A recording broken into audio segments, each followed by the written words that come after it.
Received an emergency transmission from Hadawi, a Havoc nuclear engineer. Patching through.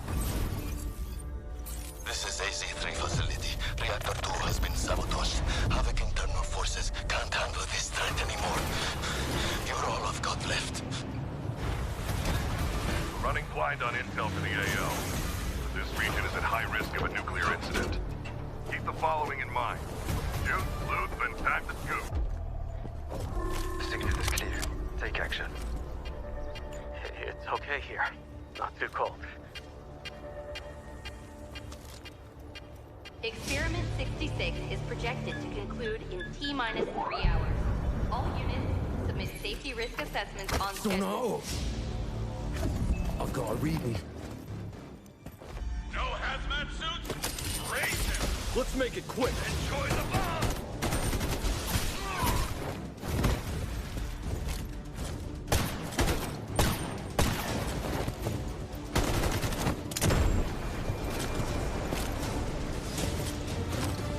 So eager to die.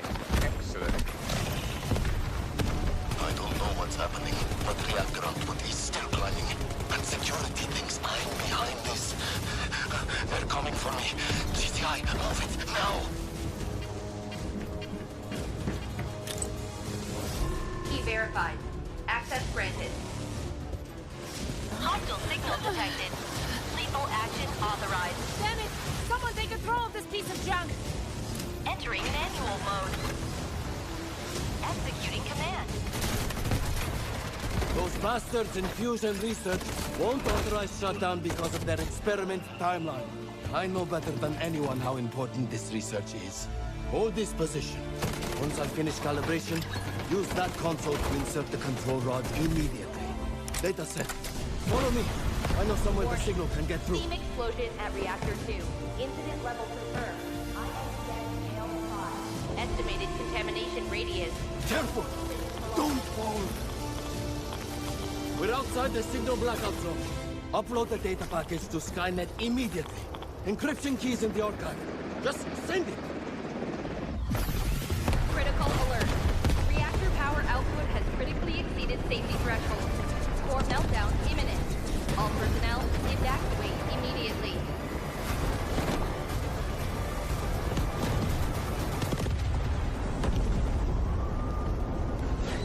Priority alert. Hydrogen explosion at reactor 2.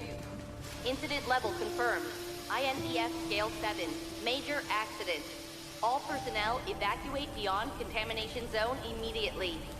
Estimated spread radius 3.7 kilometers.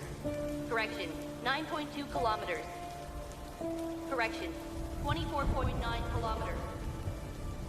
Correction, 45.3 kilometers. Correction, 79.8 kilometers.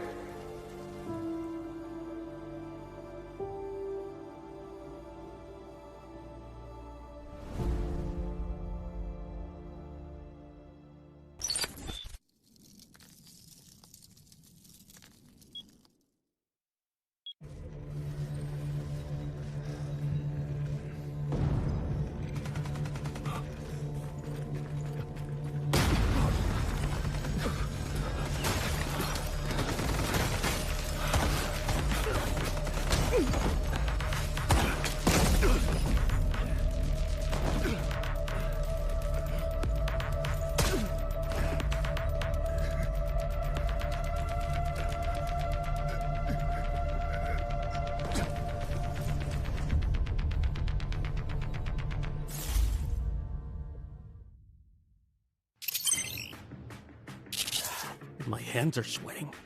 All right. Hi, Operator. I'm Gabriel Mercier, codename N2. Since we'll be fighting side by side, allow me to properly introduce myself. As the codename suggests, my combat style leans towards cryogenic suppression. My frost launcher paired with a cryo flask can quickly force enemies into a frost state, ensuring they pose no threat to us. If enemy positions are unknown, the homing stun grenade can precisely mark them as well.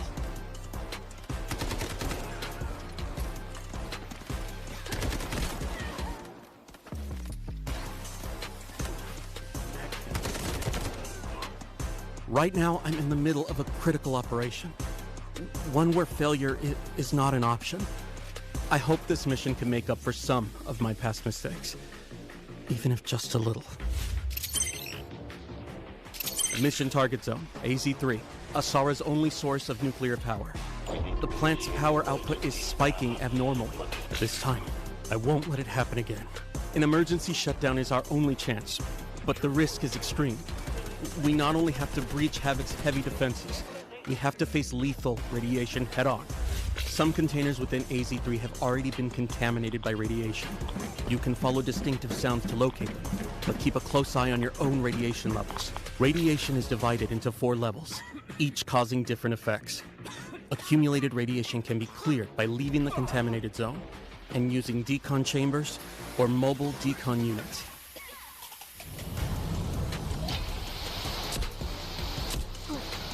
During the incident, some personnel lost their access keys. We can use these keys to infiltrate the classified zones and gather intel and supplies. Key verified. Access granted.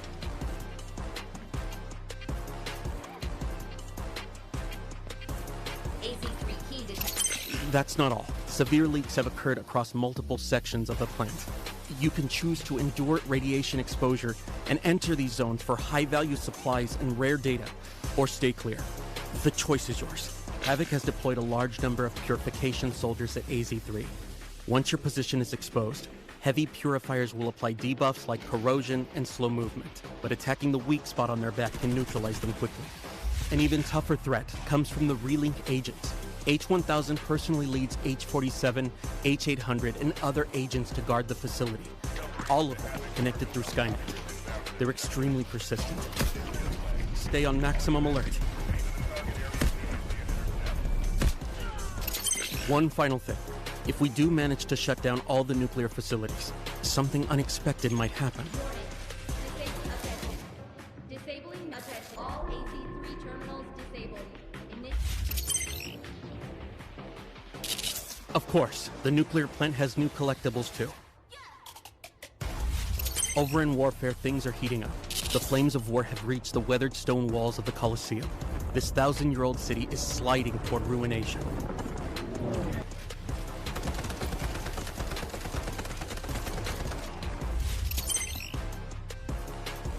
We've got new weapons. The RM-277 assault rifle excels at sustained suppressive fire, most effective from medium to long range. The SVCH marksman rifle is capable of taking down enemies in one shot at long range. There are also some bonus events coming up. Play Ole Ole Ole to earn points and exchange them for sports-themed rewards and exclusive avatars. The Meltdown Season Pass includes various tactical supplies, including a new outfit for Tempest. The new season's Mandelbricks can yield the AKM assault rifle. Astromancy skin. Not bad. Opening Turbricks gives you a chance at the Law of Time series collectible charms. Good luck. A new melee weapon, Elegant, the exclusive weapon of the Abyss Shark Reese. Pretty cool. Oh, and don't forget, the Rainbow Six Siege crossover is launching soon too. 3 new operator skins.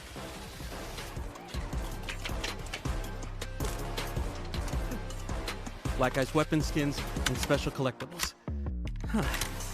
Now that's something. Covers the main updates for the Meltdown season. Don't mess this up. Don't mess this up.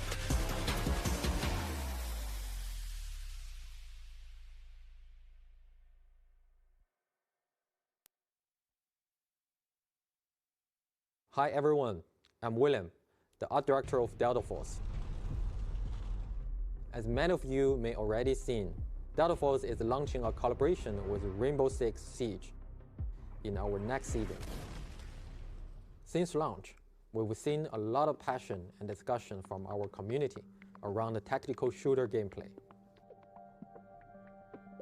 And whenever players talk about the genre, Rainbow Six Siege is one of the names that come up most often. So, we reach out to Ubisoft.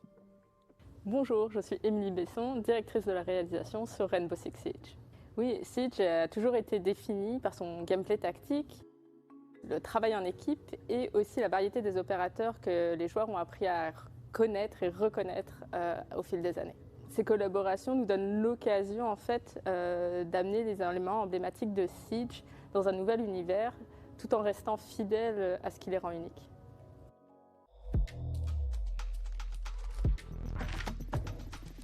In this collaboration, we focus on two things: operators and Rainbow Six Siege's iconic visual legacy.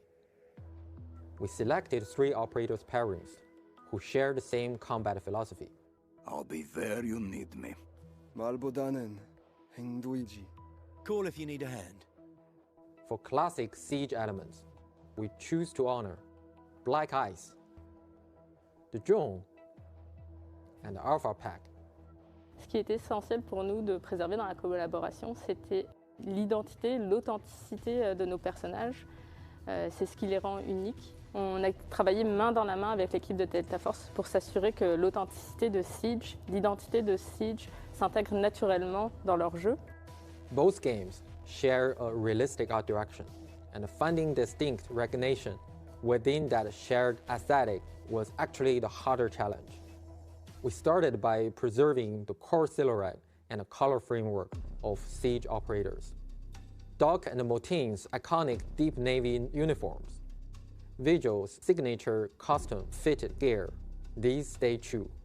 At the same time, within the finer details, we evolve in Delta Force identity. They wear patches from both teams. Motin carries Cineva's badge. Doc has medical kits at his side.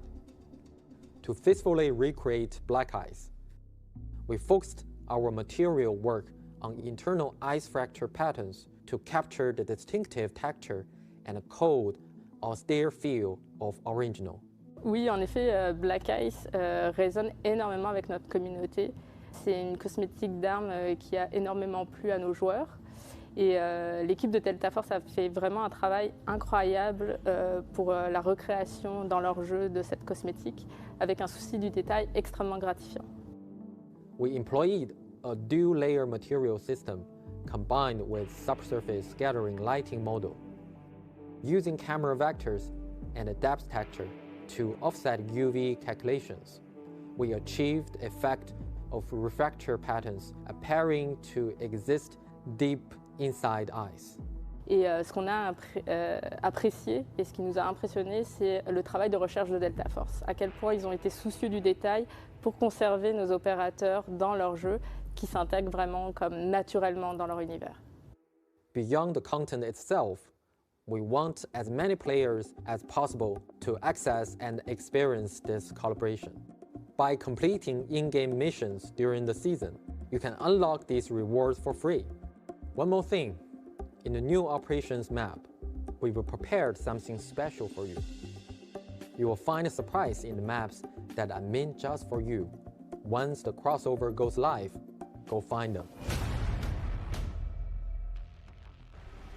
Once more, onto the bridge. Dear friends, once more.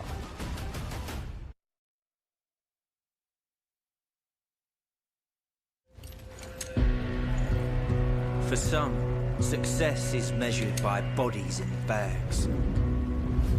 Maybe that suits them. But to me, it's measured in hearts that keep beating.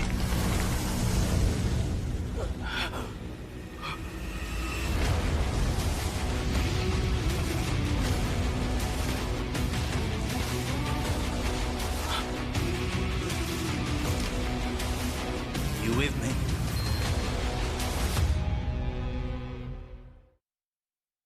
Operations. It all comes down to 3 simple rules. Search, fight, extract. Search decides how much loot you walk away with. Fight. Not every encounter needs to end in a shootout. You just need to clear whatever's standing between you and your treasure. Extract. That's the magic moment that turns everything in your pack into yours to keep. 3 phases, all connected. Miss one and the whole run falls apart. Gear up before you head out. The better you're geared, the harder you hit and the more you can carry. But the more you lose if you go down.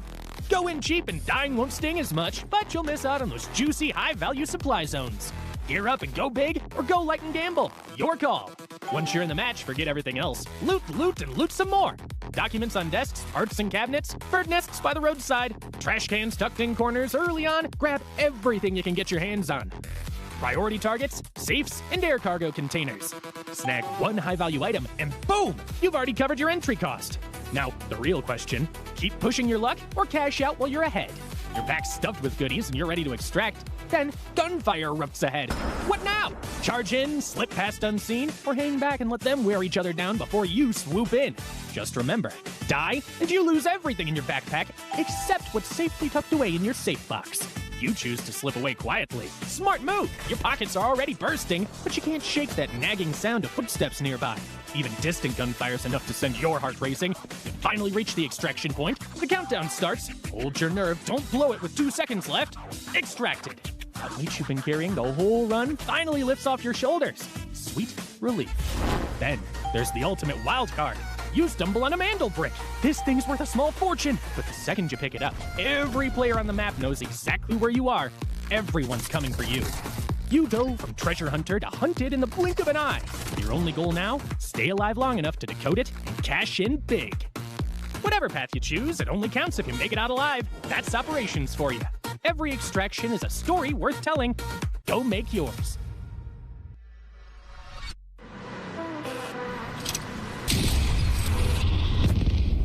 The enemy got the mandel bricks. Find and stop them. Mandel bricks decoded. Nice work, operator. The time to strike is now. Do not let me down, operator. Decoding has begun. Defend the area.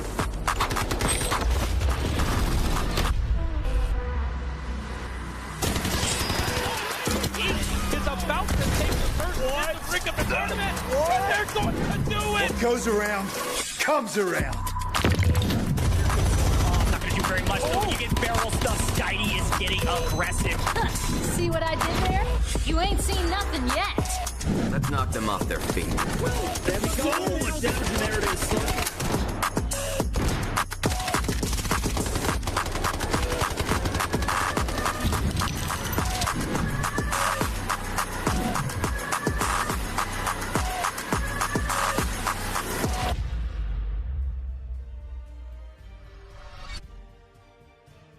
Well, good evening or good morning, depending on where you are in the world. Welcome into the Delta Force Rise series. It's America's. It's Survivor Stage 2. Goj Tiff here to bring all the action, and I'm really excited to see the final 2 teams, Tiff, to make it to the finals.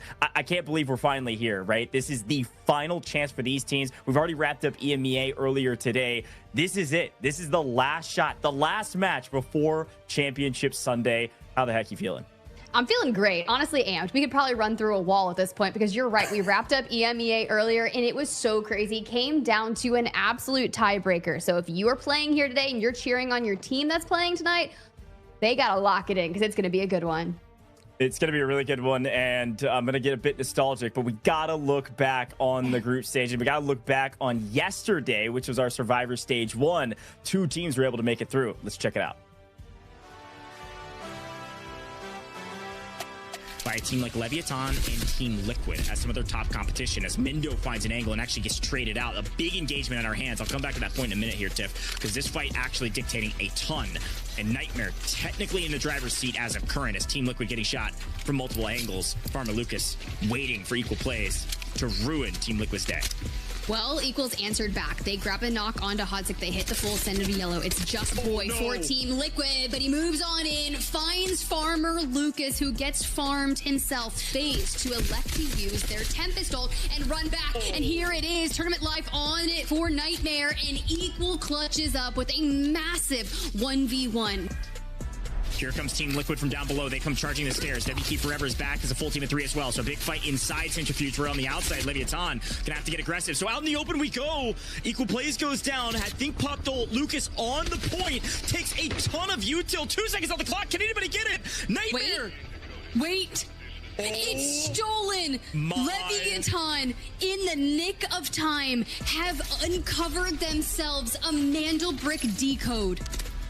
The kill feed looking like a newspaper, reading like one as well, a coloring book even, everybody getting kills. Leviathan, they might have gotten the steal, but unfortunately they get wiped. Timer paused. Boy, gonna be out in the open. Do they know Diogot's here? Yes, they do. Absolutely snipped out and put down. Boy, with a big play, but here comes FX. Are they playing spoiler? Are they ruining their own lobby by wiping Team Liquid? Team Liquid not able to go for the steal. FaZe's gonna get this brick. It's because of FX. They're trying to make a big play, but they might be hurting themselves. Down goes Team Liquid 2. Hotzik, last alive. Mindo's gonna jump in.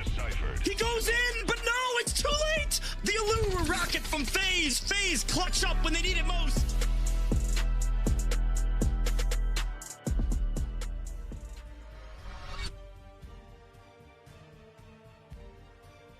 All right, well, back here with the leaderboard after what we witnessed yesterday. It was crazy, but FaZe were able to grab a second Mandel brick in round 6 alongside their 27 squad points. Nightmare, who started off incredibly strong. We got to talk to Farmer Lucas on the broadcast after it and hear a lot about what went down for their scoreline. Congratulations for them to be the top 2 teams advancing on to the finals from Survivor Match Day 1. Team Liquid, incredibly close in some hot activity throughout what you saw in that Survivor Match Day 1. WK Forever, Leviathan, and Fluxo were just trying to keep things moving. All scorelines incredibly close there. Now, Goj, we do have 2 new teams that are going to be joining the fray today, however. Yeah, I mean, this is the most important piece of the puzzle, is to see what, of course, FaZe Clan was able to do in Nightmare, but Team Liquid missing out is ridiculous. I mean, they had such a good moment towards the end of yesterday. But yeah, Team Nadeshot going to be joining us. Mad Win going to be joining us today. 2 teams that, frankly, have had a totally different story through group stages. And so I'll be very excited to see what Team Nadeshot can step up to do in particular, because as we look back, you're not going to see Team Nadeshot at the top of most of these leaderboards. Frankly, they've had not a ton of success, but at the very beginning of the group stages, they dominated. They got an early win, and they put up some points along the way. So they still were a decent team throughout the course of groups. Unfortunately, Mad Win, not the same story. They barely got 10th overall, barely making it to this stage, and only 6 total points compared to 19 from Team Nadeshot. So those are the 2 joining us. Of course, we do have to continue to laud Loco for being the top individual slayer throughout the course of all of our matches, and even Team Liquid's Boy going to be joining equal plays up there in the top 3, and then Nightmare's equal plays and Loco find their way to top 3 again, with Killzalt joining them from Space Station Gaming, who, of course, are all waiting in the finals now. Yeah, you also do have Leviathan, Team Liquid, kind of going out the top 10 there, as well as Crab from WK Forever. Even Peaky kind of showing up there just on the outskirts. So a lot of our teams that are going to be playing here today still kind of getting into the top 10 of our leaderboards. When you move over towards assets, of course, it's going to be the big 3 that we've been witnessing. Killzalt, Equal, Loco. Love that for them. Mr. Diogot from FaZe, you're right. They're going to be waiting in the finals. But after that, it's Team Liquid, Mendo, and Boy. Very similar there.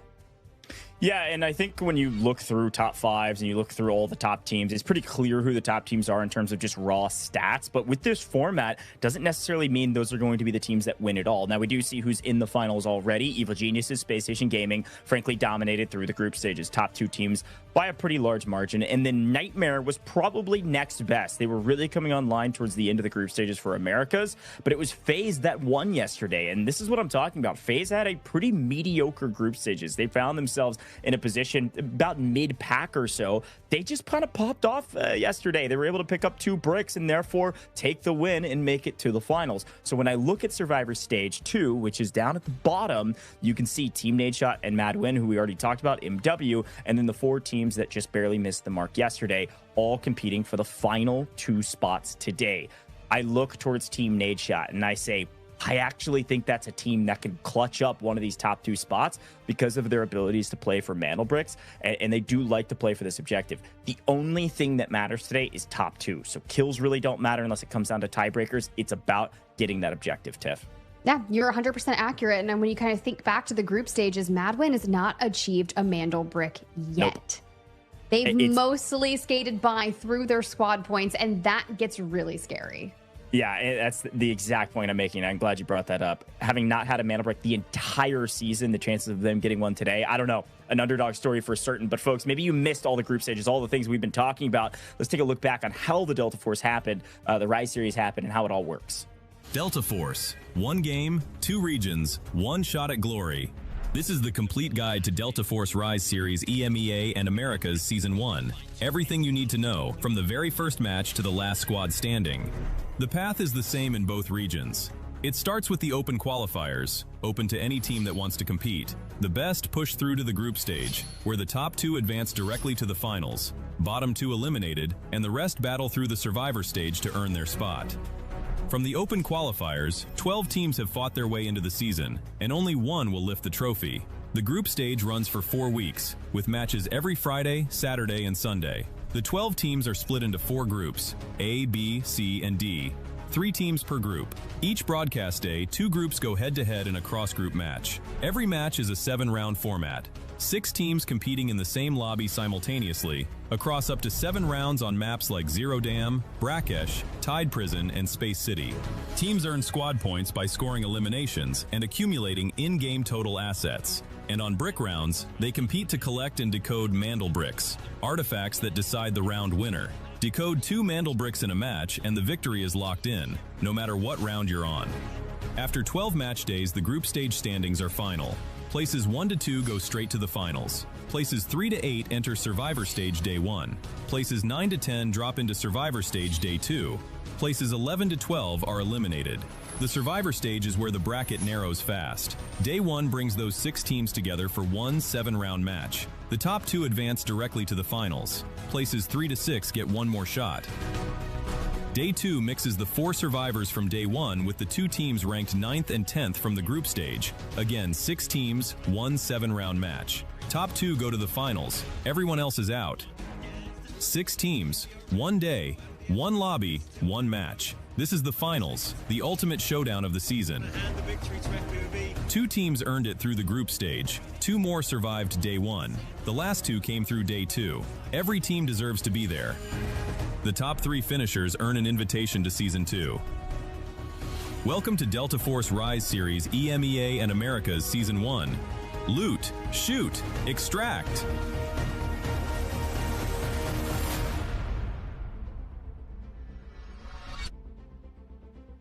Well, there you have it, but I got to explain what's going on today. Maybe you haven't been here in a while. Well, guess what? Last match, the last chance for these teams to make it to the finals. But today, same rules apply as always. 1.5 million Technic Alloy per player, all competing on Season Echo. 1 patch behind. You're going to see Morse, not going to see N2.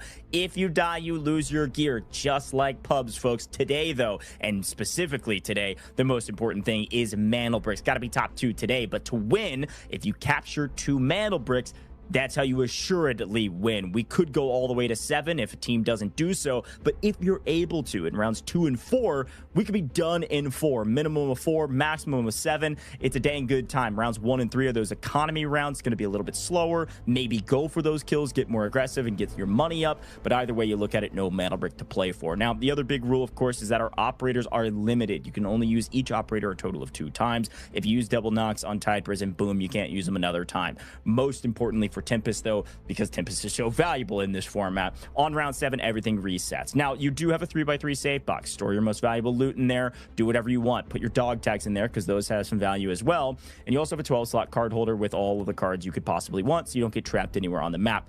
However, besides Mandel bricks, next most important thing is getting your money up. Got to get your points, got to get your money. Best way to do that, go get kills. Every elimination is 800k Technic Alloy. Therefore, a team wipe, 3 kills, 2.4 million. Yeah, you heard me right. It's a lot of cash straight to the bank. Maybe more valuable than extracting at times.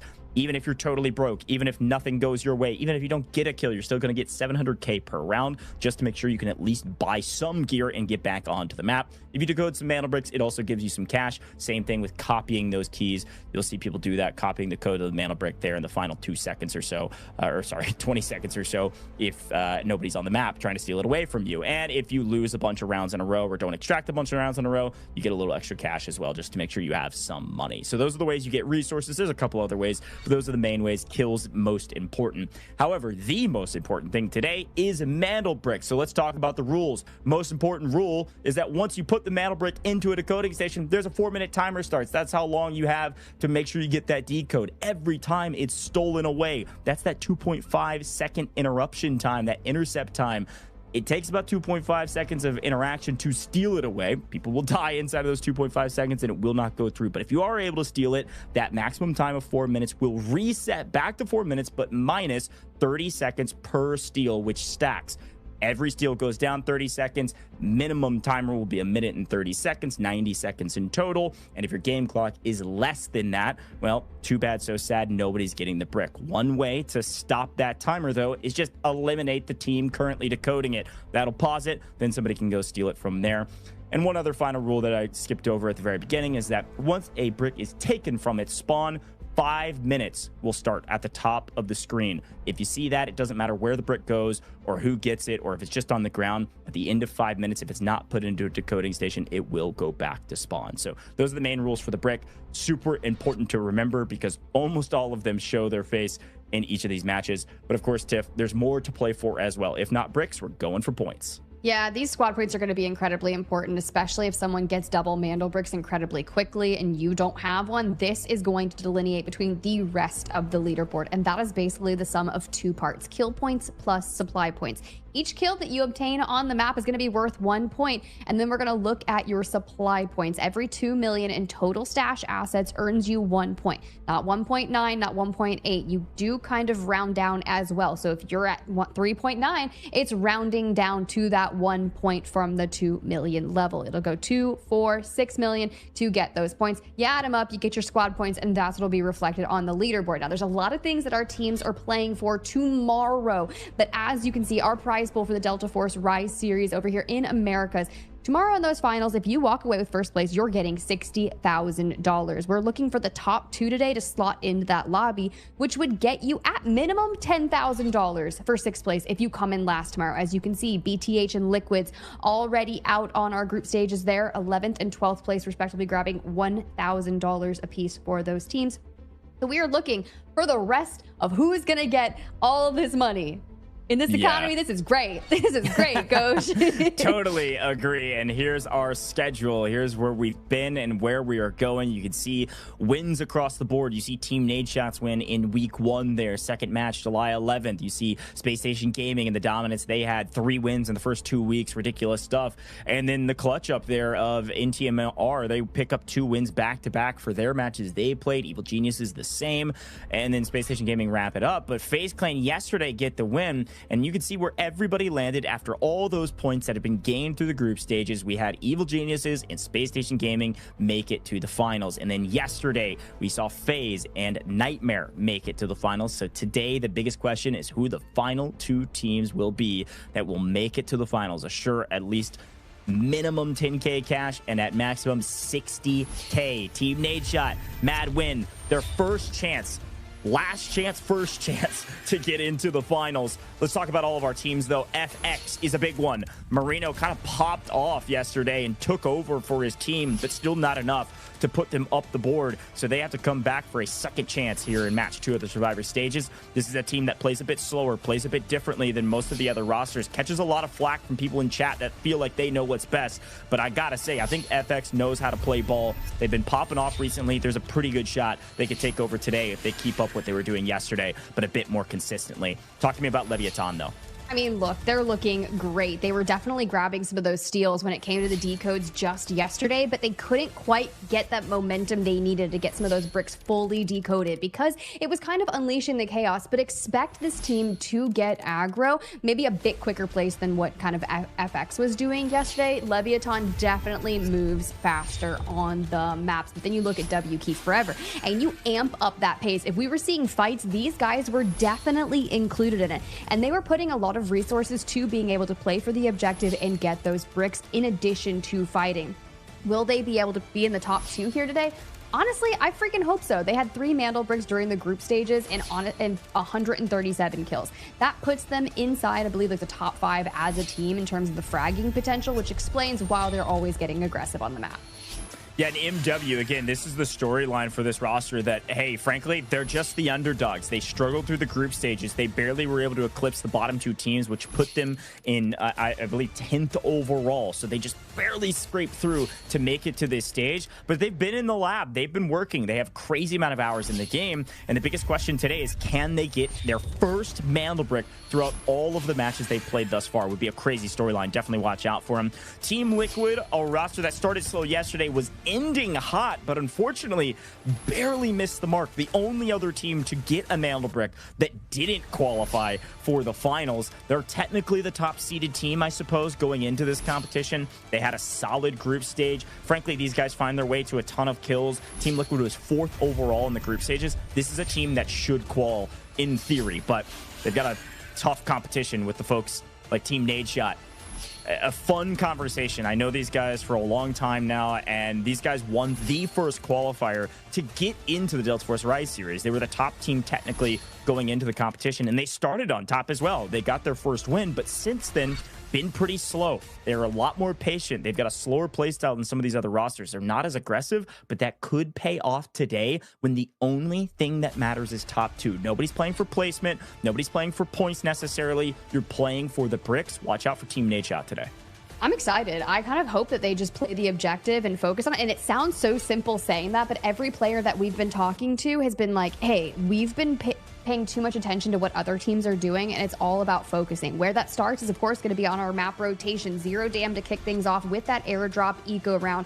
All of the operator selections are available to you. Typically, we'll see, some D-Wolf action, especially Raptor, 1,000% coming out on Zero Dam. What's the rogue pick for Americas and what they like to invest? Maybe a little Viren or a Nox. We did see that overall in EMEA today, so curious to see. Yeah, here's a look at it.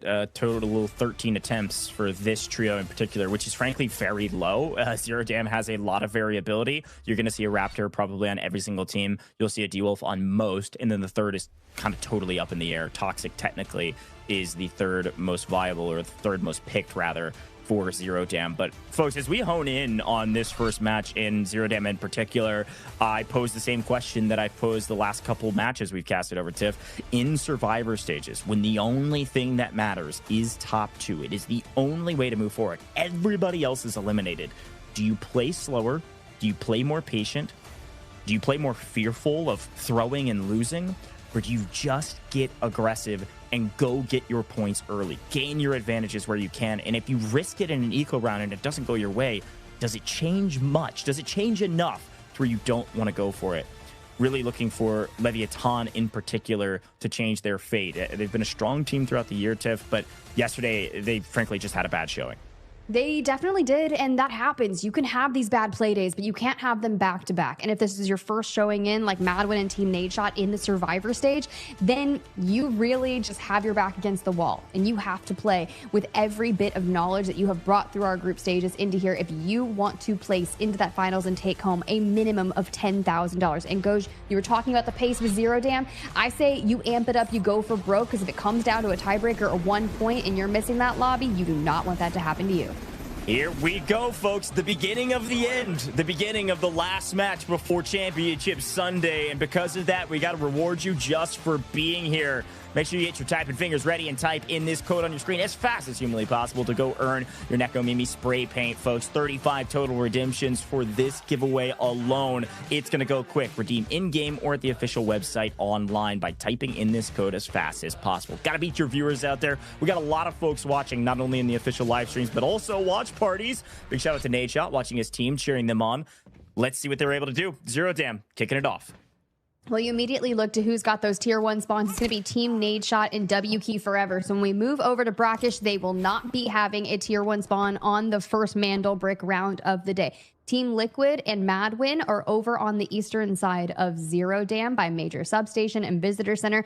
LEVIATAN up in Barracks and FX over in Cement Plant. We are not seeing a full head-on collision up in admin just yet. They're going to be looting their way towards each other, and usually we don't see engagements until incredibly late into Zero Dam. However, Survivor Stage have been incredibly fickle, and sometimes some wild stuff happens.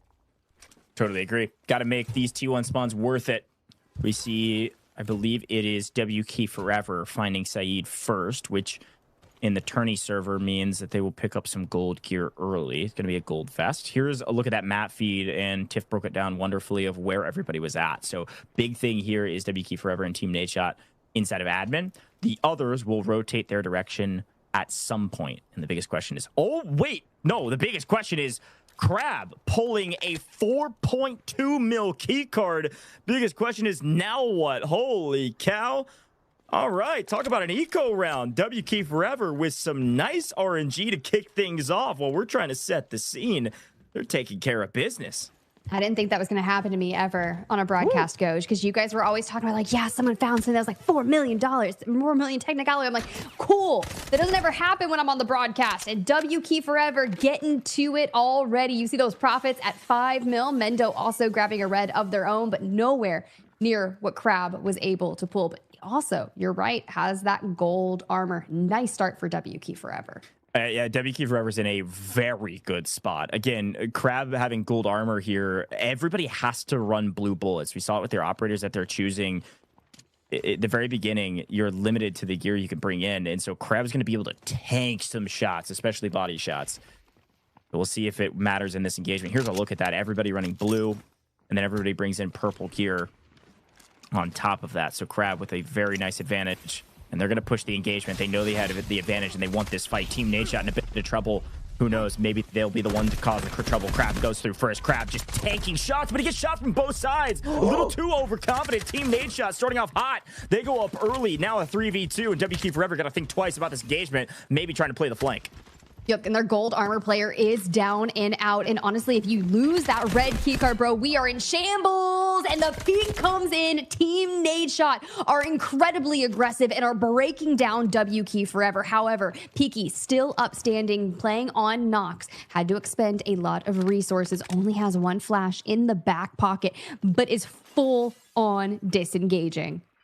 Run. Team Nadeshot's hot. Run away. Holy cow, tables are hot. My goodness, what a start here for Team Nadeshot. And frankly, what a misplay. I mean this with the utmost respect. WK Forever's a great team, but it was a huge misplay. Crab leaps through the window thinking like he knows the full scope of the situation and where Team Nadeshot was, and he's getting shot from both sides by himself. Just to go down, and WQ Forever had such a good start. Now they lose their gold armor. We see Team Nadeshot pick that up. They still have that key card, I believe. Somebody can correct me if I'm wrong, but I'm pretty sure you can Should be in the safe bot. Yeah, maybe? bot key cards, or sorry, found key cards can go in the safe box. Of course, bot ones cannot. So that's the difference. If you find them, you can. So he should have it on him still, which is nice. I was definitely a little nervous when I was immediately thinking about that. I'm like, our resources, WK Forever, we need to keep them. But looking at Team Liquid as they have rotated over towards the west, turtled up on one another as they crawl through the tunnel.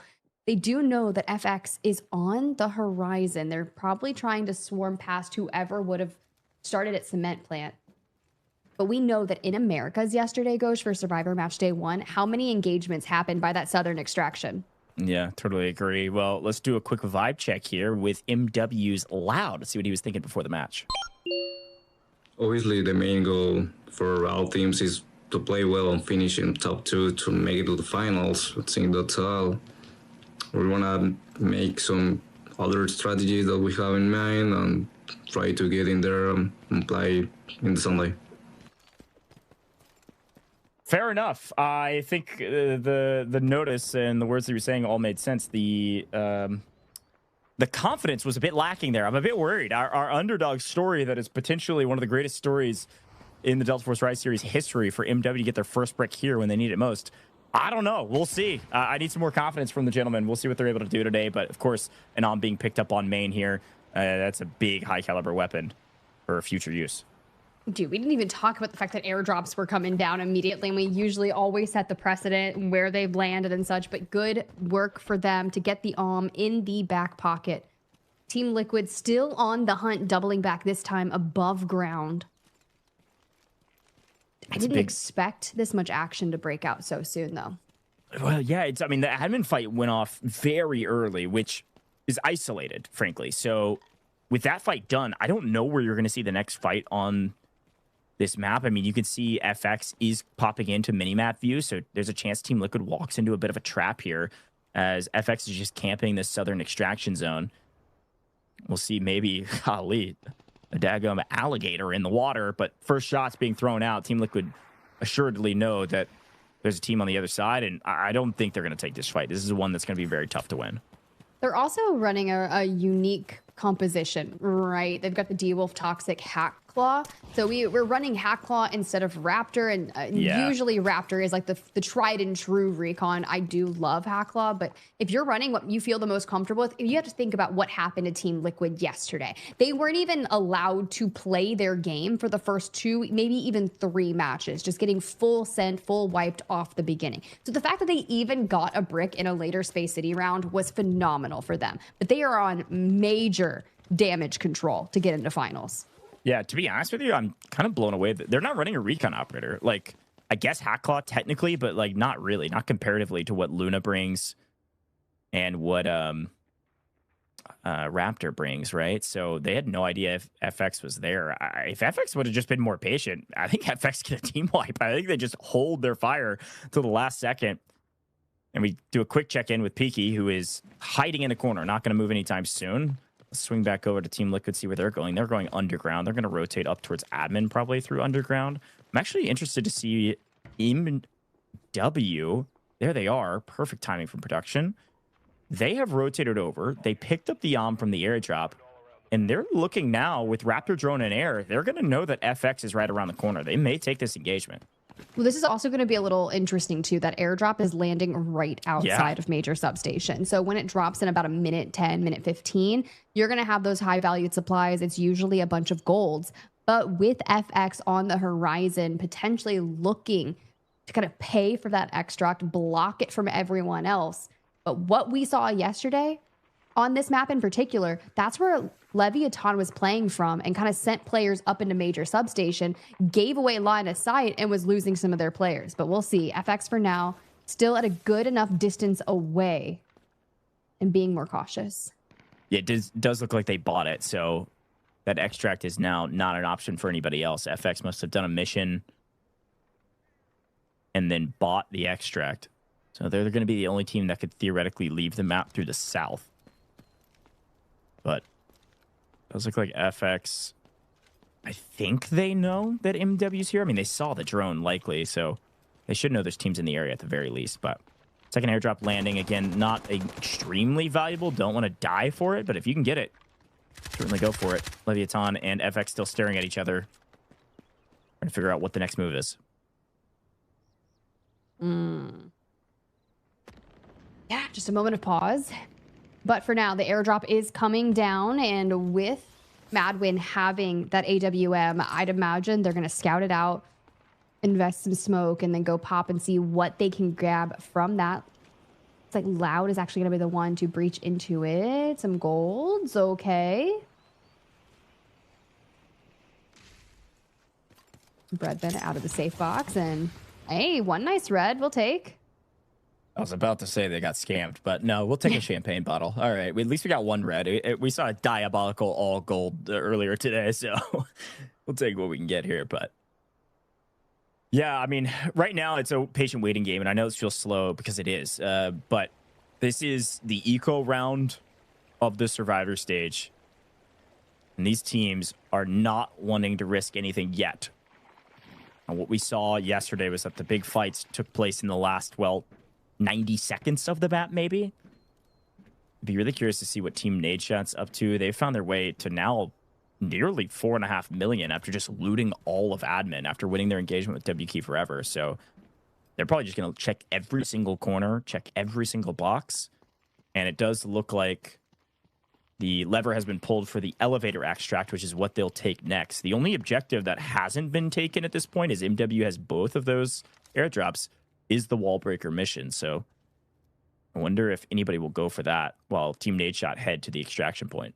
We did have some players over on the EMEA side of things prioritizing those just to make sure they get the lucky wooden sculptures and trade those in for some better helmets later on. But for now, Hiki those timers having expended is left to be a solo Nox on 0 dam. So if you stay on this map, the best thing you can do is either A, loot up, find some more value for the team, throw it into the safe box, or third party some of those end game fights for those extraction points. As you see with that map, Team Nadeshot already moved on up towards the north, and Team Liquid working on coming into admin.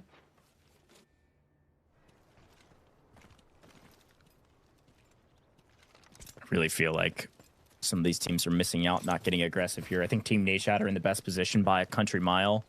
They win an early engagement. They get 2 kills. They get gold gear from Saeed off the body of WK Forever. They pull the lever. They're at the elevator extraction. I'm liking their spot. You can see them now through X-ray off in the distance while MW wrap this way.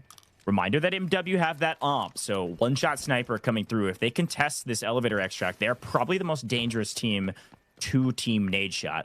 And it looks like Team Nadeshot does have Slept kind of pushed out by himself, playing shipping containers potentially to wrap for a flank if a team pushes in against his team. So maybe watch out for Slept in some of these engagements, or maybe he was just looting a little extra. Okay. I'm just like cruising around and seeing what's available as teams still rotate around. FX still hanging out down towards the side by that extract. Team Liquid. Curious to see if we're actually going to go ahead and do this and how quickly you could get it done. Yeah, so very late wall breaker. So interestingly enough, I'm wondering if they're just going to go for wall breaker, go for lucky wooden sculptures, and not extract. Just throw those in the safe box when you wrap up the timer. Our game clock only has 5 minutes left, so chances of them getting out of the map and doing wall breaker, very, very minimal. But they can definitely finish wall breaker. This is around the time where teams really start to put their endgame fights into play. And you do still have Team Nadeshot and Madwin, our teams for the first time playing here today for Survivor Match Day 2, on that precipice of breaking out into an engagement over by the extract. Still scouting on the outside, though, thanks to the they can keep tabs on if players are peeking through windows or maybe trying to rotate around here. Frankly, I'm a bit disappointed in some of these teams not contesting this extraction. I mean, it's very difficult to break the team that gets there first. Team Nadeshot get a full kit out of this lobby for free if they want to. They're at least going to send Crisp out, who's got the gold armor on and plenty of gear, and that's all they're worried about. I actually like this play from Team Nadeshot. They don't want to just take everybody out because they don't really have a ton. They just stockpile one player with all of the loot that they found, pack them full, leave the other 2 on the map to play spoiler and go for kills. Reminder, each kill is 800k, and there's a chance MW is about to sell a 2v3, but Team Nadeshot with an advantage. One goes down, the second very weak. Slep gets a full. Magnetic bombs are landing. Smile taking a decent bit of damage, but MW in deep trouble right now while Team Nadeshot have a huge advantage. Pildora getting really aggressive here from the backside using the a 2v2 with a surprise attack, but at the same time, WK Forever's Peaky has stayed on the map and found Socio Legend. Leviathan can't catch a break. And this is what we were talking about. If you're going to pop Silent Assault and make sure that you push forward pretty much. Navigating silently, the jumper on the truck, and he's not connecting. It's getting a little scary. You have to reload 15 bullets, and the hipfire's not there for WK Forever. Instead, to the lobby they go, and Leviathan, a duo, work on the reset. Still 3 minutes, 20 seconds on the clock, and job's not done. Team Nadeshot finds Team Liquid and opens the door. Hey, there's no complaints about playing slow today. Team Nadeshot came in with a totally different pace of play. Found their way to several kills now. 2 total, a couple crawling.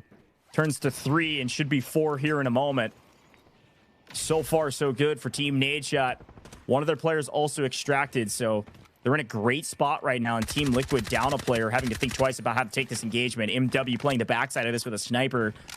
Means that Team Nadeshot technically in the middle of a sandwich, but Mindo on the outside of the sandwich is about to get smashed with a hammer that is Leviathan. See you later. Bye-bye, Mindo. Team Liquid down to a solo. Fresh off a reset and needing those kills, and it's kind of interesting, right? Team Liquid bringing in precision as opposed to Boy have already been whittled down to the solo of Hodsick on Toxic.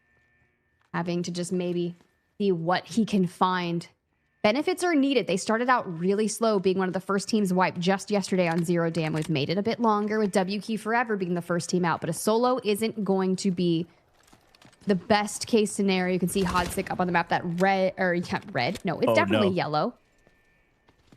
Again, Leviathan getting shot in the back. Widows goes down. And if you're wondering, yes, the elevator extract is live again. Somebody pulled it from substation, so another lever pulled means another chance to get out, and the only other chance to get out.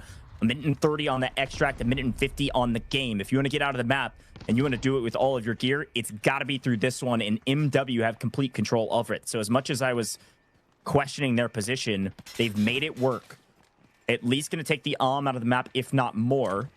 As two members of MW approach the exit of the extraction, Eclipse is fighting for his life. Leviathan, though, Socio Legend, does find one member of Team Nadeshot off in the distance, but it's about to be utter chaos. FX pushing the equation, a ton of util landing through the smoke, hip firing anything he can get his hands on, trying to get some intel, but guess what? Pildora peeks his ugly head out the door and says, peekaboo, I'm not leaving the map, I'm gonna kill you. See you later. Socio Legend picks up 2 as well. FX down to a solo. Socio going so massive there onto the knocks to make a big difference for Leviathan, but it's Mad Win. Loud down. Pildora still trying to hold the front line if you can, but Leviathan is out of our lobby, and here comes Hodsick. Smile picks up 1 as well from Team Nadeshot, so Smile's on 1. His teammates down. A bunch of solos on the map, and MW, they leave a duo out. At least for now, Hodsick fighting for his life. Just trying to keep a point away from his opponents, or maybe catch one at an off angle. Smile's on 3 right now. Slept's on 2. That's 5 kills for Team Nadeshot. A great play to send 1 out and leave 2 on the map. They're getting paid for that strategy. Here's the difference with Raptor being able to pop into the drone and immediately sight out where Hodsick currently is. It's a 1v1 with Madwin being back onto the extraction point. You can see both remaining players of Madwin will be leaving Zero Dam. So 3 total players have extracted for now. 10 seconds on the clock. Will Hodsick and Smile settle this score? Highly doubt it. 4 seconds left. Smile content with his winnings. Not gonna scam. They both trade some damage, but that is it. Woohoo! All right. Little taste of blood at the end, but Team Nadeshot, they may have been the big winners on that one. Big shout out to a roster that's been a little bit quiet throughout the group stages, but maybe waking up at the perfect time. Last chance to make it to the finals. They're starting out with a solid 5 kills and a player extracted with gold armor. Mad Win, you give them some credit as well. They get the out of the map. They're going to have that high caliber weapon for some future rounds, maybe even the next one on Brakkesh. Yeah, I'm curious to see if they do bring it into Brakkesh. Brakkesh has been one of the most unique maps that we've had so far in our series. In the group stages, it's been electric. We are always seeing different bricks, different recoveries, especially at Royal Museum. But our best team of the day on Zero Dam, like you said, Team Nadeshot, 6 KP on the map, 3.8 million assets gained.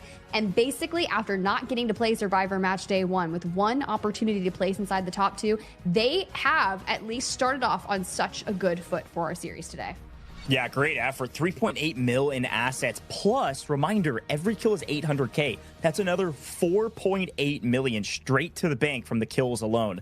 Definitely the best team out here today in the first round. We'll see if they can keep up that momentum. Leviathan, though, a much stronger start. Yes, they got shot in the back a lot again this time around, but finally, Socio Legend feels like he's back in the form that we saw him in the group stages after a really brutal day yesterday. Does find his way to the most individual kills at 3 total, tying some folks here from Team Nadeshot. Smile picks up almost 1,000 damage on the map, which is crazy to say. And then some nice assists from the Leviathan boys here on main, with MW picking up a couple as well.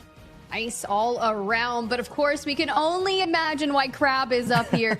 Dude getting the lucky hands there in Zero Dam and finding a 4 mil plus key card. But our MVP of Zero Dam is going to be none other than Smile, walking away with 3 KP. Brilliantly done there for starting off with the Team Nadeshot.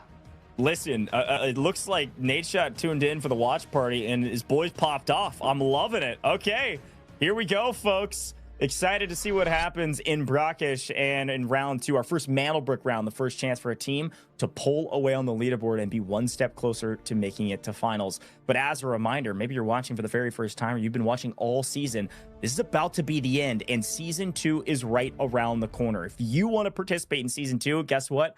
Registration opens in 2 days' time, literally the day after Championship Sunday, the day after Season 1 wraps. Go get signed up with your team here in a couple days and participate in Season 2. We'll be maybe casting over your gameplay not too long from now. We're going to head to a very short break here in the booth. When we come back, first Metal Brick round, Brakkesh. It's going to be a ton of fun. He's gonna mantle though. A mistake. He's got so much. End up not being needed. Nobody moved fast enough. Nightmare lights him all up. Yeah, Thorn.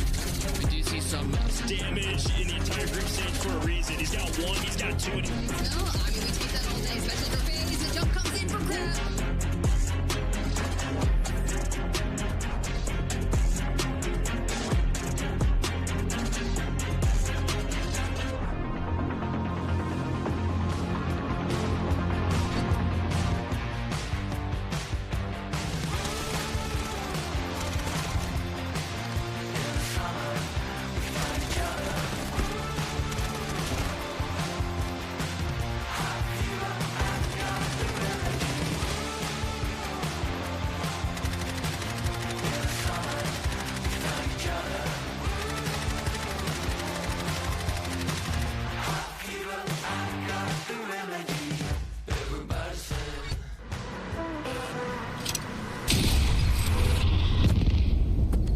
Got the mantle bricks. Find it. Stop them. Mantle bricks decoded. Nice work, operator. The time to strike is now. Do not let me down, operator. Decoding has begun. Defend the area.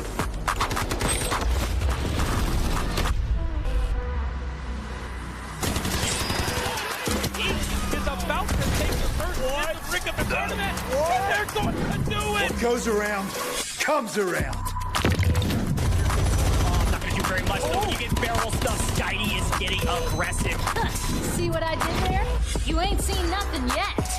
Let's knock them off their feet. Let's go. There it is.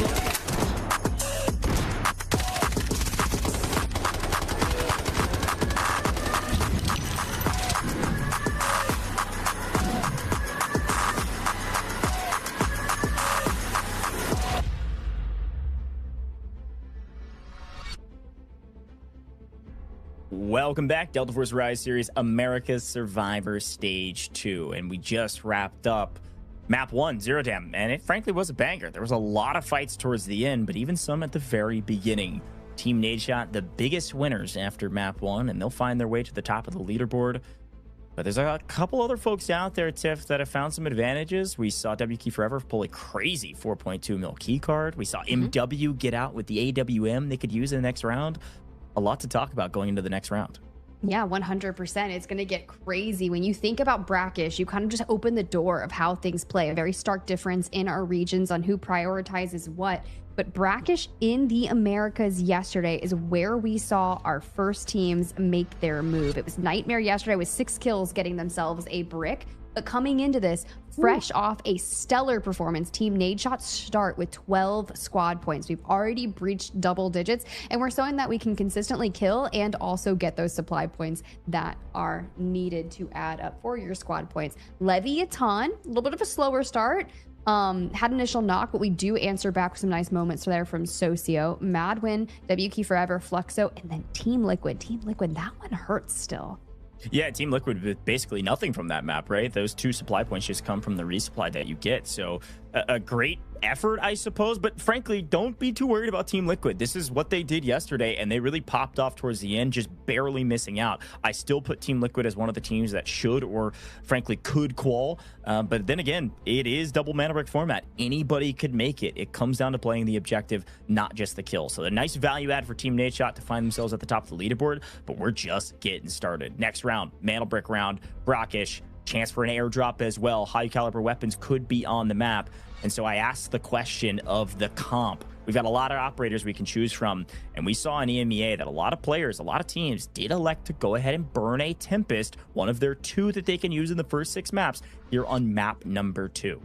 Yeah, but honestly, I think the Luru pick is going to be the most important. Gizmo has been starting to kind of be one of a favored picks onto Brakkesh. You can see most popular operators, Luru, Raptor, Gizmo. Yes, 1000%. You're correct on the Tempest. Typically, we'll get maybe 1 to 3 from our teams. It just depends on how much value we're looking at and if you're going to be guaranteed a tier 1 spawn or not. But if you burnt a tier 1 on 0 dam, you're probably not going to bring a Tempest into this round. Well, there you go. I like that intel. Of course, we know that Aluru, Gizmo, Raptor are probably the top 3 most popular, and you'll see probably this comp out there.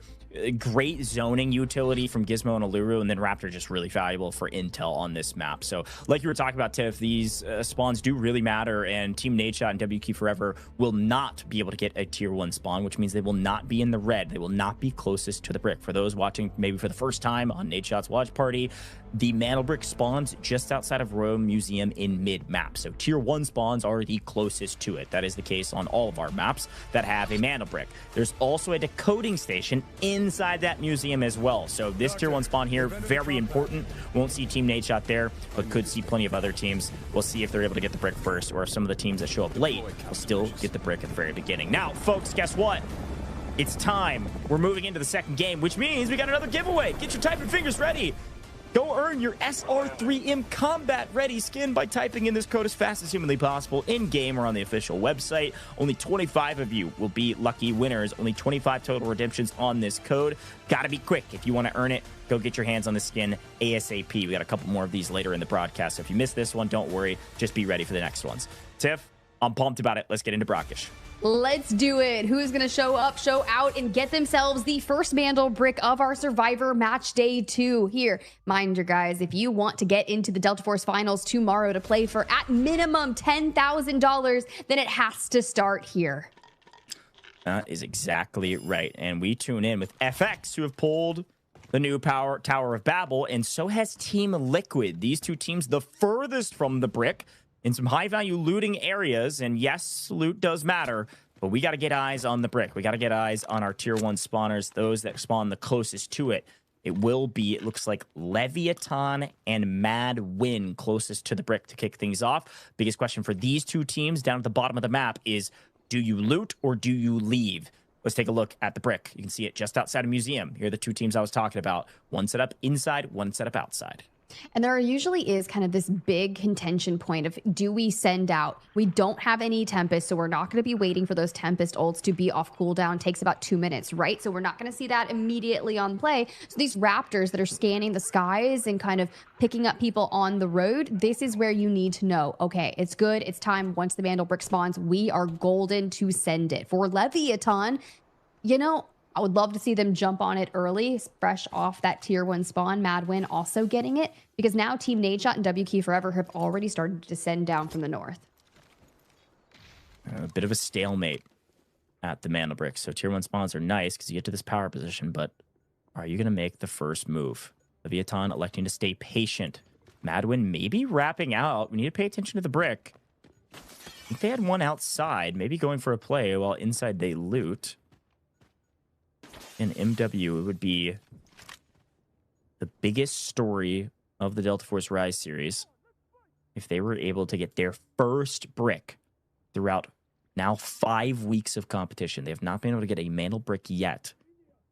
Big moment for them in the kickoff here. FX have shown up, so they've rotated all the way over, and they're going to be coming in the south side of where this Mantle Brick spawns.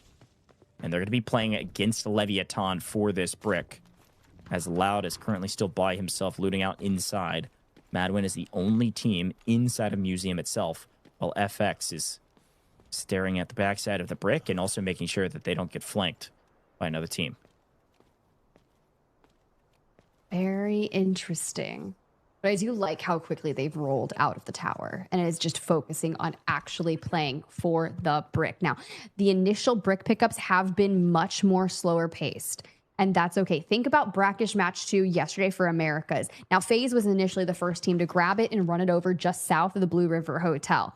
Nightmare then go on to take it and hold it throughout the entirety of that match. It was a clean decode, but it was a bit stalled. So that match timer really coming into effect late into these stages because of the initial 4-minute decode if people aren't stealing it back and forth. Well, worth mentioning, haven't had a chance to talk about it too much yet. Operator comps. Not one player is running Tempest. Not one team repping Tempest in this map. A nice pull, MW. Dang, okay. Find actually a key card. It's only 744k, but we take those plus the gold sculpture. That's going to be a solid 1.1 plus mil that they just found by looting inside a museum while waiting for the fight for the brick to kick off. So, hey, we take those. It's an extra supply point. Look at the map again. Nobody moving for the brick early. This is reminding me of EMEA. The game clock may be a factor when somebody does decide to go for it, but without a Tempest on the board, without that Tempest ult to go play for steals or takeaways at the spawn, I'd be curious to see who moves first. And we do see WK Forever going for the boss here. This is how you get the lucky wooden sculptures, so worth killing the boss and getting that loot. And we see him go down. Michael Bay explosions, beautifully done. Elsewhere, Team Nadeshot waiting for the airdrop that is spawning just on the outskirts of Blue River Hotel. In just about a minute, they'll be able to see what they are going to be benefiting for themselves. But there goes those lucky wood sculptures. They'll be able to exchange those out for some nice gear. Yeah, it's actually super valuable. It's another way to get gold. You can only buy gold once in the entirety of the match, but you can use these lucky wooden sculptures to exchange them, plus some vouchers you have to buy for golds as well. So pretty actually important point. See some teams prioritize them, especially if you can get it for free. It's nice to have.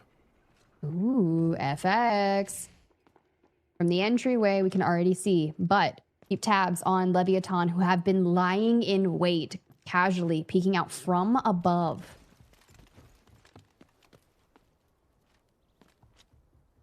Yeah, Team Nadeshot, you see that airdrop landing.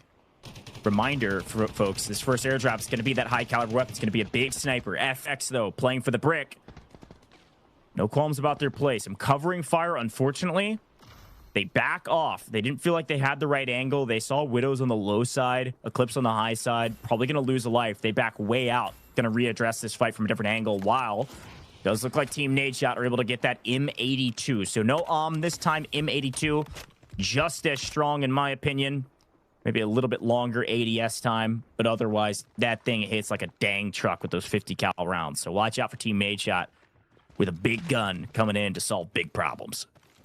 Is this the Wild West down in Texas? Like, bro, we're going to hit the standoff, which definitely feels like it over here on Brakkesh. I will say nice moves from FX to immediately put a ton of damage down onto Leviathan with some smokes, but did not get the brick. So nothing came of it except for that information with Socio throwing the drone up into the sky. FX has backed up. Does this allow them the chance? Because when they say they're backed up, it's split hold. You would look in with Marino, who's got the backline for FX, holding mid-map. Now, listen, I'm not one to complain about playstyles, okay? I'm no pro. But, man, I'd like to see some aggressiveness here. I'd like to see somebody take a step, a leap of faith. Get your teammates to covering fire for you. Go play the brick here. I think there's a pretty good chance that either MW or Leviathan could go for it, but since it's taken so long, FX is now thinking twice about themselves pushing either and just waiting for somebody else to scam first. So it turns into this big waiting game. But the game clock timer, it's been 7 minutes. Hardly a bullet has landed on an opponent yet. Hardly blood put out at all. Spilled. There we are. Thank you. I found it. But the problem is it really spilt though? Because nobody's even gotten knocked yet. You know, it's just like a little flesh wound. Yeah, just some mere poke damage through the window. But it's like you're taking the stick. You're like, come on, do something. And I respect it because you don't want to fall early. All the times we see our teams go out early, they're not really able to not only not get the brick, but you're not getting squad points. And it did come down to a squad point differential over in the EMEA region once Genius grabbed back-to-back bricks in maps 4 and 5. So very important. Yeah, I mean, technically, it came down to squad points in Survivor Stage 1, too. We had 2 teams with a single brick and a team with a double brick. So, you know, it is very important. Definitely don't want to make any big mistakes here. And Team Liquid have just decided that, hey, guess what? We get the Tower of Babel spawn. We're just going to loot this entire time. Don't worry about anybody else. Nobody's gotten the brick yet. They can tell when somebody grabs the brick. They will know if it's in a decoding station. They're not leaving Tower of Babel until somebody grabs the brick. They're just using all of this time to loot. Unfortunately for them, Frankly, they've gotten pretty unlucky. They have looted most of the Tower of Babel, and they have 1.2 million assets. That is ridiculous. Finally, there it is. Able to find a little boomstick action, a little 600K. We take those. 1.8 mil now. They're creeping their way up. But MW playing from Museum, a much smaller POI, have nearly double the amount of loot Team Liquid has. Ooh. Just unlucky. Okay. Still, 9.5 minutes. No one committing to said brick. Meantime, we're looking at that second airdrop going straight towards Team Nadeshot. Writing the script for airdrops at this point in time. But as we look towards the brick, Leviathan wants a team fight. They really do. Widow's down there holding that bottom window on the left side. Socio keeping tabs on the upstairs. Yeah, I mean, I'd want a team fight too if I was Leviathan. They're in the best spot to hold brick for sure. But for now, Team Nadeshot content with playing the other objectives because they're not in a power position around the brick, so they're going to grab both airdrops. Let's see if they get lucky. Okay. Too bad. A couple golds, little XP data red, and a fossil to round things out. We take that.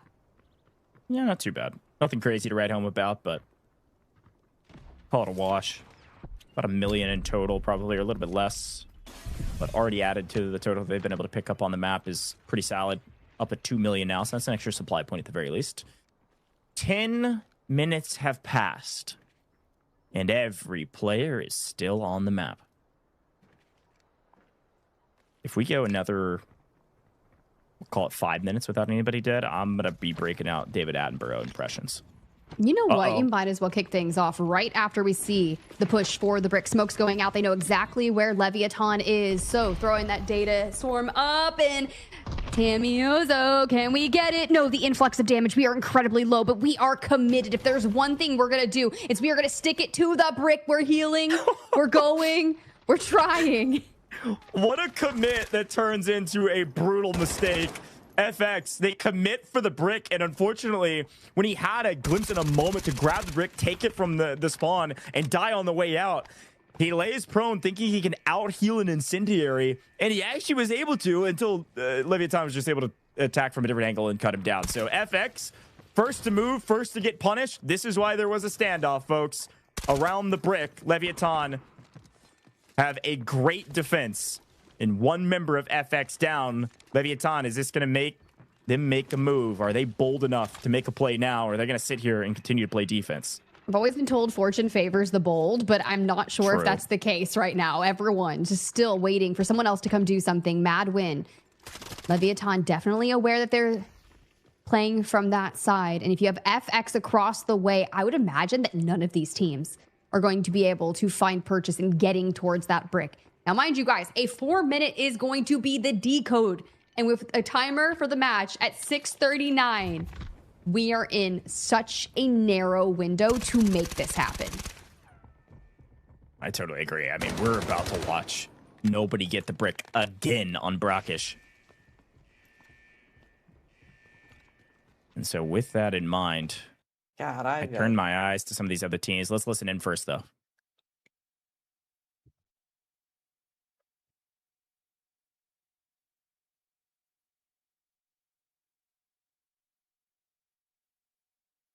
Lucas de cima.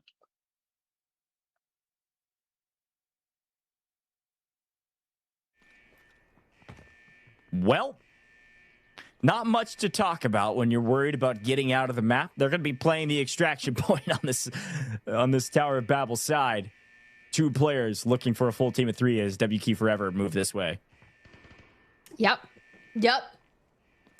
Vibes seem high. That's all that matters, I guess. But for Team Nadeshot, fresh off both airdrops, taking down a little bit of a sniper over there. They've moved to guard one of the decode stations out towards the left south of Blue River Hotel, which is what we saw happen for Americas yesterday. But not a single soul committing to the brick.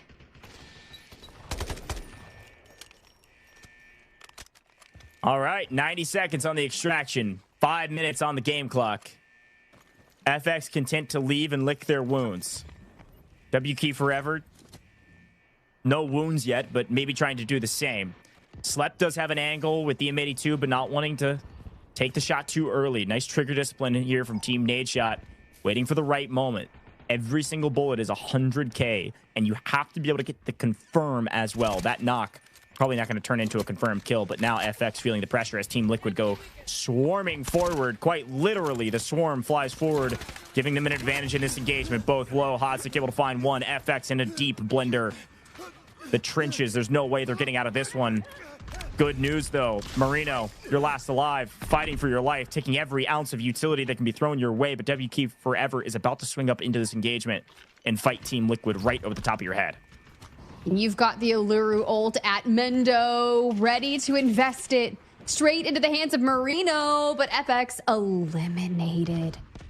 Goodbye, FX. Brilliant effort actually trying to play for the brick and get it going. But once you're a duo, now the third party's here. WK Forever, C-Bots initially throwing out the resources, trying to catch the angles, but Mendo behind cover.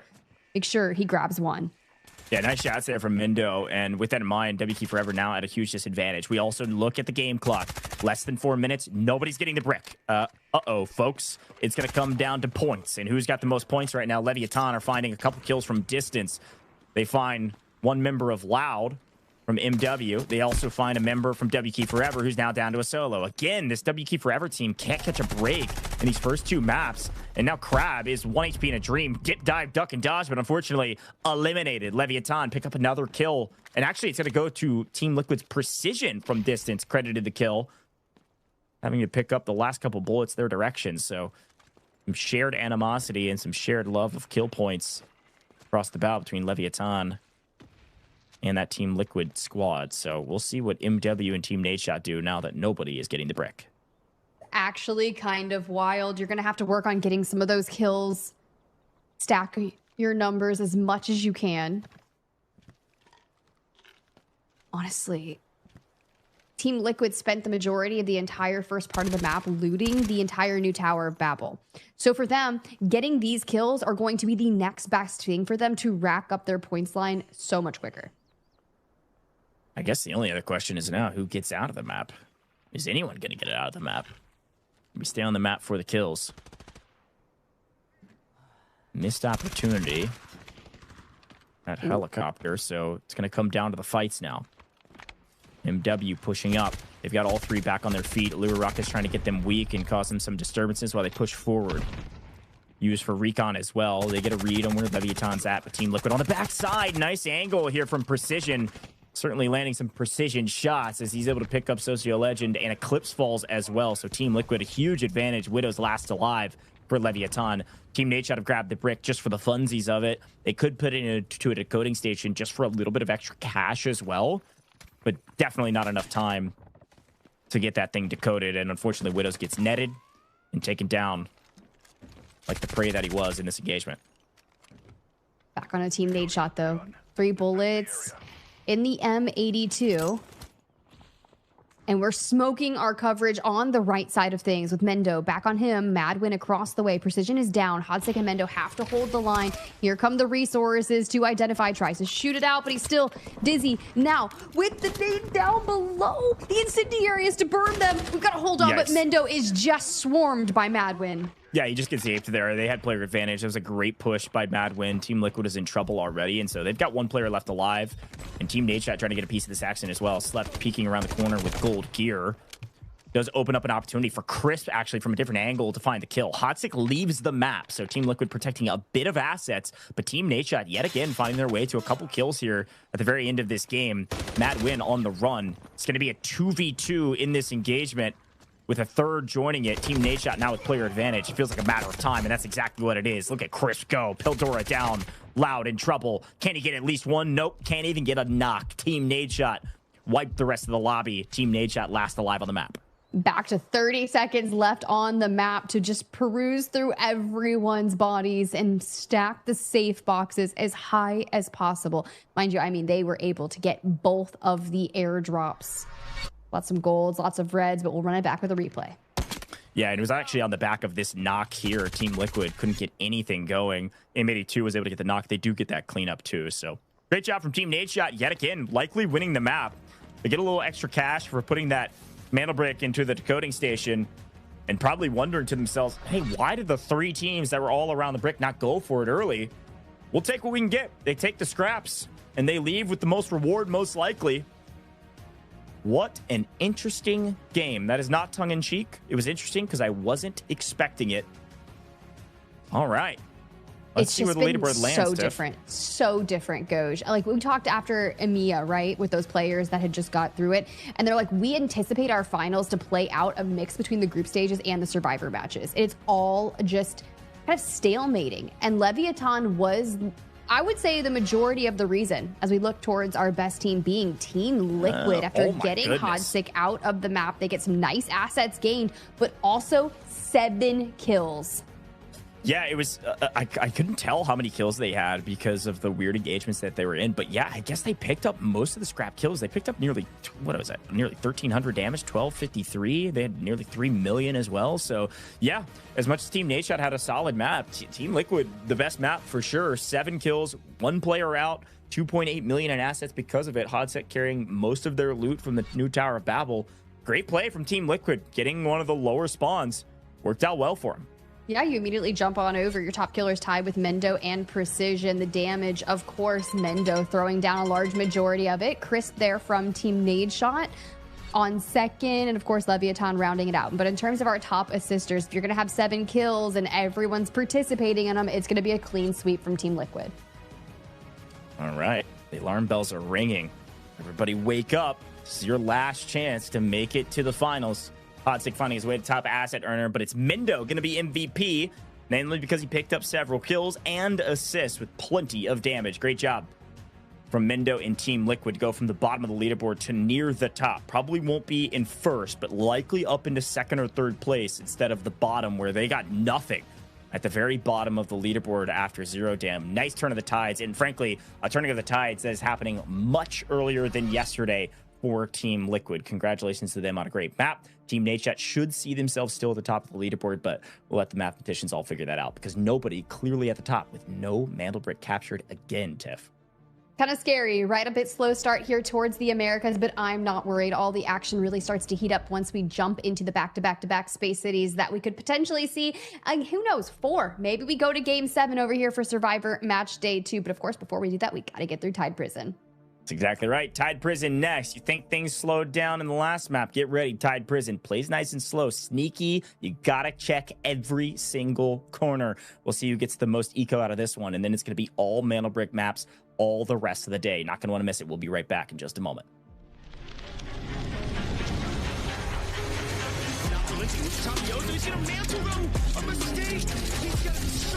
End up not being needed. Nobody moved fast enough. Nightmare lights him on.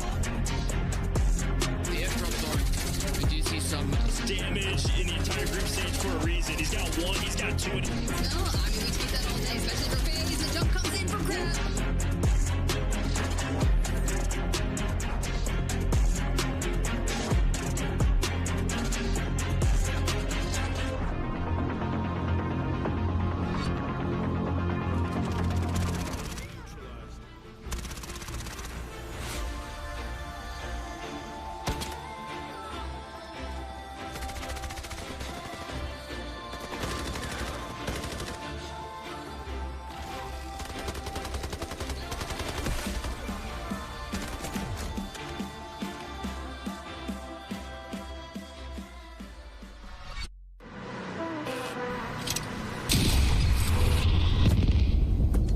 Got the Mandelbricks. Find and stop them. Mandelbricks decoded. Nice work, operator. The time to strike is now. Do not let me down, operator. Decoding has begun. Defend the area.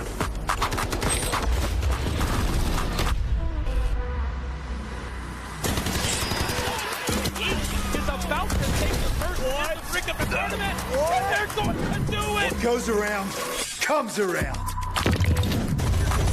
Not gonna do very much. Oh. You get barrel stuff. Steiny is getting aggressive. See what I did there? You ain't seen nothing yet. Let's knock them off their feet. There's so much damage in there. It is.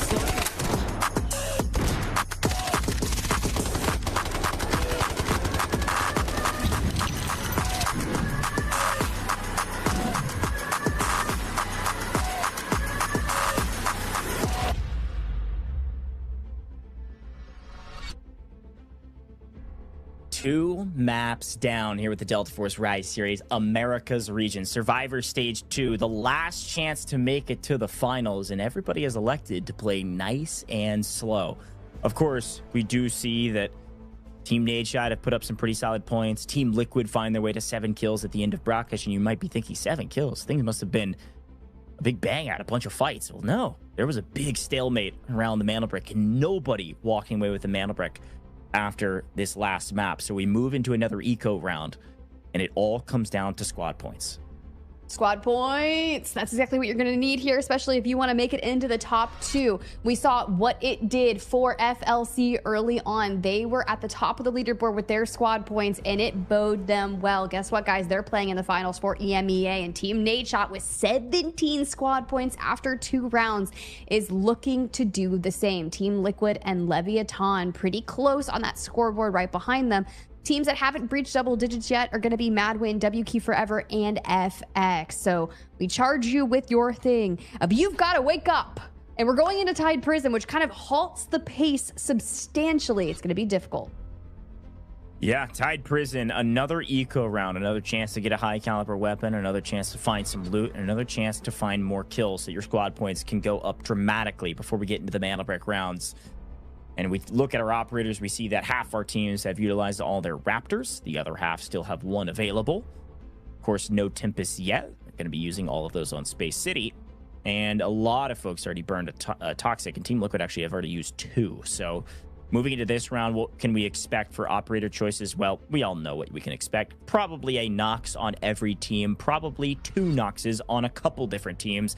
And with that, the most popular operator comp is Shepard, Nox, and Morse, which has happened 18 times. But Nox is picked like, what, in America's 38%? That's my guess. Let's see what the screen says, Tiff. Nox is definitely the most valuable operator. Oh, very close. 37. 37, we will take it. Morse and Shepard are going to round it out. But honestly, Team Liquid likes to bring in a Saniva. And they love to throw it onto Hodzik. But when we look at our spawn predictions, of course, LEVIATAN and Madwin were the 2 teams that had tier 1 spawns on Brakkesh. And they're like, yeah, that's cool. I can't get a tier 1 spawn on Tide Prison. Whatever. They'll live their best life. But teams that are capable of getting them are going to be WK Forever, Team Nadeshot, Team Liquid, and FX. Yeah, a quick little like story time with Goach here is continuing to remind you that the best spawn in the game is tier 1 on Brakkesh, because it means you won't get a tier 1 on Tide Prison where there isn't a brick, and you still have a chance to get a tier 1 on Space City, which does have a brick. So teams that get a tier 1 spawn here on Tide Prison, who knows what will happen for them. You won't be able to get it on the first Space City map, but hopefully you can make something of it here on Tide Prison. Things are going to slow down. People are going to play sneaky. You got to check every single creddy corner, and I'm excited to see who walks away with the most kills. Hopefully some of those happen pretty early in this one. Folks, I see a lot of backseat drivers in the chat always, and frankly, I like it. I like to see you all try to figure out what the best play is, but now's your chance to join the action. Season 2 is about to be here. Open registration here in 2 days' time. Build your team, sign up, and get your chance to compete very, very soon. Open qualifiers will start sometime after these open registrations. Stay tuned to the Delta Force socials for all of those updates. All right, drop a follow, get ready, sign up for your team. I'm excited to hopefully cast over your gameplay here in the future. All right, Tiff, let's jump into Tide Prison. Let's get into it, Goj. It's the halfway mark, potentially, for our series with Tide Prison. Really kind of even things out. Our last eco round of the day. And Team Nadeshot off to a red start. Hey, I like that. A little hot hands here for Team Nadeshot, emulating their owner, but let's see what they're able to do. They're up on the north side of the map, and you can quickly see Team Liquid on the south side rushing in. The first big fight will likely happen right here. WK Forever and Team Liquid pushing forward. Quick glance at the operators. Guess what? Hodzik is on Saniva. Riot Shield's engaged, baby. Bring that shield out and bounce nades off of it. Woo, I'm loving what I'm seeing already. Hook 'em, I'm telling you. Hit the grapple out, make a crazy play for WK Forever. We are going to elect to bring in a Nox, of course, but just a solo of them, because you did invest one into that zero dam map just a few moments ago. LEVIATAN finding some nice bottles over there, 300 plus, going their way. We take those. Oh, the first fight actually on the other side of the map, all the way up into the northwest. FX's Marino runs square into MW's Loud, barrel stuffs him, sends him back where he came from. May not want to take this zip, gentlemen. You're in for a rude awakening if you do. FX, a nice hold and a nice surprise. You can see actually Team Nadeshot close by this as well underneath. I love watching them kick off to such a strong start like that. No lo hagan. Pero qué mierda, man. Me donde caigo, man. Cuidado, Pilo, con los detrás también. A ver si que vengan para acá porque escucharon a esos. Te joden horario. Calculeada mala, man. No sé por qué hicimos eso, man. All right. Well, I am unfortunately not bilingual. I really need to work on that. But you should. Comms are flowing, and MW thinking about maybe what they want to do next after losing a player. Should be able to maybe pick up that res. Maybe a bit worried that FX can peek the corner and take them out as well. Hey, could very well happen as we pull up the map feed to check into where everyone currently is situated. It's going to be FX over on that West Watchtower area, WK Forever unloading.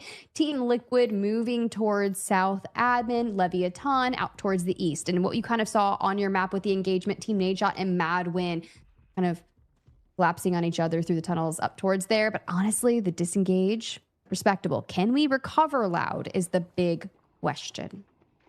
Yeah, I mean, FX is not anywhere near them as they get a big rotate, and then they get surprised as well. I told you the rats would be in, and Crab through the railing finds an angle. Uemura goes down, and WK Forever actually want to swing on this fight. Usually you're able to be content with that pick, but it's looking like they're going to full send this. Marino, Tomioso in the water, thinking this is the best play for them. They're going to get obliterated. C-Bots on the outside. Quite literally shooting fish in a barrel, unfortunately. Marino, FX, the Shark, is going to eat up the remains of what is left as FX are sent back to the lobby. I'm okay with ratting if you have to, or taking the cheeky angles, because whatever it takes, as long as you get into that finals lobby, is all that matters. And for now, just dealing with some of these prison guards, Madwin kind of just like, what the heck is going on? All right. MW not able to get their third. And Team Nadeshot are creeping in. Let's tune in to see what Smile was thinking before this one. Our only expectations for the survival games is to make it to the finals. Hey, you know what? Fair enough, man. I love it. Only goal, only expectation. We're making it to the finals. And as they creep forward to try to pick up the remains of MW, we're going to see Loud. Unfortunately, timeout. Nobody's getting that body. It actually fell in a very interesting spot where that's going to be extremely difficult to grab, and just no way. Not zipping up and falling and breaking our legs to pick up our teammate there. Not risking dying for it. So only 2 will remain for MW. Yeah, that is actually a really difficult scenario, and relegated to a duo this early on with 13.5 minutes left on the timer clock. We'll see what's going to happen. Will Leviathan and Team Liquid keep battling towards each other? Think of the operator difference. We have a Luna on Tide Prison. The only other team I've ever seen do that on Americas when I was kind of on the mic was FX, honestly. A Luna on Tide Prison is... Yeah, listen, I'm excited to be proven wrong. Let's see. Slap making a push. MW obliterated. Pick up the remains and send them packing. All right. Team Nadeshot. Nobody can question their aggressiveness today. They've been probably the first bloods, almost every single map. Really well done. Now, you see the icon in the top middle of your screen. The airdrop is preparing to drop, but the GTI supply mission is also available. See which team elects to go for it, as Leviathan and Team Liquid are close by each other. Oh, Maglab. If I found out that I went out from an angle like this, I'm turning my PC off, Goj. I'm walking away, and I'm going to go outside and take my chances by ripping one-piece packs. Like, there is just nothing left for me at that point. Oh, my goodness. Mad respect, Tiff. You were saying what we were all thinking. Oh, that's funny. Well, Leviathan going to back up from this one. Not liking their chances either. Team Nadeshot using Raptor on Tide Prison. Mad respect here as well. Recon operators very valuable for Typers. I mean, look how much intel Chris was getting. He just cleared like what a fifth of the entire map with this one drone. Like, yeah, he's basically drone racing really. throughout. Yeah, that's skill, to be honest. That guy needs to, do a couple different esports at the same time. Drone racing and Delta Force Rise Series, okay? Great play there. Clears basically their entire rotate into mid. So Team Nadeshot should be on the move here shortly. Honestly, ready to see what they keep bringing to the table. They've been looking really dang good for not getting kind of I wouldn't say the nerves out, but we've seen for the most part in EMEA, the teams that played yesterday went on to be in the finals by qualifying here today. And this is Team Nadeshot's only chance to get top two. One day, one chance, one opportunity. You can say however many ways you want. It's just the case. Yeah, 100%. Glad they're showing up, man. They've been in the VOD review room. They've been practicing for this. Trying to make it count. And for now, you look at WK Forever, who is slowly deciding if they want to move or not. They do have 3 mil. Team Nadeshot have 3.2 mil on this map, so a solid eco round, especially for Team Nadeshot, who's already at the top of the leaderboard. This is a decent little tight prison map they've got going. Honestly, I think they had, 17 squad points coming into this? So, not too bad. But WK Forever and Team Nadeshot keeping it moving in terms of those profits. For Leviathan, they want to fight.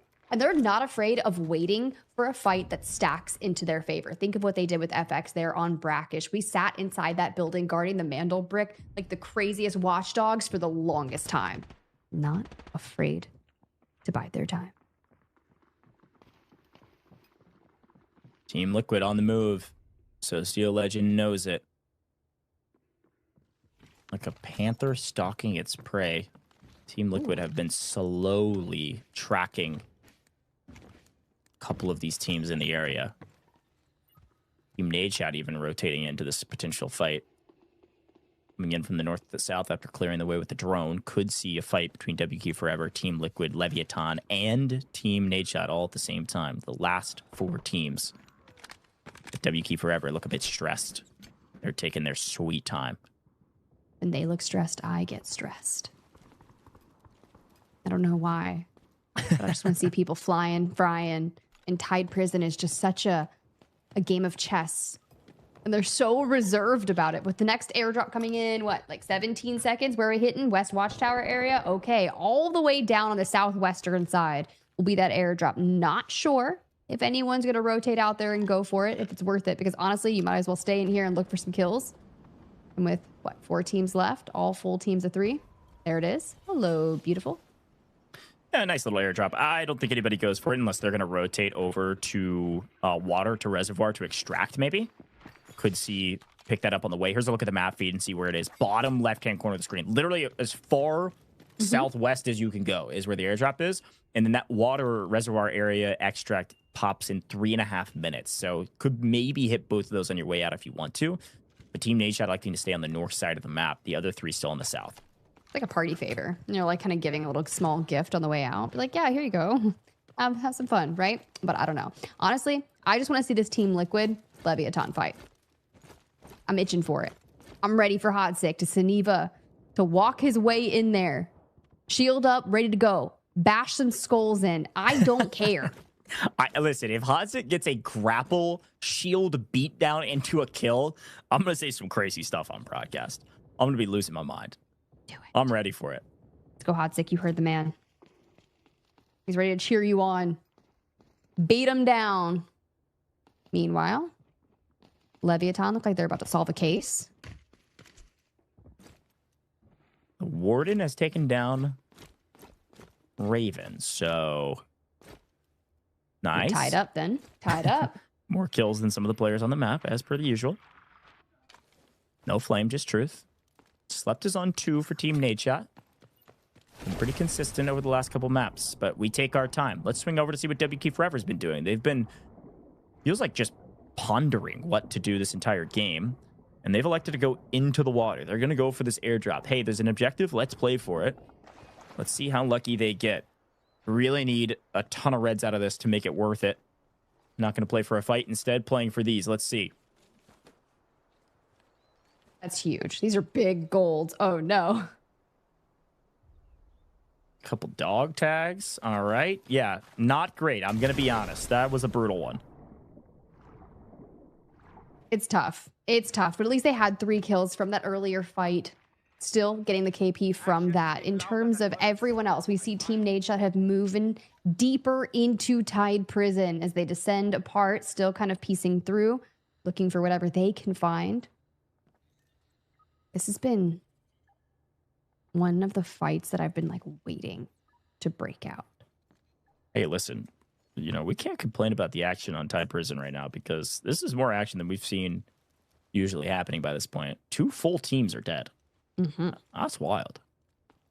Let's kind of unfortunate for FX and Madwin when you put it that way. Yeah, it is brutal. I mean, like, you essentially have to sit in the lobby for like 15 minutes. You can't even watch the game because we're on a delay, a competitive integrity delay. Makes sense why. So you're just sitting there thinking, pondering, preparing strategies for Space City.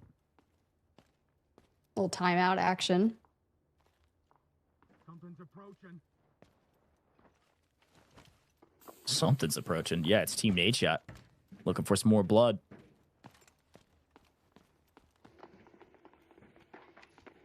All right. Well, it doesn't look like anybody's going to extract through Reservoir. Nor would they really need to. Nobody's even popped GTI supply mission yet either. So nobody's picked up a high caliber weapon. If they do, they'll likely go out via construction area, swim down, take the gun out that way. You can see Team Nadeshot's Chris getting a bunch of intel again, allowing them to rotate. This is why Raptor is so valuable, even on this map. Team Nadeshot's moved. If you did step counter, Team Nadeshot's moved the most for sure. Oh, yeah. They're moving. They're grooving. And now I feel like the final battle of Tide Prison is about to unlock. We're down past that 5-minute mark. And we can see now we are Hat Claw hunting. Hat Claw hunting indeed. I like that. All right, a team has picked up the mission.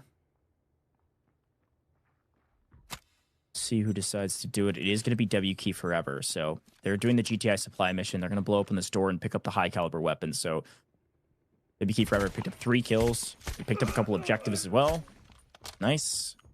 We should hear some shots right now, and maybe it's going to be Team Nadeshot rotating for this. You can see them through X right here. And Crab knows it. Ooh, all right, Crisp. Show us the angles.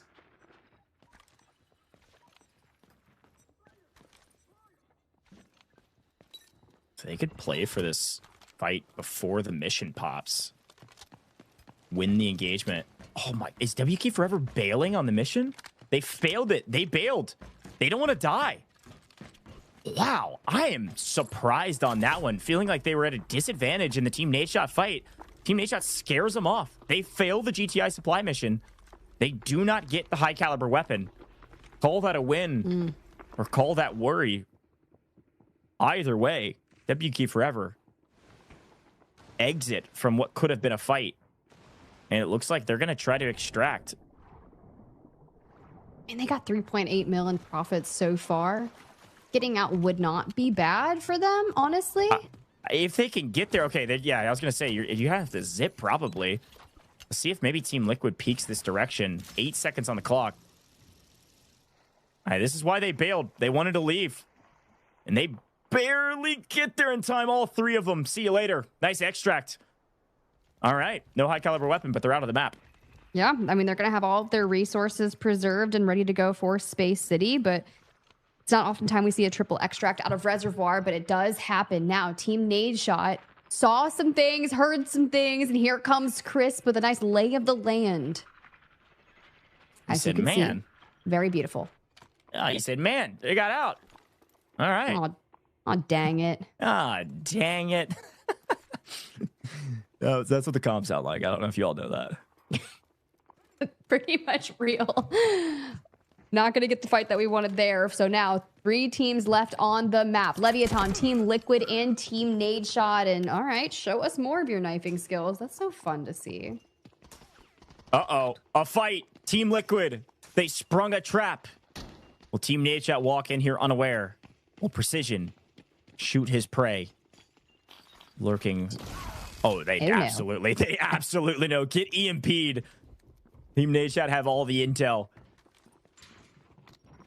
Oh, dang. And he just got his ult in check, too. So Slept likely going to pop that Nox ult and get crazy for it. Oh, no. We're chasing a Saniba. Oh, no. Precision through the stairs. Here comes Hotzik. Yeah, here's the problem. Look at the kill feed. Widows has found an angle on Smile for the backside of this engagement. A third party in the final 2 minutes. A fight breaking out, and Team Nadeshot stuck between a rock and a hard place with LEVIATAN finally finding an angle on them. Team Nadeshot got to decide, do we want to take these fights, or do we just want to stay alive and prevent other teams from getting points, considering where we are on the leaderboard? They're going to back off and at least play together as they're getting pushed by Team Liquid. Yeah, he pops the ult, immediately disengages and reunites alongside Slept. This is the time where we have to focus up as a duo, maybe push Leviathan into Team Liquid and let that fight that's been dawning since Tide Prison has started here be like, we want to third party this engagement. Alrighty. An angle. Will it yield anything besides a bit of intel for LEVIATAN? No. Chris pushing forward. 45 seconds on the clock. Quick look at the map feed shows that this is the main engagement that will probably pop here at the very end. Can you get anything for it? Team Liquid going to try to join. 3 teams left, and they're all going to try to fight in the final 30 seconds. There's nothing else to do. You're not getting out of the map. You might as well go for it. But for Team Nadeshot, it may not be worth it. They're at the top of the leaderboard. They don't want to give away points. They're at a player disadvantage. Let's see if they can find any angle as Hotzik is going for a grapple. Hotzik's going for a kill. Precision. Taking some shots over the top from Socio Legend, but enough util lands to where Socio can't get his gun up, and he can't run away either. Precision picks up 1. That's a nice kill point in the final 20 seconds of the game. 10 seconds left. Can anybody else get something? We're going for it. Oh, no! A trade back and forth. They both go down to red, and Precision has to reload. He can't get the full. I don't know if that'll count or not. We'll get the judges to get the final ruling. Okay. Fair enough. Some early engagements and some very, very late engagements. I don't know who the biggest winner was, but Tide Prison got theirs. Tide Prison gets paid. The house always wins. Let's be real. But for us, we are done with Tide Prison. 3rd round of the day, done, dusted, and it's still anyone's game considering no Mandel bricks have been achieved from round 2. So we start to look forward to what resources were claimed here. What did our kits look like moving into Space City? And our best team, W Key Forever, thanks to that triple extract down in Reservoir and a full team wipe. Plenty of assets gained. Yeah, good shout. It makes a ton of sense that they're going to be the best team and they're going to have the best map because they all got out, right? They had a couple kills and so did some other people, but all 3 extracting there. As much as I was critical of them not going for the high caliber weapon, they probably didn't feel like they were going to get out with it if they did get it. So they left the engagement, didn't want to take the fight. They already got paid. Let's get out of the map and protect our assets. So a great job there. They find themselves just a bit better than Team Nadeshot, who did pick up 3 kills on the back of Slept, but they did not extract. So 1.5 million in safe box is still a great map for Team Nadeshot. They will maintain their spot at the top of the leaderboard as Slept picks up 3 as an individual and therefore is our top slayer. There we go. Brilliantly done, boys. Looking pretty nice out there on the map. Of course, Slept there going to have 400 plus damage, but Seabots and Widows incredibly close alongside them to round out the top 3 for Tide Prison. Then you have to really start thinking of what the rest of this looks like. Top assisters, W Key F, W Key Forever. Sure, Tiffany Brain occupied. Team Nadeshot kind of in the 2nd place there. And we move on over top asset earners. It's the boys at W Key Forever, guys. They got out of the map. They made the most of what they had, and they also were able to get an airdrop. Yeah, nice job from them. And again, I was a bit critical, but I think it was the right play, all getting out there, protecting their asset value and taking out the loot that they brought in. We do see Seabots actually finding his way. Interesting. MVP. Slept picked up 3 kills, but Seabots, with the extra assets gained, whatever the math is for MVP, puts him just barely ahead of Slept from Team Nadeshot. So Seabots will be our MVP of the round. Nice job there. Congrats to him. We'll see what W Key Forever can do in Space City. Folks, Tide Prison is done finally, and with that, it's only Mandel bricks from here on out. Space City going to be a ton of fun. Not a team with a brick yet as we move into round 4. We are at minimum playing a total of 5 rounds, and who knows, we could go the maximum of 7. You're not going to want to miss it. Space City is next. Team Nadeshot in the lead, but will they maintain that position? We'll be right back in just a moment.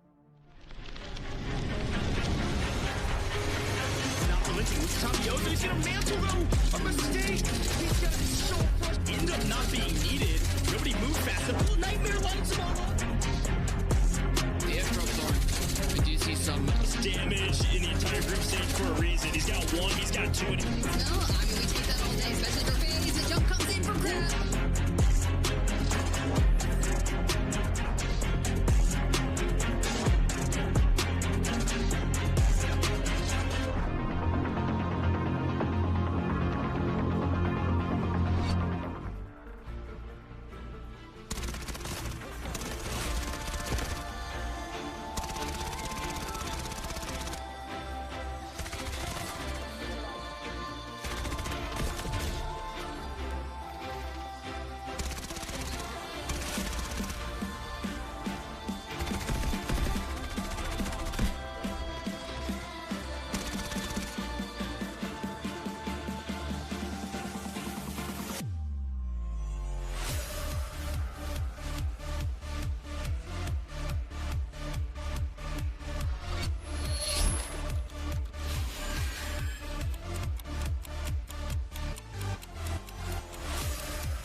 For some, success is measured by bodies in bags. Maybe that suits them. But to me, it's measured in hearts that keep beating.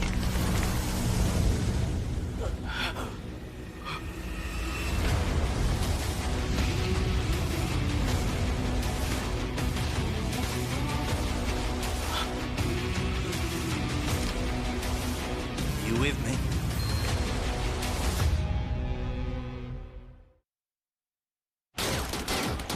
We can't hold them off! Fall back! Move! I'll cover you!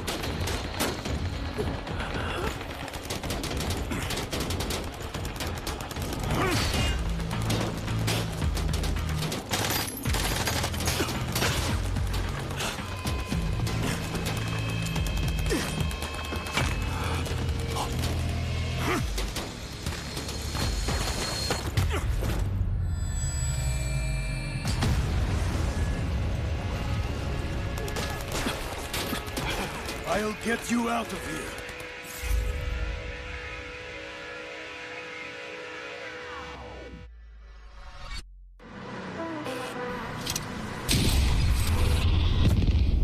The enemy got the mandle bricks. Find it. Stop them. Mandle bricks decoded. Nice work, operator. The time to strike is now.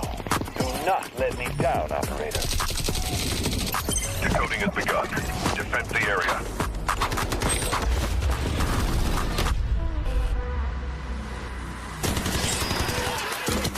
Is about to take the first hit to break up the tournament. And they're going to do it. What goes around, comes around.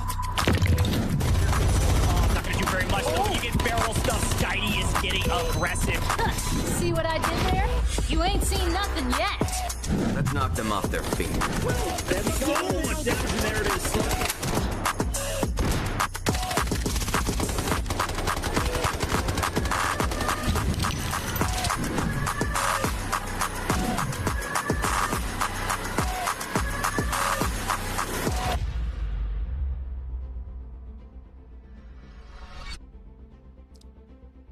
Welcome back. Delta Force Rise Series America's Survivor Stage 2. Gotta be top 2 to get to the finals. We just wrapped up Tide Prison. We just wrapped up our last eco round.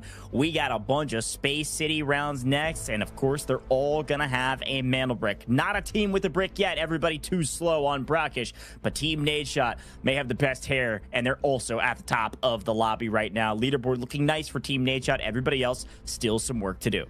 Yo, whatever he does with his hair, he needs to pass me the details because honestly, I'm trying to grow my hair out and it has been terrible. But you know, it's not terrible. It's leaderboard. Team Nadeshot up there with 21 squad points. Team Liquid and Leviathan rounding out the top 3. WK Forever incredibly close, just 2 points behind. Leviathan for Madwin and FX have not been able to get things moving, so not too great on the scoreboard for them, but that's okay because you can really change your narrative by just landing a brick on Space City. That's exactly right. You could be FX, 4 points and a dream right now. Coming in broke as a joke, and if you get the mantle brick, you're going to go to the top of the leaderboard. And what I know is this. If we don't get a brick on round 2, it means that every brick from here on out is even more valuable. Got to be top 2 to move on, like I've said 1,000 times. And with that in mind, the leaderboard is sorted by mantle brick. So the most important thing is getting this brick. But if it does come down to a tiebreaker, which it has the last couple matches, Team Nadeshot are in a very good position for that. Same with Team Liquid. Top 2 teams currently because of those squad points.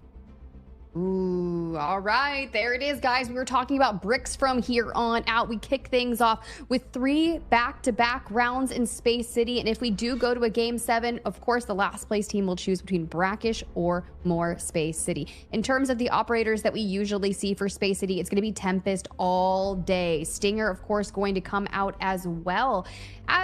Yeah, it just kind of depends throughout there. Usually it is a Luna, but we've seen some kind of off-camber picks. Yeah, I mean, there's a couple different options here, but with it being the first Space City round, most likely you'll see this comp right here. Yes, this is saying that this specific comp has been tried 64 times in this competition, extraction rate of 16%, which is actually not that bad considering most people don't play for extractions. They're playing for kills or the bricks. That is the most popular comp. These are the most popular operators. They're the same. 23% here for Tempest. The only reason it's not higher is because you can't pick Tempest every Space City map because you can only pick it twice in total, and we're about to play at minimum 3 in a row. So there you go. That's some little bit math learnings for you here on broadcast, but we got to talk about these spawns. This is what I was talking about a moment ago with the Brakkesh spawn. If you get the Tide Prison T1 spawn, you will not have tier 1 going into Space City. Most valuable spawn points by a mile are that Westgate spawn and that Employee Passage 2 spawn, which are the T1 spawns. But I will also lump in the Central Command Bridge spawn or Central Command Building spawn, which is that T2 spawn on the north side of the map. Those 3 usually the fastest to the brick if they can survive the early onslaught, the early engagement. So I'm excited to jump into this one, Tiff, and I do want to remind folks out there, no giveaway yet because nobody's on match point. Be prepared on the next one. So a quick reminder, of course, that you need to sign up for Season 2 of the Delta Force Rise series, folks. You all know the drill. 2 days' time, registration is opening. Your chance to compete in the Delta Force Rise series in Season 2. I'm getting word there may be some changes on the horizon as well. Get ready. Season 2 is going to be a banger. Hopefully you're a part of it if you can make it through open qualifiers. But to do that, you got to register first. All right, Tiff, let's jump into Space City. Take it away. Put us in. I was looking around to see what players we're bringing in. We just have a couple Tempests on the map. Leviathan, Madwin, and FX going to be bringing them in. Leviathan actually grabbed themselves a tier 1 spawn over at Westgate, which means WK Forever from Dormitory is going to be full on sending to see what we can do. Triple Blaster going out with a D-Wolf, Shepherd, Alluru comp, and it are inundating Leviathan with damage. Barely able to stay alive. My goodness, Eclipse was 1 HP creeping his way through Westgate. I told you it's a little dangerous on these T1 spawns. At Westgate, a lot dangerous with Dormitory throwing a ton of things downrange, but nice save. Able to stay up, and on the other side, guess what? Madwin, Pildora breaking out the sniper and breaking down the haters as well. FX in trouble with 1 knocked already. MW are swinging on this engagement. Of course, we got to pay attention to the brick and where it spawns, which is right in front of Team Liquid, but a big fight potentially about to break out on the other side. Oh, here we go. A little molly to the face. Elsewhere. Curious to see if we're going to have a stalemate like we had in Brakkesh. But what we have been seeing, especially in EMEA today, if some of our teams from Americas were watching over there, is we were locking down our decoding stations and then going to get a Mandel brick and escorting it to where we've already secured. Yeah, good shout. And I think the likes of MW, they're just a bit too slow here. Missing out on the player advantage that they earned by getting the knock here. They had brought in that MW AWM that they had secured earlier. So once they did that, they get their knock, but now it's wasted. Each bullet in the AWM is 100K.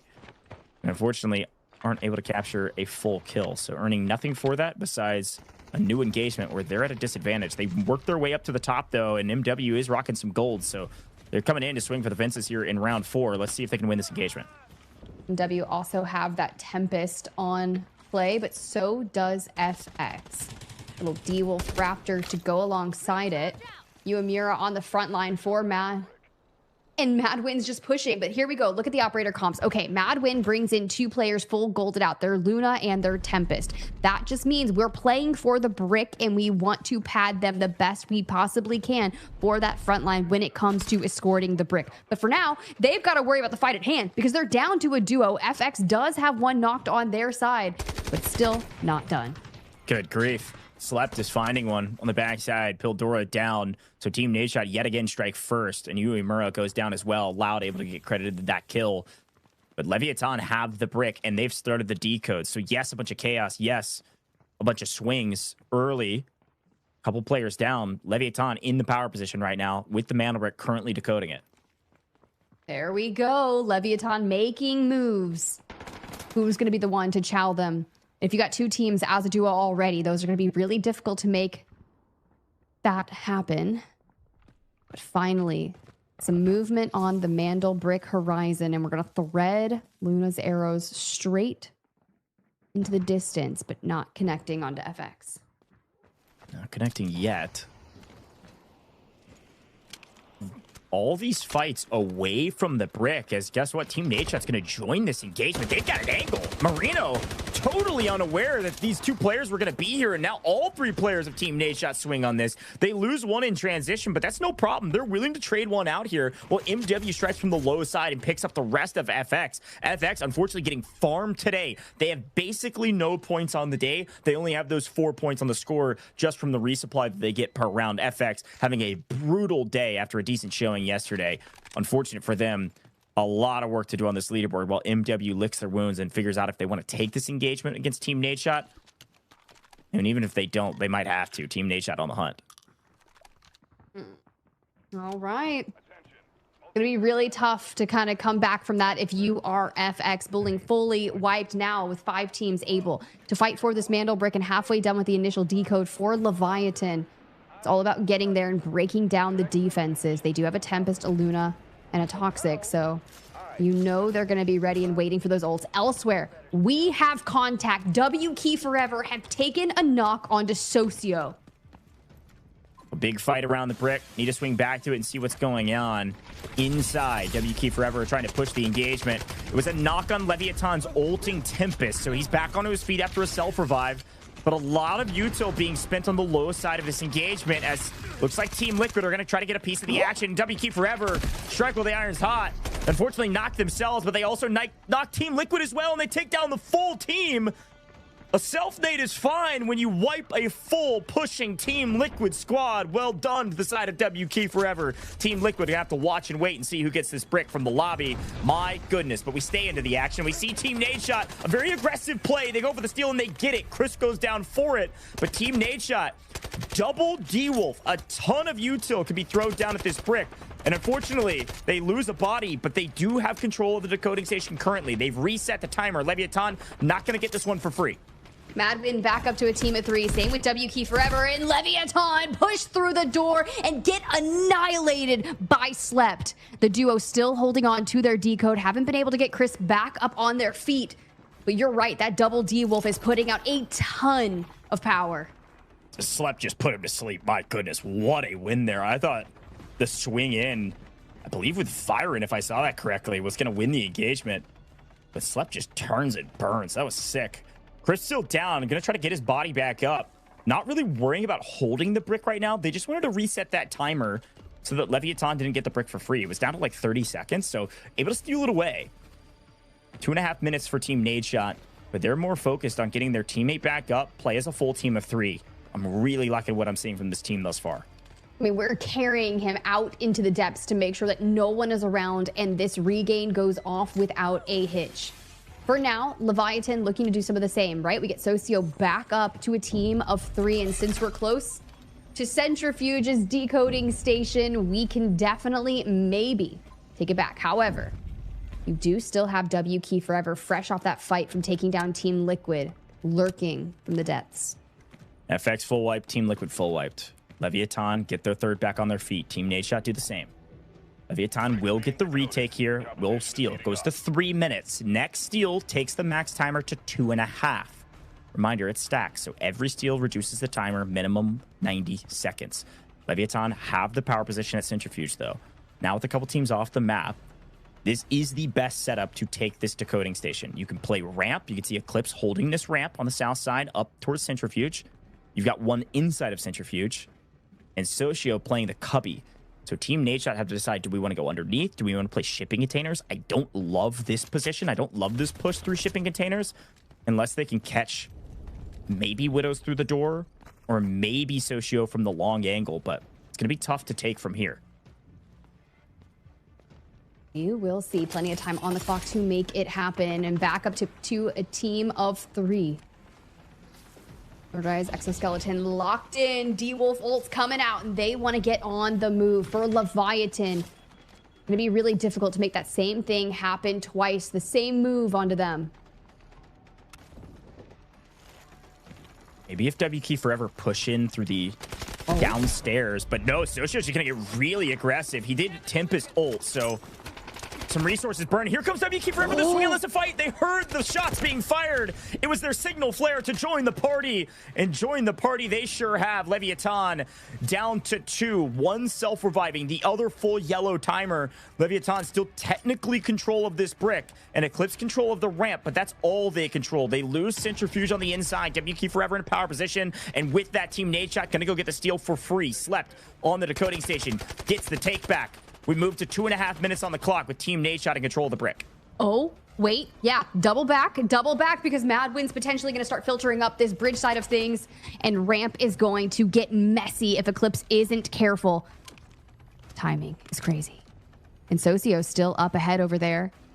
Probably not going to have a Tempest ult for this push, and it doesn't matter. No. Pildora finds him anyways. Eclipse out of here. Going to be Socio last standing for Leviathan. In a blender, Socio Legend gonna have to do it himself. Bunch of util landing, Allure rockets connecting.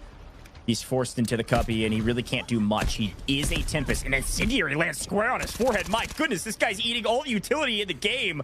Holy cow. Flushed him out, fumigated the house, got all the pests out into the open, and he gets squashed. Holy moly. See you later. Back to the lobby. LEVIATAN are out of here. It's a 3-team bang out around the brick. Slept able to pick up the ulting Tempest Pildora. Gonna go back for the self-revive. MW playing ramp. Gonna take their time now. 80 seconds on the clock for this brick. Team Nadeshot still in the power position. W Key Forever in Centrifuge. Don't have a Tempest from W Key Forever. It's gonna be a tough steal here from the team in pink from Centrifuge as Team Nadeshot have the sight line down the alley. And I will say, we did see Madwin use their Tempest ult to try and go for the steal, and Team Nadeshot denied them, and that is why they're kind of back on that ramp, regaining, coming up with a plan now that we're in the final minute of this decode. Will W Key Forever come out the door? And as we disengage with the scope, little mistime there from Smile, but you know what it does? It gives out that location, has to drop the smoke and hide. 45 seconds on the clock, and there's only one AWM shot left. Slept is maybe going to get aggressive here, or at least try to bait something out. Feeling the pressure from both sides. Team Nadeshot in trouble. Smile's just going to sit on the decoding station. Playing a bit out in the open. This arrow's going to land square on his forehead, so he rolls out. Again, D-Wolf, not quite a Tempest, but pretty quick. And Chris able to find the angle. Down goes one for W Key Forever. They can't push by themselves. 20 seconds on the clock.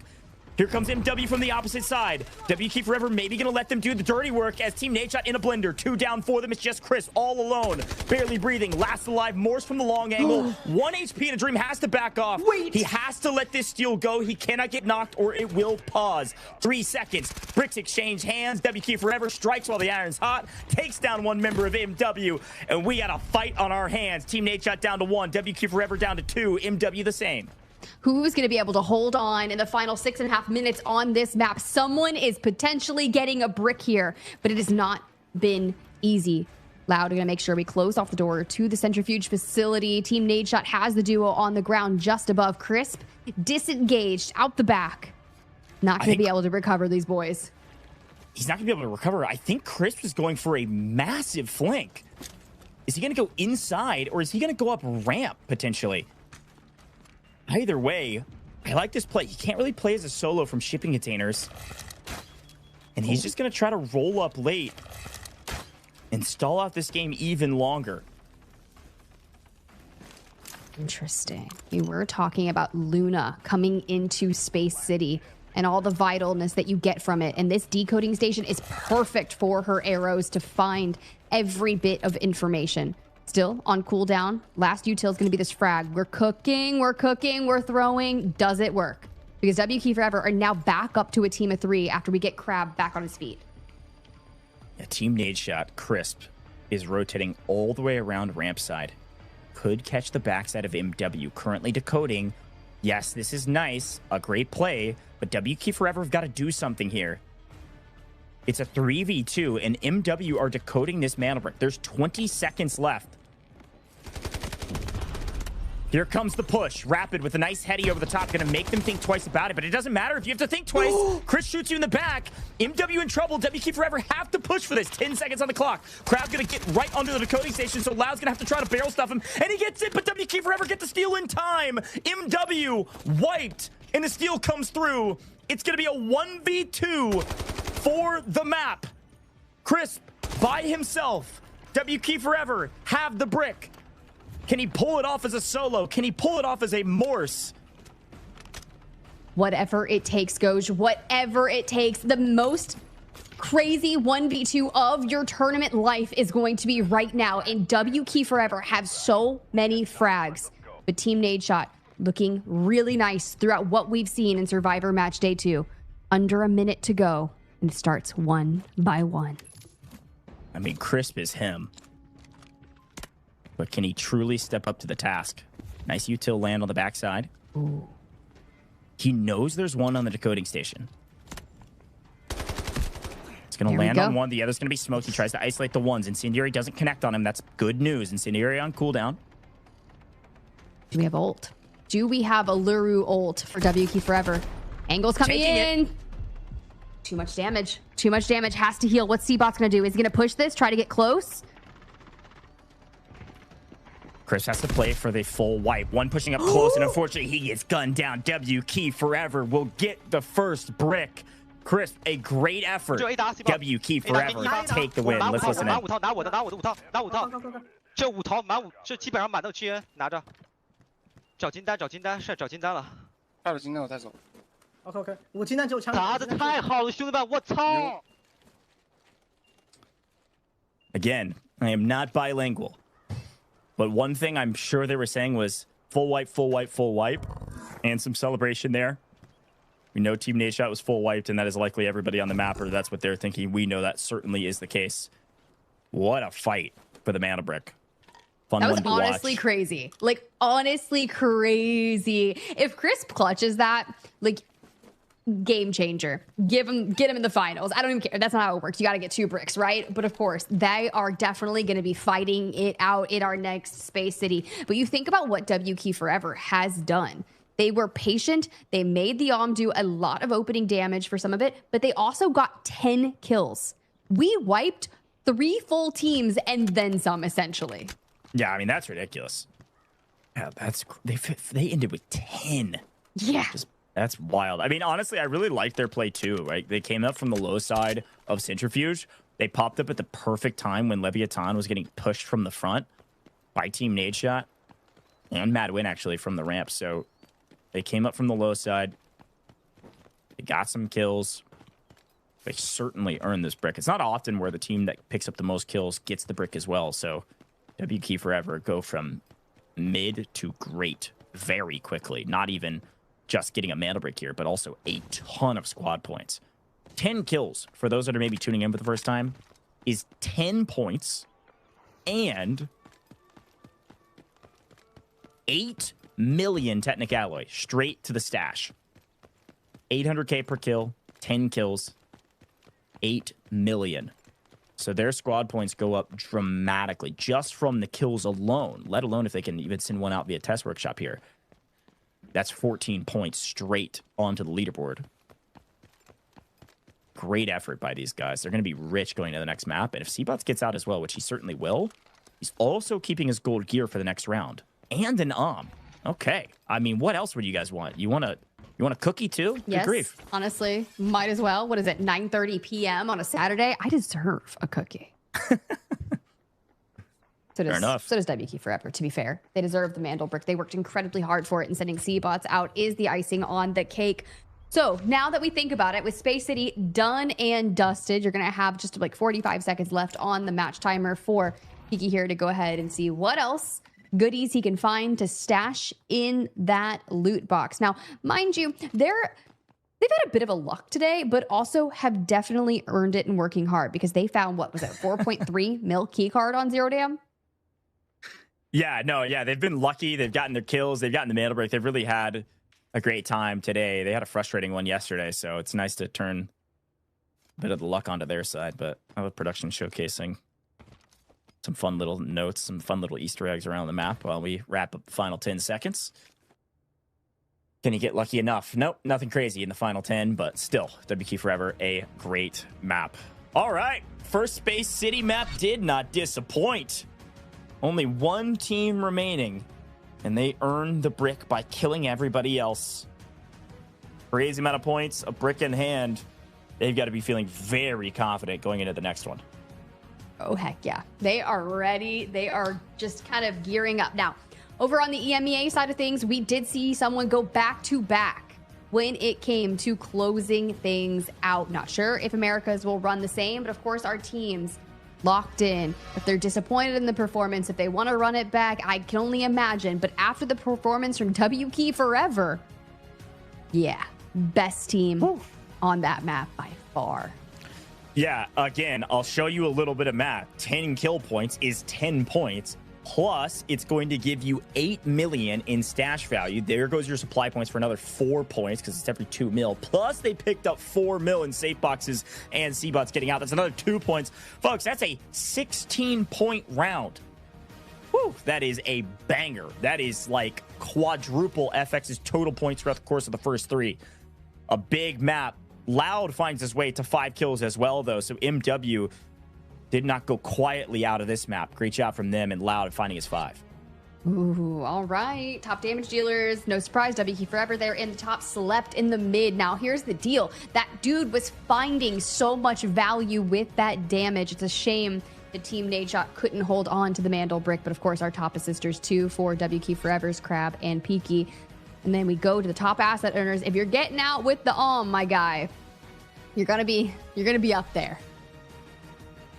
Yeah, a big map, getting out with the getting out with at least a round. I want to say it might have only been 1 or 2 from the one that was left from Team Nadeshot. So I don't know if they'll bring it in. I'm sure they will. I'm not sure how much value they'll get from it, but any value is good value. Can WK Forever go back-to-back and close us out in 5? And if they do that, it'll come down to the tiebreaker. It'll come down to the squad points, and technically Team Nadeshot in the best position. But those margins, those room for error, Tiff, it is getting smaller and smaller. I don't know. Do you have any predictions? Do you think it's a back-to-back, or is this going to go longer? I think a back-to-back would be incredibly difficult, but we can only imagine some crazy things happening for Survivor Stage. It's day 2. Anything could happen. Anything can happen, but the only thing that matters is that you are top 2. Everybody else eliminated from the Delta Force Rise series. Last chance to make the finals, folks. We're going to take a short break. When we come back, it's going to be Space City again. It's going to be another Mantle Brick round, and it is going to be match point for at least one of our teams. Don't miss it.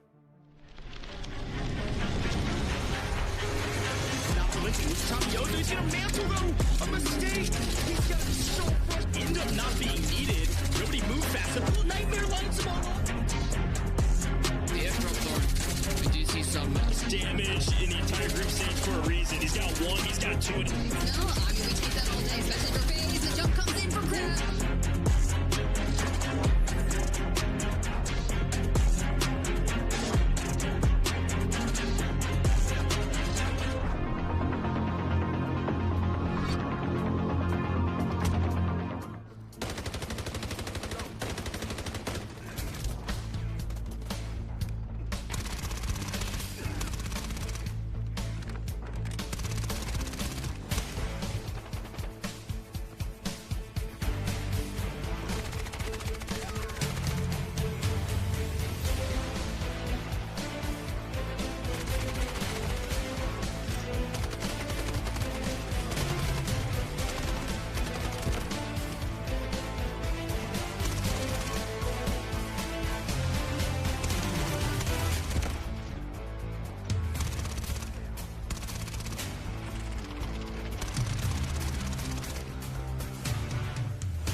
Got the Mandel brick.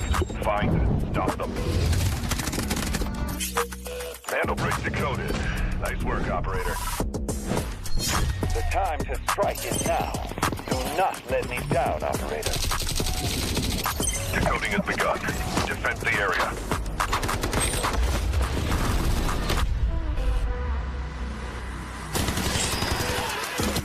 It's about to take the first hit to bring up the tournament. And they're going to do it. What goes around, comes around. Oh, not gonna do very much. Oh. You get barrel stuff. Skydie is getting aggressive. See what I did there? You ain't seen nothing yet.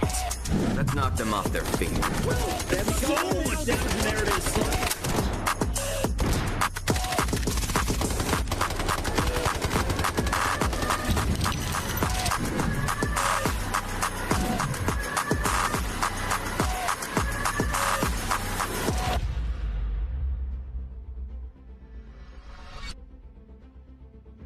Welcome back, Delta Force Rise Series America Survivor Stage 2. Maybe you're just tuning in and you just missed a bloodbath with WK Forever standing tall amidst the bodies of their ruined enemies, picking up 10 kills and a Mandel brick. They find themselves at the top of the leaderboard now with a brick in hand, but Team Nadeshot still very well into that second place. I mean, they truly are, right?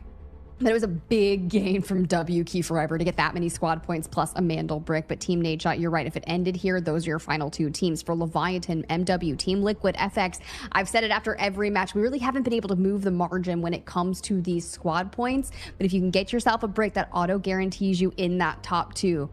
For at least for now. Unless WQ Forever goes back to back, and then we have a same situation like we saw in EMEA earlier today, and it got really scary really fast because the team that had the most squad points got wiped out of the lobby first, and it just had to wait. Yeah, I totally agree. I mean, this tiebreaker may matter quite a bit. So we got to watch out for the squad points, and we got to keep that in mind. Team Nadeshot still top fragging as well. That's our second tiebreaker. If you somehow tie in squad points, yes, that happened. It does go to kills. Got to go back and watch EMEA Survivor Stage 2. It was a banger. But for now, we tune in to the next Space City map, and of course, we have to talk about operators. WK Forever did all of that without a Tempest. They and Team Liquid and Team Nadeshot have both their Tempests for maps 5 and map 6. So a nice little advantage for those two teams. For now, though, everybody will use a Tempest on this next map, and therefore, well, maybe not 100%, but likely most people will. Going for this brick, we see, of course, the same operator choices coming through. Luna, Stinger if you can, and maybe a mix of Uluru getting thrown in here if you can't. Yeah, it's all about what works sense for you. Who had tier 1 spawns last round, who's not going to be able to get them. Leviathan and MW had tier 1 spawns, are not going to be eligible here in game number 5 to be able to pull that out. I mean, look, WK Forever got a brick from a tier 3 spawn. Dormitory's not super far, but they ran at Leviathan, and now knowing that they have potential to grab the tier 1, I would imagine they're going to come back even more kitted out. I agree. Let's see what their kits are. Let's see what operators they decide to choose and who could maybe get the next brick. Here we go, folks. We are on match point, and those that know ball know that guess what? We've got another giveaway at hand. Get ready, ladies and gentlemen. When you see the code pop up on your screen, enter it in as fast as you can. Redeem in-game or the official website. Type it in. You could be one of the lucky 15. Only 15 people will get this redemption, and if you do, you're going to earn 1,000 Delta tickets for yourself just by watching the broadcast and having faster fingers than everybody else watching the show. So the top 15 people, the 15 fastest, will get this reward. And if you miss it, don't worry. We've got a few more later down the line. And, of course, you got to tune in tomorrow for the finals as well. Thanks for being here. Let's see if it's the last map or the beginning of the end as we move into map 5. Let's go, Space City. We're getting into it, guys. Who's going to make it into our finals lobby tomorrow? FX has been getting wiped pretty early on. They're going to be spawning over here in Dormitory with Team Liquid over at Westgate. For W Key Forever, they do get that tier 1 spawn over by Employee Passage and Central Command Bridge. They do bring in the Luna Tempest D-Wolf. You can see Team Liquid get through Westgate without too much of a worry. Precision just going to make sure he gets through, healing up before finishing the push through the smoke. Put a good shout on where everybody's at as everybody pushes towards the brick. Team Liquid will actually be playing around the brick this time. And let's see if they can catch a better engagement this time around. They find themselves at second to last here currently, but it is a very tight race between LEVIATAN, MW, and Team Liquid. Quick look at the operator counts as Eclipse is able to find Mindo in transition. Already a fight breaking out. LEVIATAN taking quite a bit of damage. Operator comps important. Everybody running a Tempest across the board. I believe Mindo also running Tempest and hadn't popped ult yet. We'll double check that in a second, but still, Team Liquid in the most trouble currently.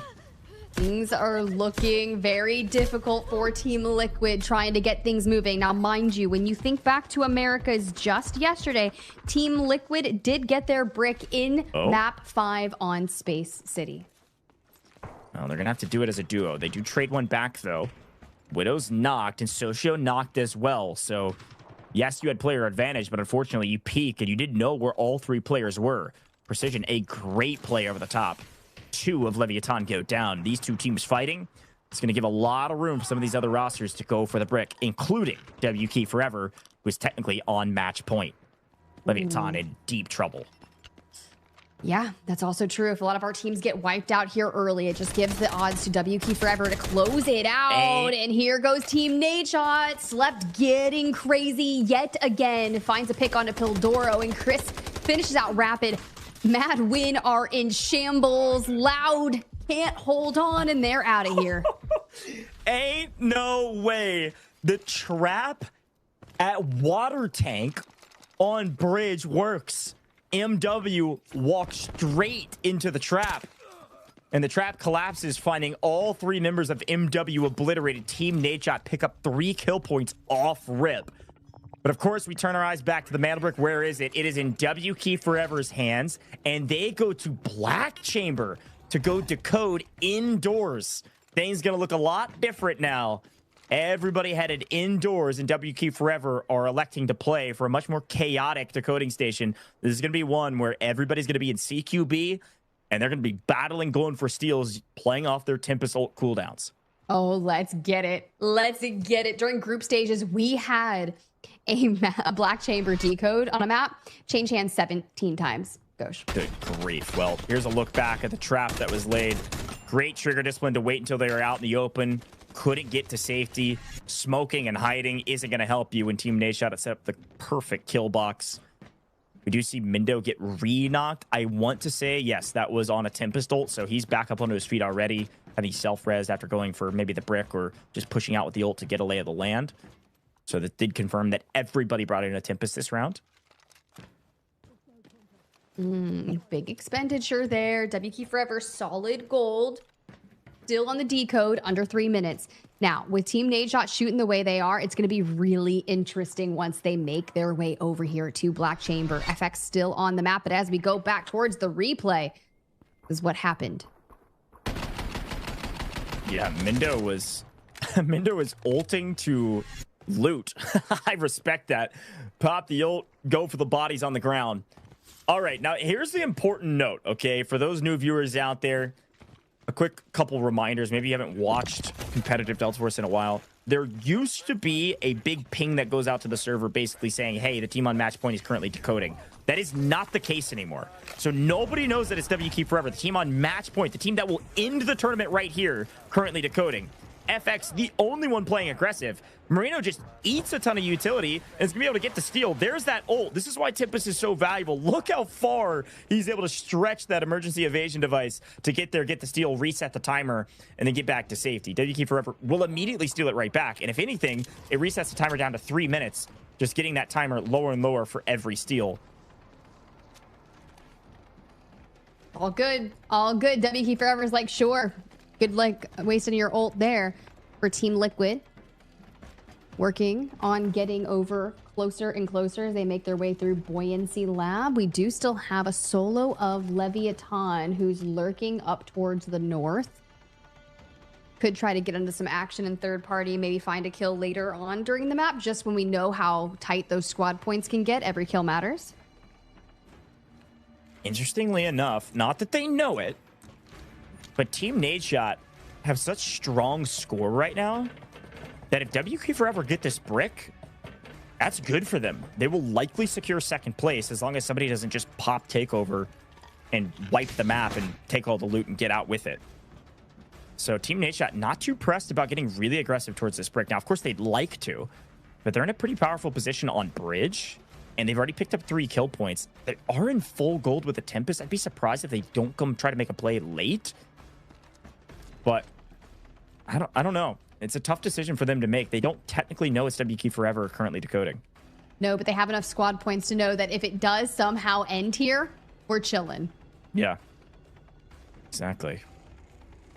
But Crab waiting and saying, okay, nobody wants to play brick. Good for us. It's going to be FX to make the first move again. Waiting for Tempest ult. They certainly have it now. And we know Marino's going to pop that and go for the steal. This time, will they let him? It's definitely getting spicy, which is making me really happy. But a minute left on the clock. And here we go. Team Liquid from Buoyancy across the way have finally entered the Black Chamber. And to WK Forever, the influx of damage could be a little too much, but what they do is they all 3 stay up. Mendo forced to heal up. Hodzik now on the peak with the Luna. Can we thread the Volt Arrow throughout? We do see it being stolen in the meantime, thanks to a Tempest from FX. Yeah, a classic play from FX. They hear some shots and they go, oh, perfect, cool. We can just grab this for free. Nice steal. 2.5 minutes now. Next steal puts it to 2 minutes on the clock for the decoding station. So, like I said, this indoor decoding station, you can't just sit on it. It's just a wide open hallway. So you have to kind of play for these steals and then play a chow when somebody goes for the steal and then back up into safety again. So just keep that in mind. WK Forever are doing the right play with Team Liquid pressuring on top. FX pressuring now down below. Team Nadeshot are electing to push up, or at the very least, they're sending their Tempest to get recon. You see that blue dot on the mini-map? That's one member of Team Nadeshot getting aggressive, likely their Tempest, and you see them now zipping all the way off your mini-map back to safety. Yeah, there you go. They got their intel. They know for WK Forever from the stairwell as we work our way back on up. They really benefited from the fact that there were so many teams not left in the lobby, so we're gonna have to fight for it. Crab with the triple blaster, throwing it through the doorway up above, gives you the angles and the information that you need. But honestly, if FX times this right, they don't even need to push. They have the decode, but they just have to hold that hallway. Yeah, FX is just going to hold the low side while these two teams fight. At some point, something's going to break. Either they have to take the engagement or go for the brick. And if somebody turns to go for the brick, the other is going to take the engagement. So a bit of a standoff. WK Forever looking to get aggressive here. Peek the corner, get pressured for it. Throwing util out, does basically nothing. Smokes a galore. WK Forever can't make a decision. So FX are getting the results of that, which is literally nothing on the bottom side. Team Liquid are peeking over to get some intel. 40 seconds on the clock right now. Team Nadeshot have entered the building.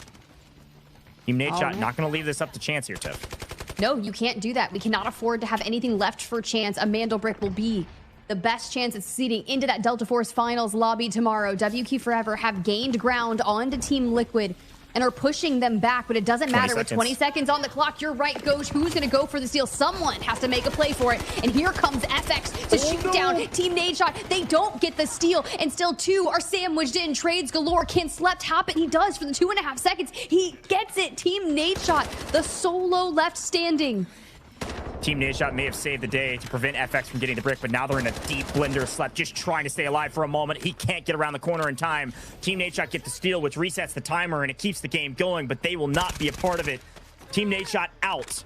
WK Forever still winning engagements on the top side. Team Liquid down to a solo, while WK Forever pick up theirs. LEVIATAN have entered into the engagement. It's just Eclipse left, and he's found an angle on Tomiozo. FX now full wipe. Who's going to end up with the brick? WK Forever in the best position by a country mile with all three up if they can get this res. Mindo has to be a hero here to keep this game going. And there you go. Resources coming in, trying to find Mendo. He's been playing behind these. He gets the knock on the C-bots, and a big 1v1 through the doorway. He wipes WK Forever. Sit down, says Mendo. What a play. We play at least one more map, and now Mendo will be able to at least pick up one. Eclipse, here's the res coming. He knows this is likely near end of map. Mendo hears some footsteps. He's playing for this chow. It connects, though. Eclipse knows he has the advantage. He can maybe push it, but a disarm comes through, so he backs off. Smartly taking this engagement a little bit slower. He doesn't have to get overly aggressive. If he can stall out Mendo here, he's going to get the brick. If LEVIATAN walk away with his brick, I'm going to lose my mind. Oh, my God. He's working so hard for it. A little 1v1 action, 30 seconds on the clock. Mendo already went massive. Mendo with 3 kills, 2 on precision. Clips has 2 of his own. The thing is, he's in charge of this, having the decode already. LEVIATAN 100% get this brick if Eclipse does not scam. He cannot. If he dies, it pauses. He has 1 chance. 1 chance. Perfect. And I think Leviathan, do it. Wow. There it is. Leviathan, get the brick. Smiles all around from Eclipse. The little solo shenanigans pay off. He recognizes the chaos that is occurring in Black Chamber and does exactly what he needs to do. Sometimes it pays to be late. I tell myself that as I always roll up late to the function. Oh my God. Widows is dog But here shit. it truly is the case. Listen in. That's what I like to fucking Free see. brick, bro. Free That's what I like brick, to fucking son. see. Well played. Oh my Oh God. my Well God. fucking played, Eclipse. Oh my blessing. Don't even tell Jay. Don't even tell who? Whomst? Free brick. I mean, fair enough. It is free when everybody else dies. Let's take a look back on these replays as Eclipse comes in the backside. He did earn his way through. Finds the last member of FX. And then this big engagement on the top side keeps everybody else away. So LEVIATAN's Eclipse is just waiting. Mindo goes nuclear, sits them down, sends them back to the lobby, winning as a solo. And then LEVIATAN get the brick because of it. And Eclipse gets out of the lobby protecting his golds. What a play from a one-man army. Sometimes you just gotta put the team on your back as a solo to get the brick and get in to potentially the finals tomorrow. The first step for Leviathan has been completed here in round number 5. Team Liquid, though, on a full regain, have 5 minutes to traverse Space City. And they don't know they're the only ones here, but they're going to be finding dog tags and loot galore. Yeah, they've got to assume at this point. They know that Eclipse is out there. They don't know that he necessarily already got out. But it was the right play. Eclipse knew that he couldn't really take this engagement unless he got really aggressive, and he didn't want to get aggressive because he wanted to stay alive for the brick. Once you got the brick, just protect your golds, get out, like, cut your losses at this point for everything else you lost on the map. It's a big win from them. Team Liquid, I think, at this point, Tiff, are just going to try to... Actually, they're going to try to extract. Yeah, fair enough. Like, great wherewithal, great heads-up play here, actually. Look at the timer difference. It's probably really small if you're on mobile. You can see it on our map feed. 3 minutes, 52 seconds. Game clock, 4 minutes and 14 seconds when I called it out. So a nice, like, 20-second spread there to be able to make a play for the extraction. All 3 of Team Liquid will also make it out of the lobby. Doing whatever it takes to preserve resources, make the most of what you have, and get out maximizing those squad points. When you think about Leviathan, we talked specifically, guys, about how they didn't have a ton of squad points moving into this, but once you have a Mandelbrick, it does not matter. Of course, that moves them into second place underneath WK Forever because of squad points, but those two teams, if one of them ends it in our next match, those are the two guaranteed to be going to finals. What a map. Space City never disappoints, I swear. Team Liquid, too. I mean, they're going to jump this leaderboard as well. Extracting here is big for them, so a big tiebreaker in our hands. LEVIATAN has been brutalized up until this moment, so it's nice for them to catch the right side of the coin flip. Some of the RMG finally going their way, and also great skill as well. Dude, my heart rate would have been going crazy knowing I just needed to hit a 1v1 to steal my brick. Like, just to have that, like, come on.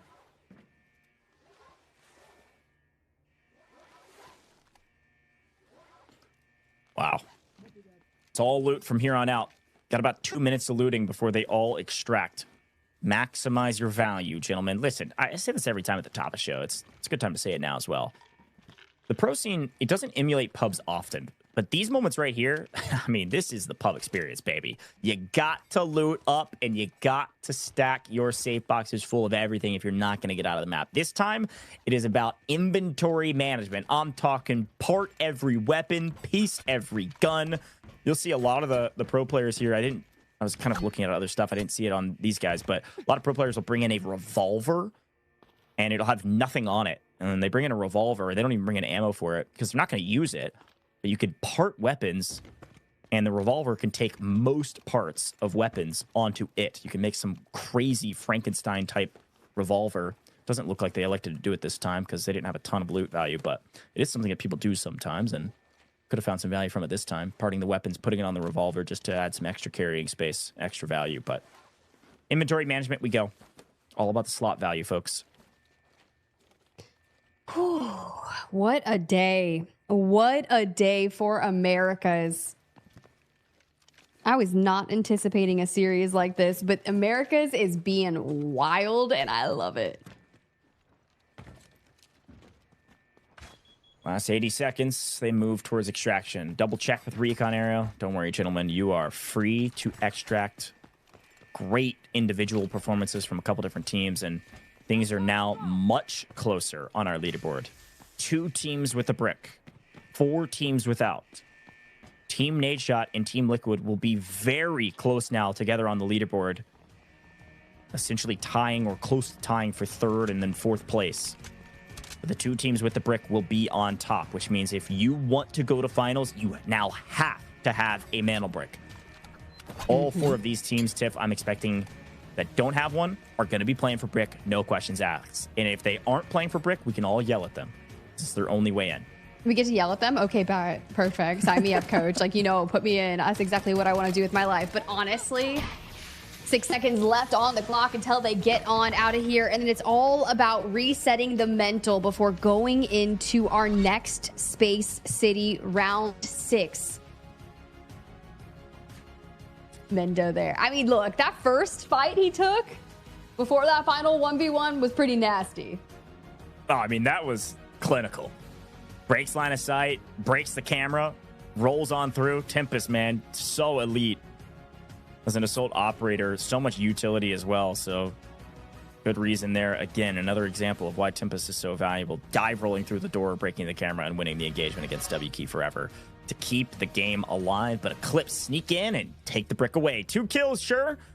Decent little damage. Decent assets because he got out as well.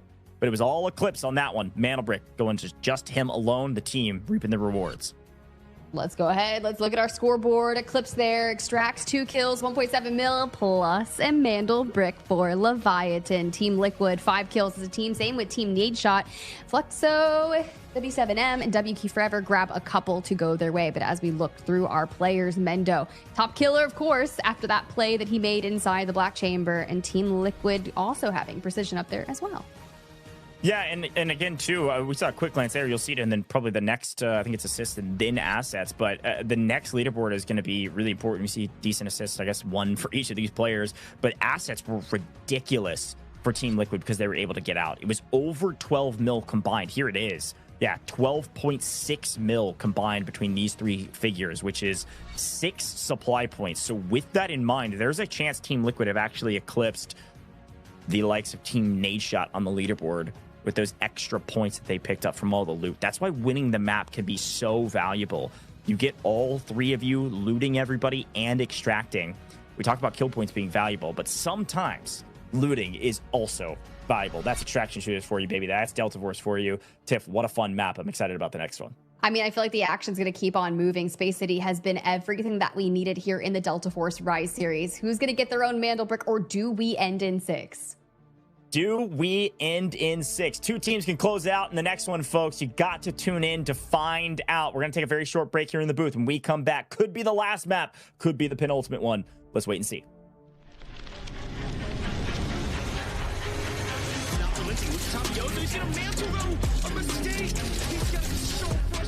Not being needed. Nobody moved fast enough. Nightmare lights him on. The airdrop's on. We do see some damage in the entire group stage for a reason. He's got 1, he's got 2. No, I mean, we take that all day, especially for FaZe. The jump comes in for Crab.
Got the Mandel bricks.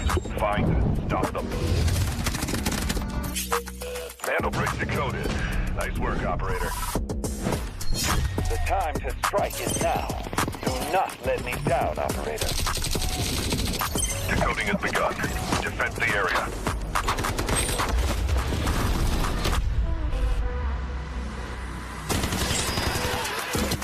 Is about to take the first brick of the tournament.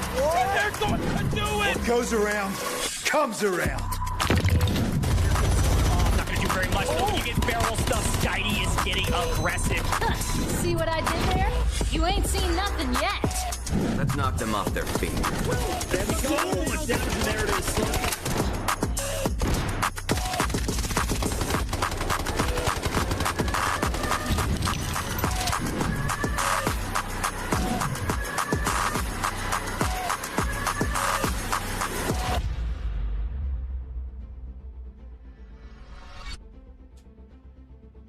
Welcome back, Delta Force Rise Series America Survivor Stage 2. Ladies and gentlemen, we got 2 teams with a brick, 4 without, and only 2 spots to the finals as we move to another Space City map. Tiff, I am very excited to see if WK Forever can close it out, or maybe, just maybe, LEVIATAN from the bottom of the leaderboard now up into 2nd place. Where will they land? Take a look at the leaderboard. Team Nadeshot still holding on barely to the top squad points. I mean, look, having those squad points is going to be so vital, because if you think about them grabbing a brick here, then they essentially, should Leviathan not really do too much in terms of squad points, should slot inside the top 2. And if no one gets a brick in game 7, you know, you have to start thinking about things like that. Any opportunity to put yourself into the finals is going to be done by winning yourself a Mandel brick. Yeah, that's exactly right. You have to get a brick at this point. There is no if, then, or buts about it. Go for the brick. You have to. Top 2 make it to finals. We'll say it over and over again, but now a much tighter race in the squad points category. Team Nadeshot gets a brick. They'll find themselves into the top 2 if Leviathan doesn't put up a sizable number of points. Team Liquid get a brick. They'll put themselves into the top 2, same story. So Leviathan might have made a heroic play on the back of Eclipse, but maybe not done yet. Now, of course, you can avoid all of that math. If one of these top 2 teams get a brick, it is over. And the only teams that make it to the finals are the teams with the brick. So a lot on the line, a lot of if, thens, and buts, a lot of hypotheticals. But now it's just a matter of time. Who will clutch up when it matters most? Let's take a look. Round 6, the most limited round. Operators are much more limited at this point, and if we get into round 7, everything will open back up. You can use whatever operators you want, still maximum of 2, but all of this that you see will be reset. So Tiff, question is, who brings in what for this round? Well, I mean, honestly, if you've got Tempest left, you're going to use it or lose it. You'll get it back if we go to game 7, so you might as well expend it. WK Forever, Team Liquid, Team Nadeshot likely going to be the ones to bring in their last Tempest. So then you immediately look to who has Lunas left, who has Stingers left, what other viable resources are going to make your best foot forward. Holding down Black Chamber. Is it Centrifuge? Are you going open? So it really just depends on so many crazy factors, but the only thing at the end of the day that matters, as long as you get aggressive with smart engagements. That's exactly right. Here's the meta comp. We know it. We love it. We know how it works, but not everybody, hardly anybody, could even use this comp. Half the teams have a Tempest, half without. If we take to the spawns to try to figure out some strategies, what do you think, Tiff? WK Forever, Team Liquid can't get it. What do they do? Full send. Full send. WQ Forever hasn't been stopped by not getting a tier 1 spawn. They did it from Dormitory with a tier 3 spawn back just on round number 4. So not too worried about them. Team Liquid with the way Mendo is shooting. Yeah, okay. Not necessarily too worried about them. For Team Nadeshot, if they get a tier 1 spawn, they are full sending. I couldn't agree more. Everybody's got a full tilt, full send at this point. The only other team that frankly doesn't have to, I guess, sort of, if you want to leave it up to chance a bit, is WK Forever, just because they have solid squad points and they have a brick. So somebody else getting a brick isn't the end of the world. But you never know. Here we go, folks. It is map number 6, a nail biter here in the last chance to make it to finals. So I do want to remind you again, if you want to be a part of the action like this in future seasons, guess what? It's right around the corner, season 2. Registration opens in 2 days' time, August 10th. Get your team ready, get signed up, work your way through open quals after that, and hopefully I'll be casting over your gameplay in Season 2. Do not miss your chance to compete. But for now, we got to turn our eyes to the end of Season 1, Round 6 of Survivor Stage 2. And here we go. FX and Madwin with their tier 1 spawns. Team Nadeshot are going to have that dormitory spawn in there immediately, keeping their eyes on Madwin. But will they be able to connect through the smokes? We're trying to find purchase. A couple of damage has been done, but nothing too major onto Madwin. Nothing major yet. Everybody just trying to time their 100-meter dash in Delta Force straight to the middle of the map. 4 teams have made their way to mid-map. You can see FX sprinting forward. They've had a brutal day today, but everything can change if they just get a brick. WK Forever worked their way into Black Chamber, where they started things last map. MW up ramp into Centrifuge, now on your screen now. And then Team Liquid up in Buoyancy.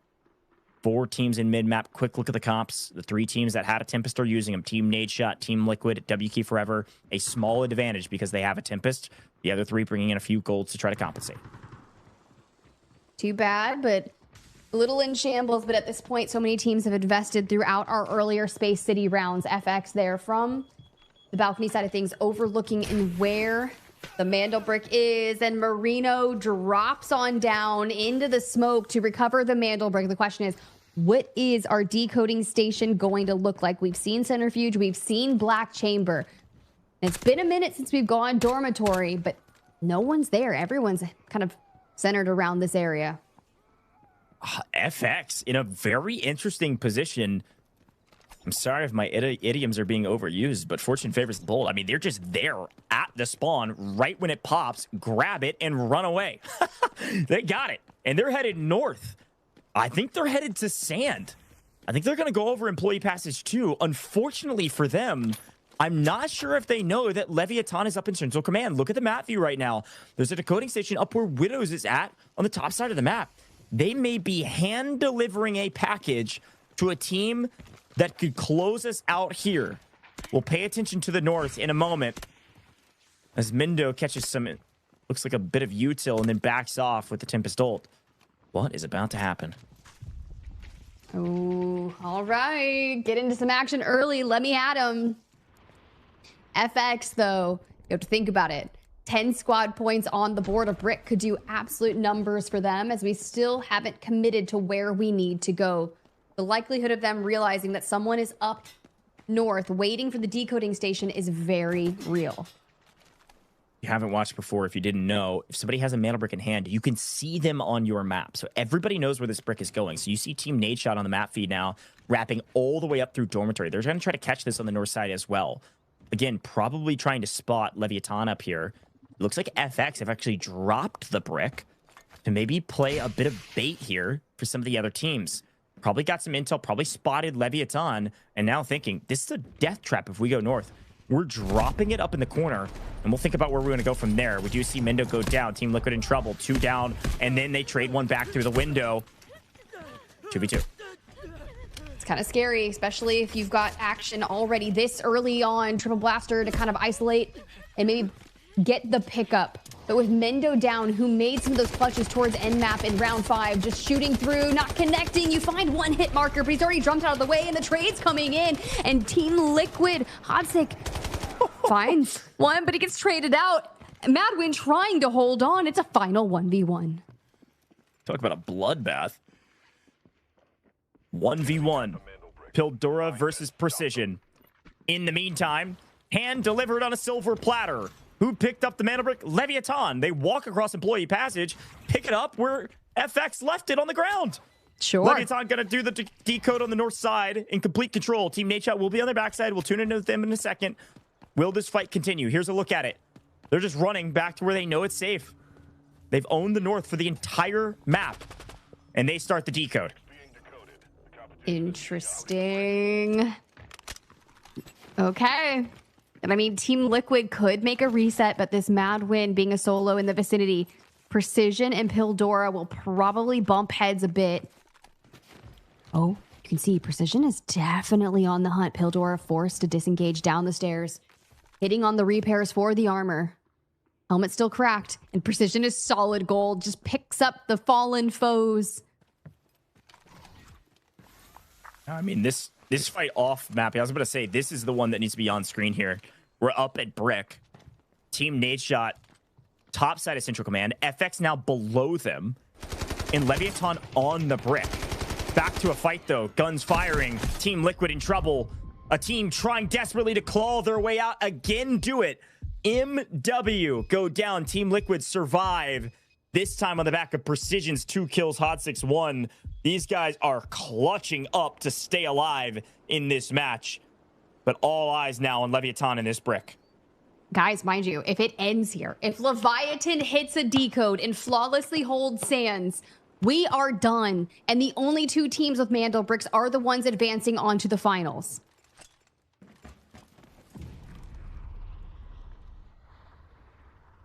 This is it. Leviathan trying to get some intel using Aluru. Not much is gathered yet. Team Nadeshot peeking out of Central Command. FX making the wide wrap actually south. I like this. Trying to pinch Leviathan between who they know is on the north, which is Team Nadeshot, and then themselves on the south. W Key Forever could swing in on this actually up through Printing Room. They're wrapping all the way on top northeast side of the map. Widows hears the footsteps, though. He knows he's about to be in trouble, but trying to help out his teammates as well. Hold steady. Hold steady. FX says, we may have delivered it to you, but we are here to take it back. Instead, you get an incendiary straight to your face.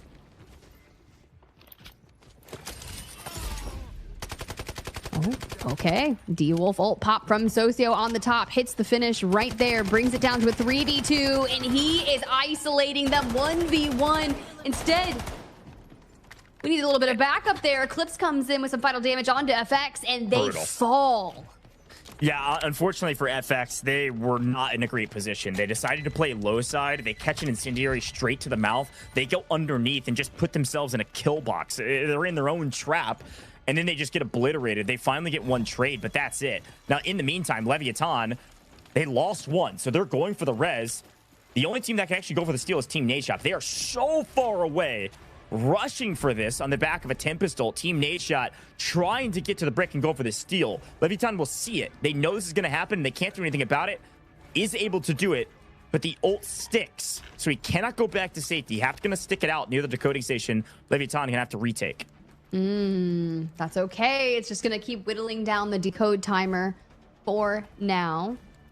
And at least Team Nadeshot is healthy. With 4 teams of 3 still left on the map, anything can happen. With this angle, could do some damage, but we're just going to exercise that knowledge we are gaining from... Quick look back on the replay here in the fight that I was talking about. FX, unfortunately, gets styled on a bit. Widows from the top ropes, swings into the backside, gets a full team wipe. So MW, FX are out of here. 4 teams left playing for the brick. Team Nadeshot technically in control. All right. Hope you guys are all locked in because this is going to get messy. They start to move in. Team Liquid, though, needing to get a brick of their own on 3 kills thus far. And we have started our journey across Space City, across the north. A coin flip determines whether we play a map or not. 2 teams without, 2 teams with. WK Forever and LEVIATAN pick up the brick here. We are done in this map. Team Nadeshot, Team Liquid pick up the brick here. We play one more and only one more. This is it. All right. Resources coming in. Smokes are down. And Alluru ult coming through straight into the hands of Hodsik. It's a big pickup from LEVIATAN. Team Liquid gonna have to think twice about this push, but Team Nadeshot still technically in control. It's gonna allow potentially LEVIATAN to make a wrap, though. WK Forever are gonna show face down on the east side of the map here. Big moment for Team Nadeshot to just stick the brick and hold. They're about to get pinched, though. WK Forever from one side, LEVIATAN from the other. Smile knows it. He gets a read. See the comms flying. And they've got some intel here. Should see them through the bulletproof glass on the left as well if they peek a little bit too far. But a ton of util landing on the heads of Team Nadeshot is going to force them to heal up, which is going to allow LEVIATAN to push through. They can't hold the sight lines if they're using meds. Here comes the ult from LEVIATAN. Immediately punished for it. Actually not ulting. Social Legend just get fooled. Didn't know Smile was tucked away in the corner. What a play for the split. Team Nadeshot taking a ton of damage, but they're technically in a player advantage. WK Forever going for the steal. They can't get there either. Eclipse takes down Slept. Team Nadeshot into a duo. Team Nadeshot a solo. It's gotta be Smile. Smiling big. Gonna have to play as a solo. He goes down. Team Nadeshot eliminated. The timer paused. It is anybody's game, but Team Nadeshot's the only team that can keep us playing as Team Liquid. The crazy thing is there is such a large chance that we end here in Game 6 on Space City. WK Forever, Leviathan, they need to reset to a team of 3 if they can. Team Liquid, the big challenger, must emerge. Now, mind you, I mean, we just had Hodsik eat an Alluru ult from Leviathan. The reset comes through. They're in Central Command building still.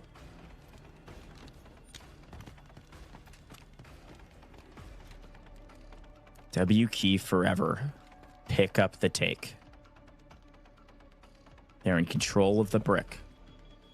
Team Nadeshot, MW, FX, all waiting in the wings, hoping and praying that Team Liquid can pull a rabbit out of a hat. Show us some magic. Keep this game going. They're just watching from the southern side of things. WK Forever has spread out. They do have a Tempest. They have a Luna. They're going to be investing those arrows and keeping apprised of where everyone is pushing through. But Mendo on the south side, just ahead of the Central Command bridge, is scouting out for the team. Maybe we can find some movement. Maybe here's Eclipse running straight towards him. That's why Mendo goes prone. The trap is set. Will Eclipse fall for it? Oh! I heard you slam your desk. Right into the open arms. The Rats are in. They get their cheese. A pickup there from Team Liquid and a quick loot means LEVIATAN down to a solo. Whatever it takes. 1 by 1. Still plenty of time. 1:15 on the clock for the decode. Ooh. Widows, what are we going to do? Socio is too close to the brick decoding station to be able to pull him through. So you are a solo. Maybe you pick up something onto Team Liquid, but we send Mendo out yet again. Here's the thing. We learned this yesterday. There is a scope these players have that they can check who the opponents are sometimes. So I have assumed at this point, LEVIATAN have to know that the team decoding the brick right now is WK Forever. If WK Forever get this brick, LEVIATAN make it to the finals. This solo is only eyes on of Team Liquid who are moving forward. 25 seconds. Team Liquid, the weight of the lobby on their shoulders. WK Forever have to have the perfect defense. Oh no. Can they get styled on twice by Mendo? He pushes in, going straight for the steal, but he can't get there in time. Ult runs out of time. 14 seconds. It's going to have to be precision. They can wipe them all. 1 down, 1 fold. 9 seconds on the clock. You've got to wipe the entire team from the top ropes. Precision with the perfect angle. 1 goes down, the other running away. You got to go for the steal. Can he jump it in time? 0 seconds, and it lands.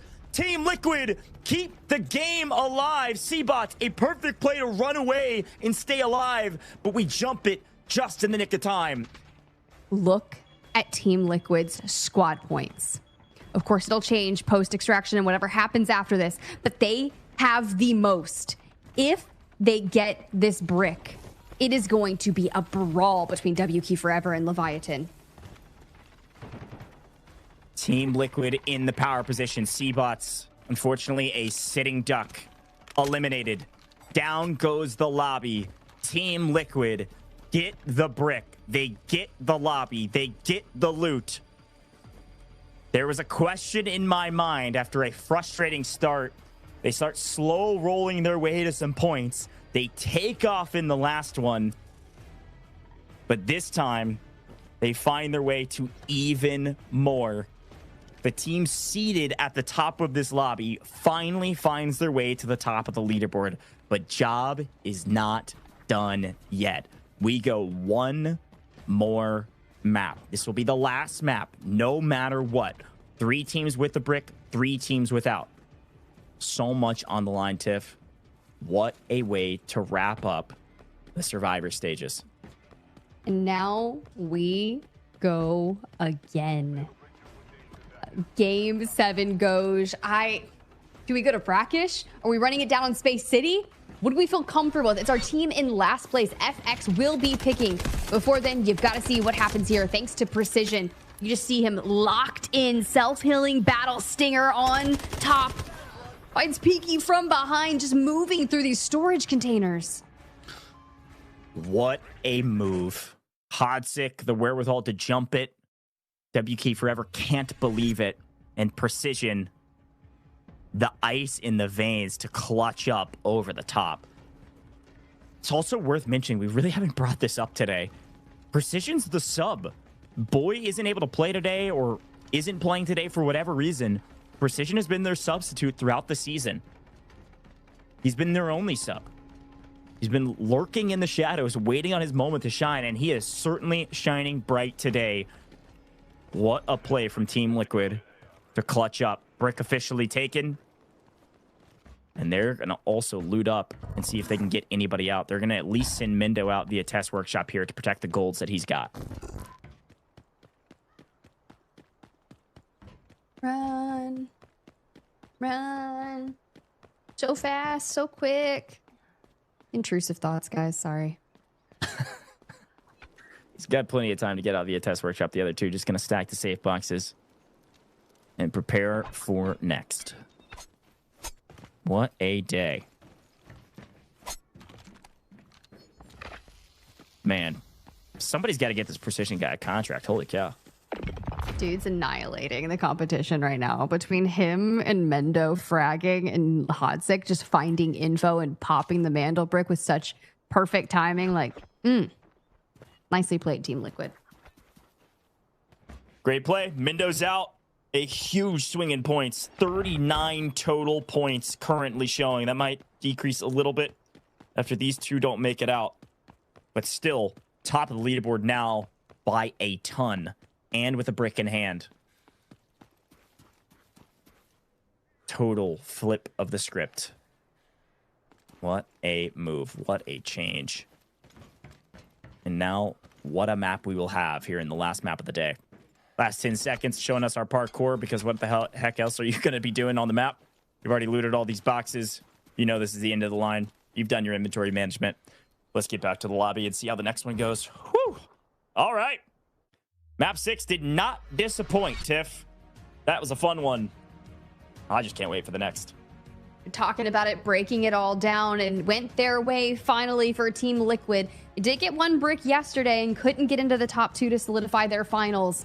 But the pathway for Team Liquid is hard fought here on Survivor Match Day 2. We look into WK Forever, who were so close to ending out the series and solidifying Leviatans and themselves to get to the finals. But now everything is on the horizon for them.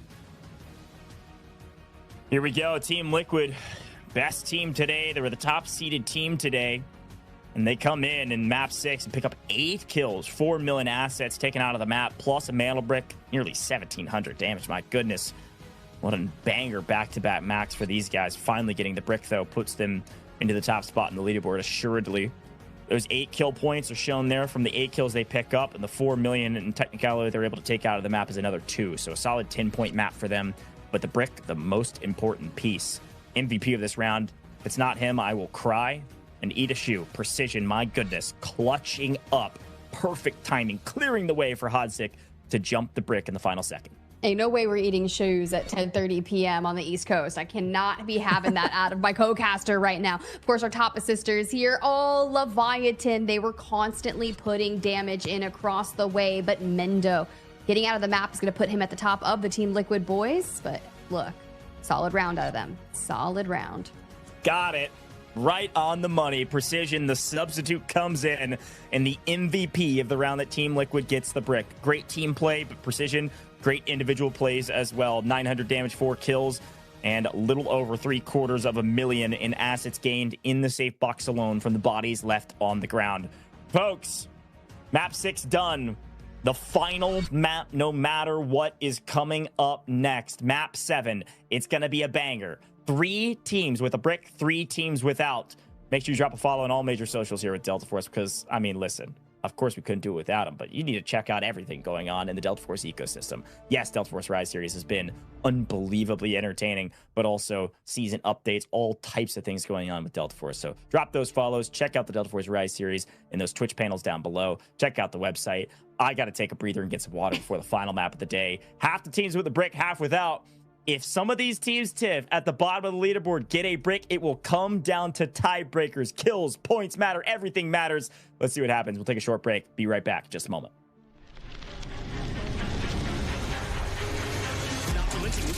He's gonna mantle though. A mistake. He's got so much. End up not being needed. Nobody moved fast enough. Nightmare lights him on.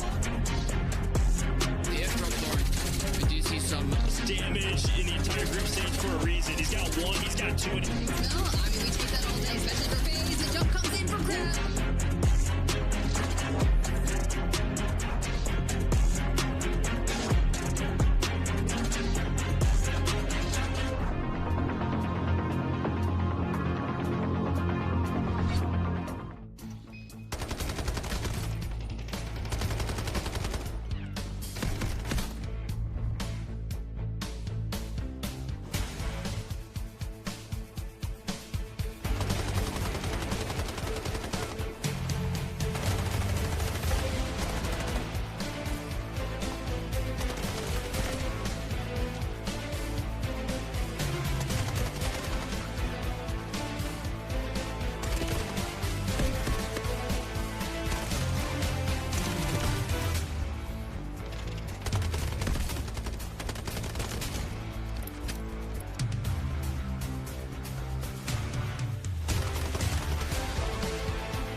Decoded.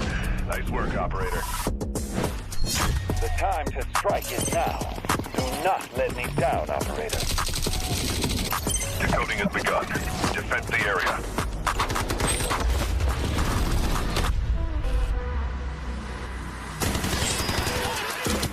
Is about to take the first hit to bring up the tournament. And they're going to do it. What goes around comes around. Not gonna do very much though. You get barrel stuff. Steiny is getting aggressive. See what I did there? You ain't seen nothing yet. Let's knock them off their feet. There we go. There it is.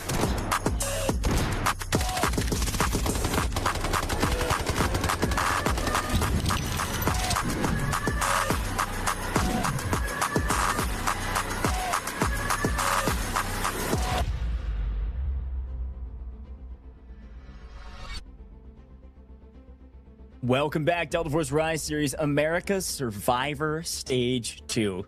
Smiles for precision after a crazy last round. What a moment for Team Liquid to grab the map 6 brick through the chaos and the bodies that stood around them, this time getting the brick, and they find their way to the top of the leaderboard by 11 points over WK Forever. LEVIATAN 12 points away, and now tiebreakers desperately matter. Only top 2 make it. So, of course, we pay attention to the teams with the brick, but the teams without, Team Nadeshot could grab a brick here and still make it to the finals. Who is going to do it? What is our final round of the day going to bring us? We only have to figure out, because every operator is going to be available as we look towards round 7. Guys, we're going back to Space City.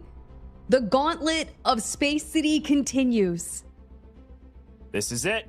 Space City is the last map. As a reminder, rules. Couple things. One, look at this screen. Every operator back up for grabs. You can still only use 2, so you're going to see this meta comp likely on most teams. Could even see a double Tempest from a couple of our teams if they want to. But because it's the last map, technically the team in last place could choose between Brakkesh or Space City. They choose Space City. We are staying with the banger maps that we've been having on Space City. We're going to see it one more time, and let's see how it plays out. MW, FX will not have key 1 spawns. That is the only thing we know about spawns. Everybody else can spawn anywhere else on the map. And with that in mind, this is going to dictate how some of the people play for sure. But comps is the biggest question in my mind right now, Tiff. Double Tempest, is it the right play, or do you need a bit more utility? All aggro, play a little bit more defensive. Do we want some more engineers? What do you think? Honestly, I think you do need to have someone that's going to have vital resources. Those incendiaries from our allures have been incredibly nice. Even the rockets, we've seen big pickups on knockdowns, even just getting some information. You do need the chance to have information. People are finding so much of that with Luna. So it is tough. It's kind of a give and take. You do want an aggro. I don't know, man. I'm thinking of our Game 7 on Amiya the other day. We did have Alliance bring in 2 Tempests, but that was also back on Brakkesh. I don't know. Time will tell. This is it. The last chance for every single team in this game to make it to the finals. 2 will make it, 4 will not. 4 will be eliminated from the Delta Force Rise Series. This is it, folks. The final chance, the final map.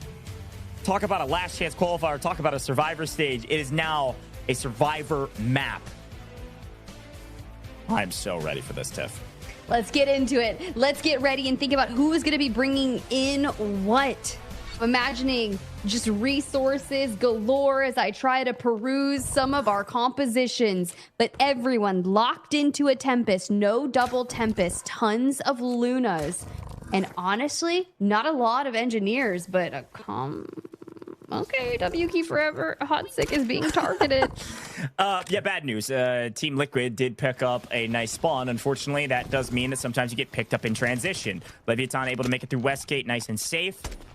Team Liquid in a bit of trouble on employee passage too. I'll swing back over there here in just a second. But a great call out on the comps. It's a Tempest and a Luna for every single team. And then it's just if you want to run Toxic or you want to run Stinger. This is classic. This is the thing you see on the graphics. This is the meta comp on Space City. Some people just prefer Toxic for the utility that they bring aside from Stinger. Stinger has that extra smokes that are kind of nice. So, but here's the shots from across the way. Peaky actually able to find a cheeky little angle there on Team Liquid. We'll see if they're able to stabilize going into this one. They keep on moving through. I do see...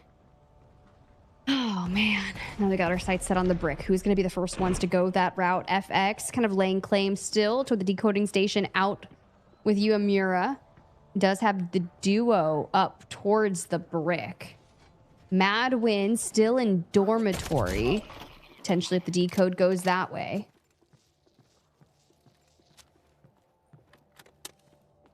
Don't want to be the first team to make a mistake. I like Team Nadeshot's position in the centrifuge, though. I have Leviathan underneath him, but either way, it's still a powerful position. WQ Forever now catching some flack for the shots they were taking from before. Team Liquid shooting back, doing a bit of damage, but not able to get the knock. They do have all three back on their feet, though, so nice job to restabilize.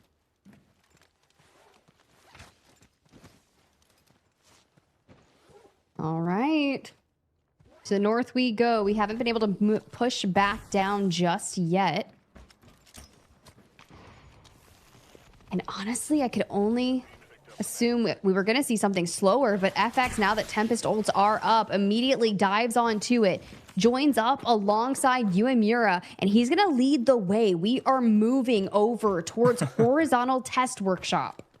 Yeah, this is a great play. FX, again, not wasting any time. They're at the bottom of the leaderboard. They need a miracle, frankly, to make it to the finals. The miracle that they're calling upon is basically, hey, we spawned over a test workshop. We own the south side of the map. We know we're in control of it. Let's just go for the brick and hope nobody shoots us by smoking it. They do exactly that. They take it down to the decoding station. They know that that is free, and they're throwing it down here. We have seen a different decoding station. All three of these maps here on Space City, all of the maps on Space City, actually. We went outdoors, we went indoors, we went to the sand, we went to the south.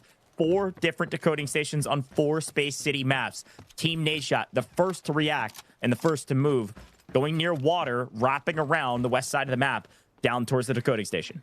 And with the amount of squad points that they have, this could do wonders. This could put them into the top 2, and they're probably pretty cognizant about that. FX, though, I mean, getting kind of rolled on some of their early engagements, but look at them setting up, reading Team Nadeshot's push. But Slept has been so great for opening fights for them. Yeah, these marksman rifles hit like a truck. I got a bit scared. I thought Team Nadeshot was just going to full tilt send over the zip line, and they're about to get farmed. So nice patience here from the boys. Trying to think about where we want to go from here. Can't take zip, we die, so I have to wrap on land. Still calm. Dropping things out. Only 1 minute has been expended on that decode. Plenty of time to happen. Now, holding Horizontal Test Workshop's decode is usually pretty flawless. To think about who's going to be able to kind of break this down. They're in a 2-1 split. Marino kind of holding out to the northeast of this.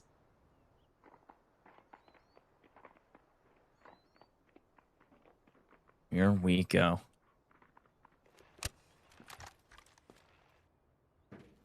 Patience, a virtue in moments like this. Team Nadeshot not wanting to sell.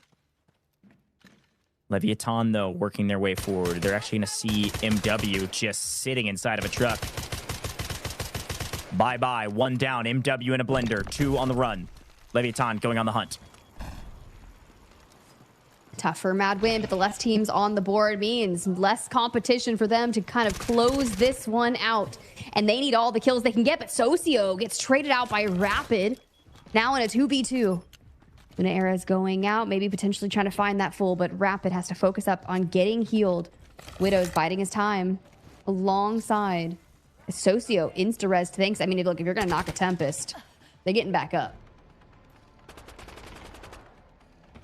Good play over the top. MW in a blender. Tempest ult invested to try to get some extra juice. Don't get it, but of course this fight, it kind of matters because it keeps 2 teams out of the way of the decoding station. But there's 90 seconds left on this decoding station. FX still in control of the brick. And only Team Nadeshot currently approaching this decoding station. They're going to loot the bodies, going to take the guns, make sure if this person gets back up on their feet, they can't use their loadout weapons. But we got to swing back towards the brick. See what's going on over there. Team Nadeshot maybe pushing up. Here they are on bridge. WK Forever is starting to come get involved as well. You have to have a brick to make it to finals, folks. 60 seconds on the clock. FX have a kill box around the decoding station. Who makes the first move? Let's see. 50 seconds. It's ticking down. Honestly, if you guys push at the exact same time, too much chaos for FX to be able to handle. You have to invest the Tempest ult, and this is where we look to peak straight on a team Nadeshot. You're going to need to find some momentum off of this. Instead, don't get the knock just yet. We keep on re-peaking while that ult is enabled. Knife going through. Position exposed. We need to get something, but instead, we get found by Leviathan on the cross. WK Forever going for it. That gets punished. Marino catches him. 2 ulting Tempest down. Is it too little, too late? We're just rolling forward. Stick with Team Nadeshot. Where are they? Slep rolls forward. Ult is up. He goes down as well. FX are going to get the brick. No one can get there in time. FX steal away a brick in map 7. It's too late. It's too slow. FX get the brick, and what do they get besides that? Do they get anything? They've got to wipe this lobby and get out of the map. Team Nadeshot and MW eliminated from the Delta Force Rise series. It's going to come down to a tiebreaker. 4 teams with the brick. 4 teams that need points. They have to get their money up. Best way to do that is wipe the lobby, loot everybody, and get out. That is the win condition for FX. They have to understand the onus or responsibility is on their back to kill everyone. They're at 10 points. Second place is at 27. Absolute shambles that everyone who tried to steal the decode couldn't get it done. Oh my God. And now 10 squad points. You have to get literally 20 plus because look who's getting wiped. FX are in shambles now with Yuhimura last alive. It's brutal. It's what they had to do. FX had to make this play. But bad timing in the gunfights means that it won't matter. They're not going to make it to finals. It's going to be a tiebreaker. FX eliminated. I can assuredly tell you now, FX have a brick, but they will not make it to finals. Team Nadeshot, MW, FX out of this competition. Team Liquid, as long as they don't scam, and as long as one of these other 2 teams don't loot the entire map and wipe the last remaining players from every other team, Team Liquid should be in a pretty good spot to make. But Leviathan and WK Forever are tied on our leaderboard. Things are about to get really mixy on the leaderboard, and you've got to be flawless. Team Liquid are feeling pretty dang good after that massive game, getting Mendo out of the map, procuring as many squad points as they can, and they are still up on the north side of things. In terms of the southern battle, you can see it on the map. Team Nadeshot, Leviathan, MW, and WK Forever are still down here. Pildora picks up Socio Legend. Leviathan, they can't die here. They cannot get wiped. That's the only win con for them. They need to stay alive. They have to maintain presence on the map. MW now are just trying to play spoiler. There's nothing else they can do. They want to win some gunfights. They want to get some extra cash. It's $50 per kill. That's the only thing they can play for, and they're getting it. Eclipse goes down. Leviathan in a blender. If they die here, and WK Forever know it, WK Forever will secure second place. It is all up to Widows. Eclipse has done it once. Socio's done it once. Widows goes to the water to try to stay alive, and he goes for a swim, goes into the drink with a quarter HP. And WK Forever are giving the comms, hey, someone is lurking below. But the shark! We've seen sharks ruin lives there. Ain't no way. Ain't not like this. Not like this. Way.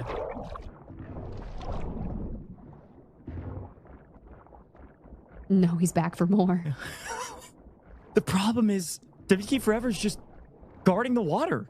If he pops his head up, he dies. Bro. The shark's gonna come back for more. This is the scariest part of the whole Rise series. Do you have phasmophobia? Or thasalophobia, whatever it's called. I'm so scared of the water now. This is unbelievable. Guys, I don't go in past my ankles for a reason. He's getting chomped. He could drown. There's a lot of things going wrong. But it's okay. Widows is healthy. He is happy. He is locked. Everything's fine. He's got recon arrow. This guy is fighting for his life and the life of Leviathan in the Delta Force Rise series is on the back of Widows outswimming a shark. He dies! Leviathan are dead! He's getting griefed by the map and Pildora finds him! Oh no. Gosh, I don't have many words for Leviathan right now. Like, I don't. That is so many different ways of unfortunate for how this final map could have played out for them. But as you see, squad points on the left. If W Key Forever can just find some kills, put some dog tags up in that safe box, and maybe send one out of the map as we hit the replay. Oh, not like this. Slept also is getting griefed by the map. The shark actually killed him. The shark killed the last remaining member of Team Nadeshot. I can't. The shark has more kills than some players in this entire lobby. Holy cow. All right, let's lock back in, Tiff. Rocket extract started. Yeah, you can see Team Liquid are actually spotting players. This is that scope we talked about where you can see who your opponents are. We saw it actually, that rangefinder scope that Hot6 running. See your opponents, see how far away they are. W Key Forever have picked up some extra loot. Oh my goodness. Now, the teams don't know everything that we know. It's not 100% over for them. If W Key Forever get wiped, there's a chance they lose whatever gear they brought in and they dip down, but I don't think 6 points of a difference will happen here. And you can see they're stacking their safe boxes full, and it's namely on the back of the fact they already have a team wipe. They already have 3 kills here, Tiff. I think that's GG's. I think we have our 2 teams. Oh my god. It does look a lot more separated out than what we had seen in some of our other tiebreakers. But a game 7 this deep Saturday night proven to be entertaining for dang sure.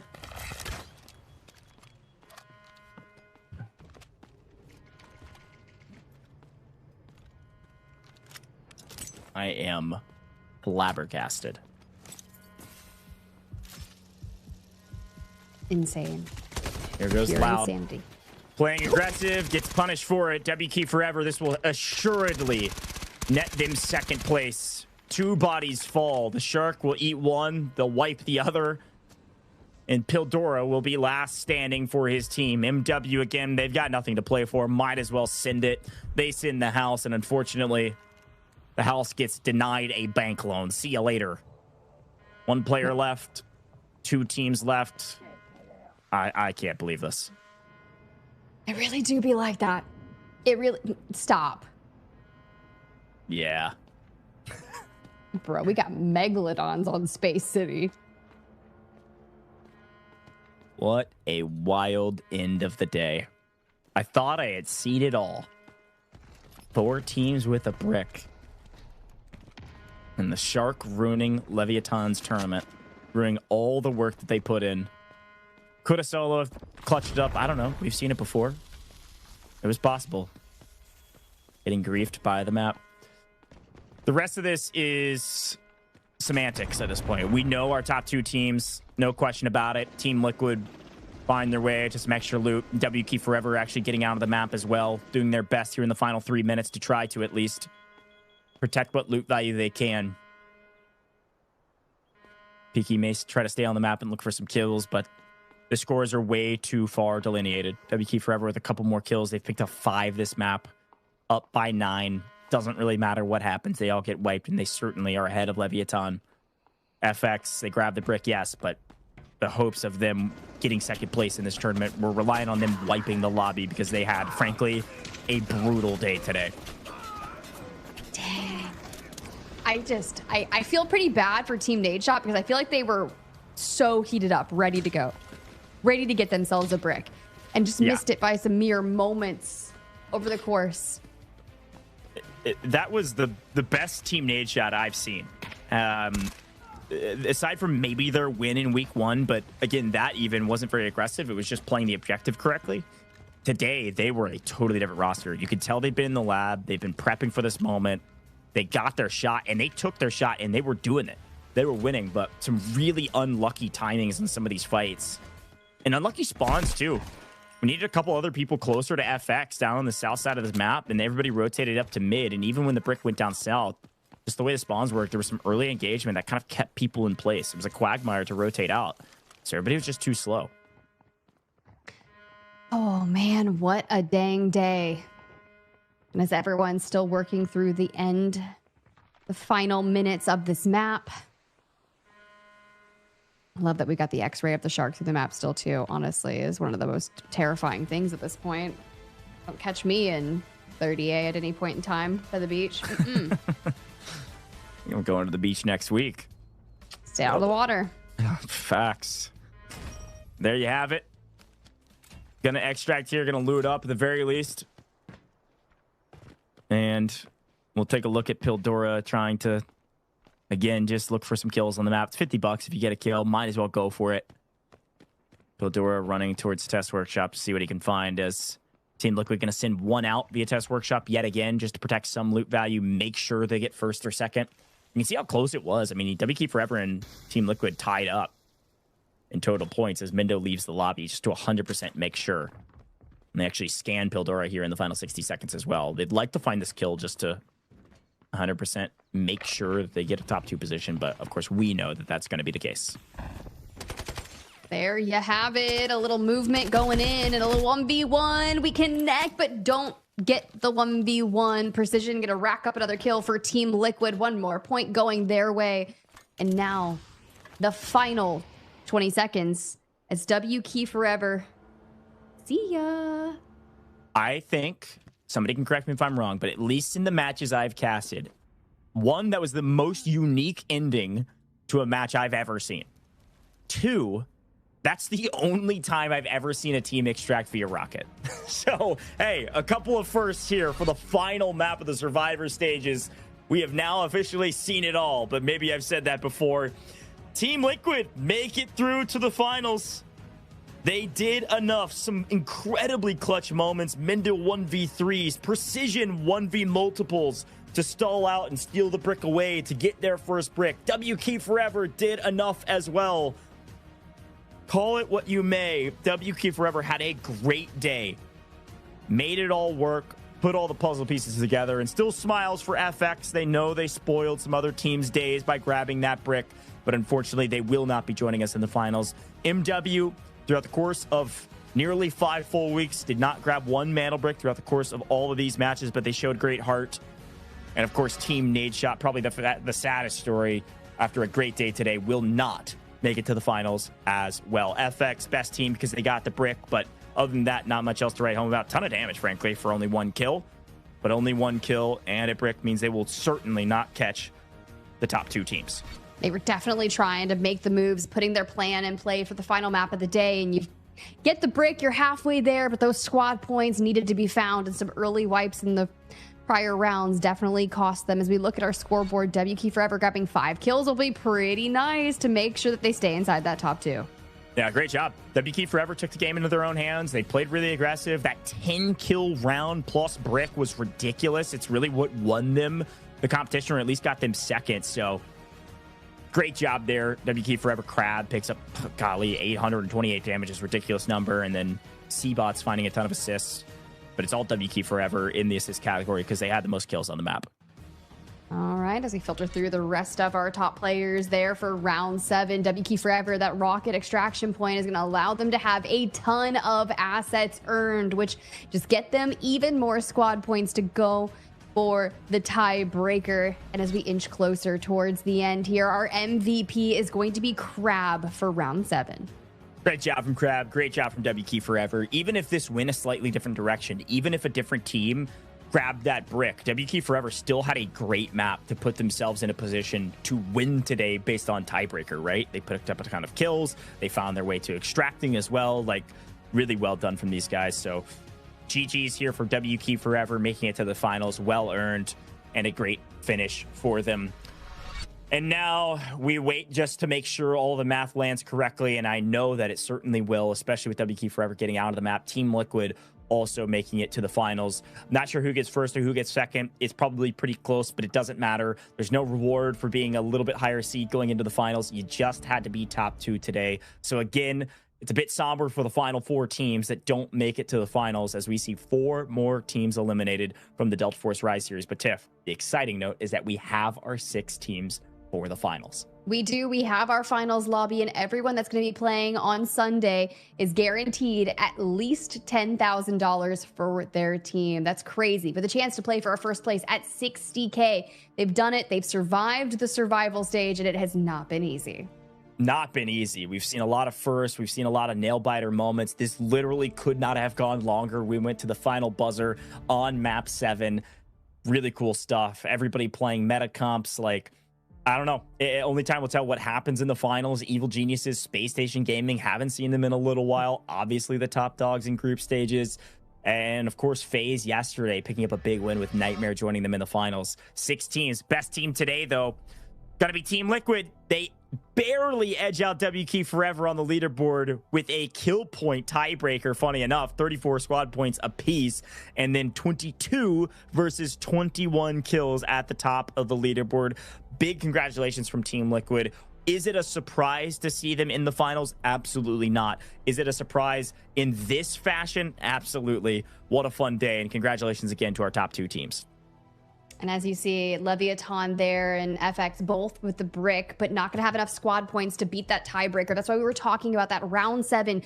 LEVIATAN needing to stay alive to make it work. And Team Nadeshot and Madwin, congratulations. You had 1 day to try and get it through, but you did have some good plays throughout the day. Can't wait to see you back for Season 2, hopefully. Well, we've got an interview with our champions today. Survivor Stage 2 was not without trial and tribulation, but it also had Hodzik and the team pulling off crazy plays. Let's bring him in. Hodzik, congratulations, my friend. You made it to the finals. Team Liquid, a chance to represent one more time. How does it feel to get the win today?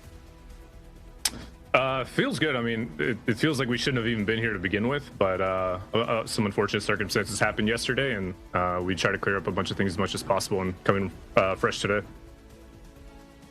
I like it. Well, fancy seeing you here, Hodzik, guys. We go way know, back. right? Me and Hodzik are best buddies. Like, hey, look, I'm so excited that we've got you on the broadcast and to see you lock in for the finals lobby, my guy. But talk me through some of those unfortunate circumstances, because you did have a big game with a brick yesterday, but the survivor stages have been so gnarly and really difficult to play through. So what were you guys working on coming into today?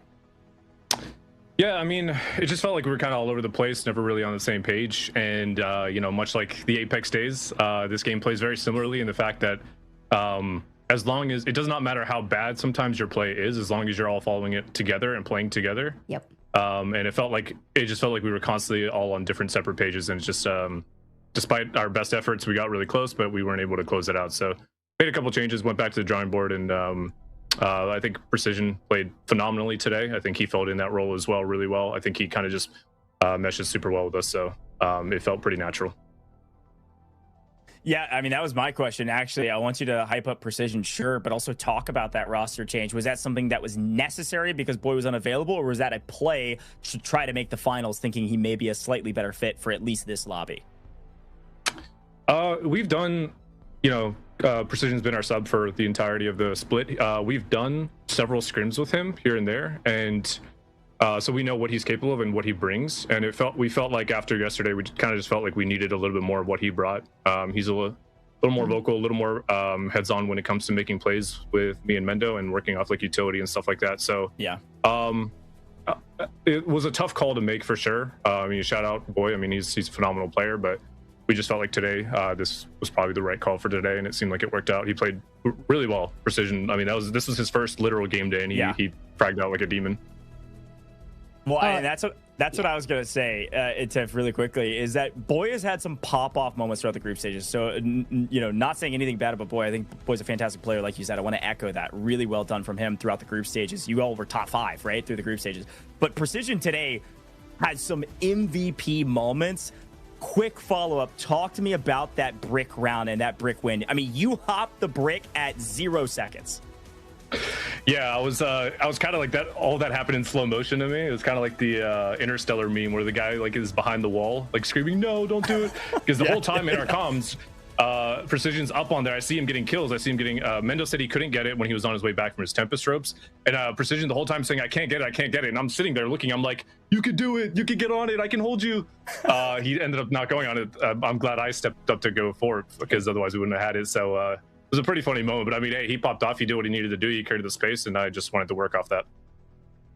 It's honestly one of those moments where you guys need to cut the content with the comms together because you've got precision on the storage containers just being like, I got 1, I got 2, like we're doing it. It was disgusting. And I'm glad you guys were able to pull it off within the last second. But now we kind of set our sights to tomorrow, the Delta Force Rise series, the finals for season 1. Based off of your experience from playing both survivor stages, what are we anticipating to go down tomorrow? It's been a minute since we've seen kind of evil geniuses in Space Station, but they've already locked their ticket. They've been waiting and they've been watching. What are we doing tomorrow? Yeah, I mean, I'm excited. I mean, looking at the lobby, it seems like it's a little bit more of a brick heavy lobby. It seems, and what I mean by that is like the teams that will actually like play for it. Unfortunately, when you have like 1, 2, or 3 teams that don't really ever play for brick, it becomes really hard to do that yourself. So the game should play out a little more predictably. So I feel like we're very good and we shine when that happens. So we're definitely hoping for that, at least at minimum. But either way, it's going to be a really good match tomorrow, and I'm just excited we're able to get to play it. Yeah, are you guys running it back with precision? I believe so. He played really well today. He slotted right in. He had a couple, I think, a little bit of nerves game like 1 and 2, it seemed like, but he, quickly overcame that. I think we'll likely be probably running it back with him. Cool. All right. Thank you for all the insight into the roster and, of course, the games today. And a big congratulations again. Want to give you a moment. The floor is yours. You can talk about your org. You can talk about your teammates. You can shout out the haters, whatever you want to do. Any final words for the broadcast? Yeah, I mean, shout out Team Liquid first off for allowing us to have a 4-man roster in a new game like this. And Delta Force for being able to support it as well. I mean, that, really came in clutch today. I'm not sure if we would have made it without it. So big shout out to Team Liquid and Delta Force as well. And yeah, I mean, my teammates as well. Mendo played out of his absolute mind today, had an insane clutch against WKF. We really needed that. So just shout out to anyone that also supports us as well, all of our fans on rooting on Team Liquid. Heck yeah. Cheers. All right. That's Hotsick, Team Liquid. Congratulations. We'll see you out there tomorrow. Thank you. Thank you. Cheers. What a great interview, Tiff. As expected with Hotsick. Oh, yeah. He's honestly such a legend. Like, dude, we come from another title where we worked on analyst desks together. He has been coaching some of the best players out there. Fireman Fred would be so dang proud of him, Goj. Fireman Fred would be so proud. I love the connection. And again, Team Liquid is such a fun one to talk about because they are former pros, former coaches, and other titles all come together for this moment.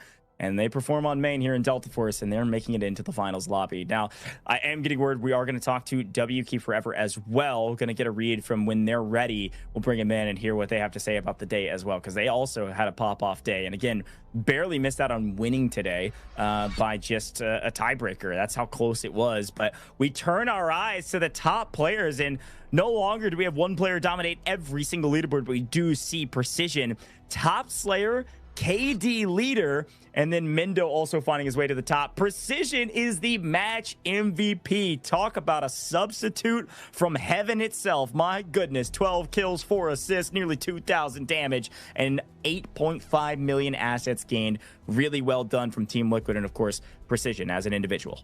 Yo, we call that a super sub. And you heard Hotsick say we are running it back. And as we go through our player rankings from the tournament as a whole, Loco, Equal Plays, 2 teams represented there by the top fraggers were already locked into the finals. And now Mendo going to join them.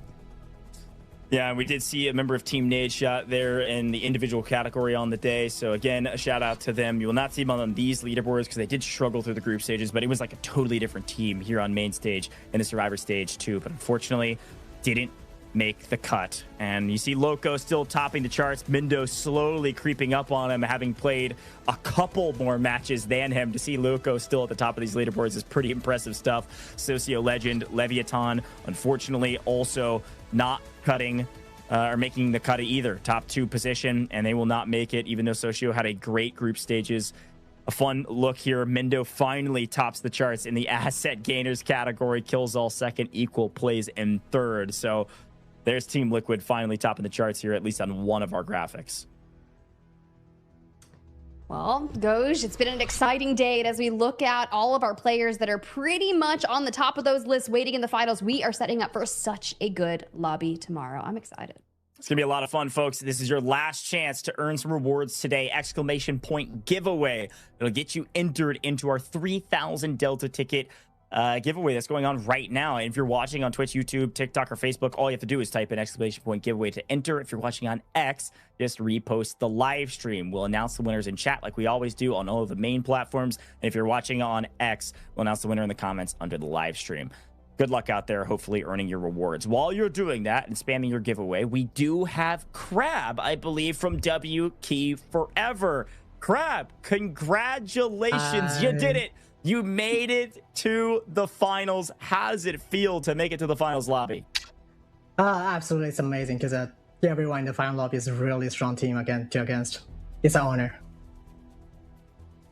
Awesome, I'm excited to see what you guys bring to the table in the finals. Talk to me about the Survivor stage, though. It was grueling, it was difficult, but you guys put up a banger today to make sure you could get in the tiebreaker and qualify. Yeah, the start of the Survivor bracket, we kind of off on communication, something, but like after the game after Tide Prison, we reset, we drop a huge game with a mental break, but after that we have like 2 really mess up game. It was like we got really close to get a break both of the game, but at last we after match we evaluation the information we get it, like we cannot just let the Leviathan get the break. We can just play for kill Leviathan team and also getting as much kill as we can, and we extract. That's how we win. That's our strategy. Yeah. Yeah, I like that breakdown because it very much so felt like you all were playing for those points. Talk to me about the big map, though. The map, you drop 10 kills, you get the brick, and you get players out. I mean, what was that map like? Was there a moment where you're like, oh, this is the map we needed to get back into the competition? Was there one moment, was the reason you won?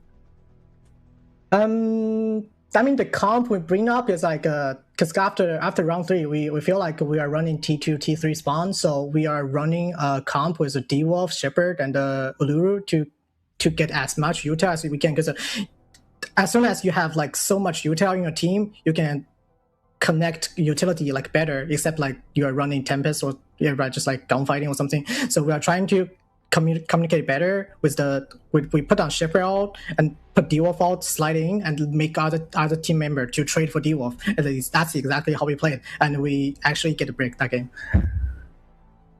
Nice. Yeah, it was super sick to see from our POV, but honestly, now we set our sights to tomorrow, the finals lobby of Delta Force Rise Series Season 1. Is there a team that you're really excited about playing against again tomorrow? We've had Space Station over there and Evil Geniuses. They've kind of been the top throughout the group stages. Are you looking for the chance to take them down in the finals? Yeah, of course. EG is the best. I like them. It's fun against them, though. Nice. Yeah, I mean, they were the best of group stages, so I like going for the top dogs. Crab, you've been a joy to have with us in the booth, and I love your vibes, man, and really want to congratulate you again on a big win and W Key Forever making it to the finals. I want to give you the floor. Any final words for the broadcast? Anything you want to say to fans, friends, enemies, whatever you got, the floor is yours. Enjoy the match.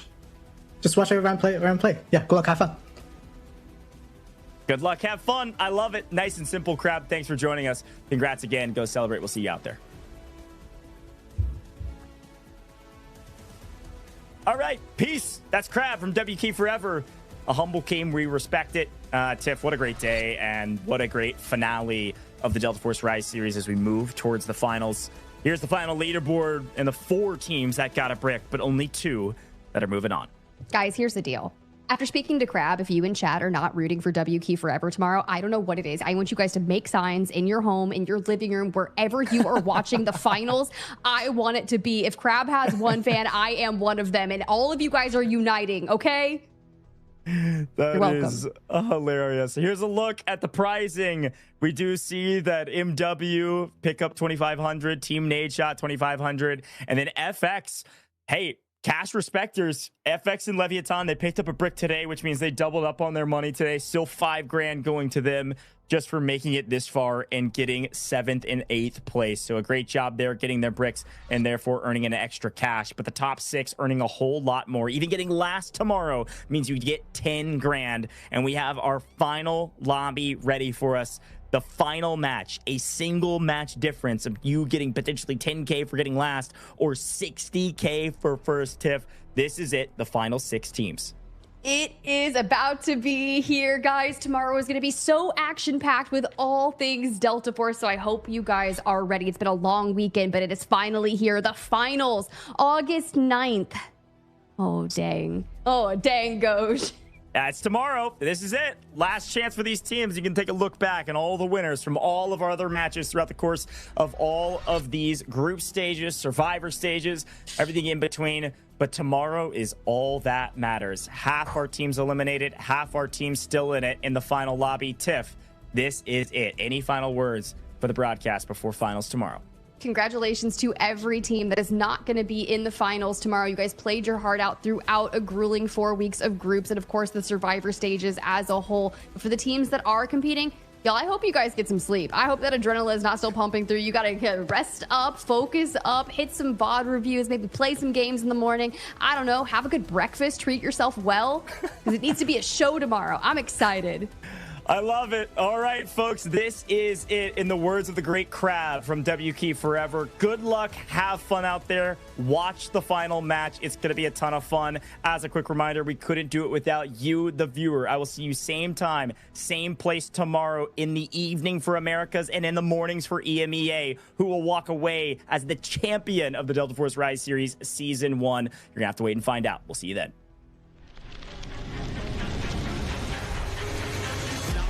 Top 有最新的 mantle row.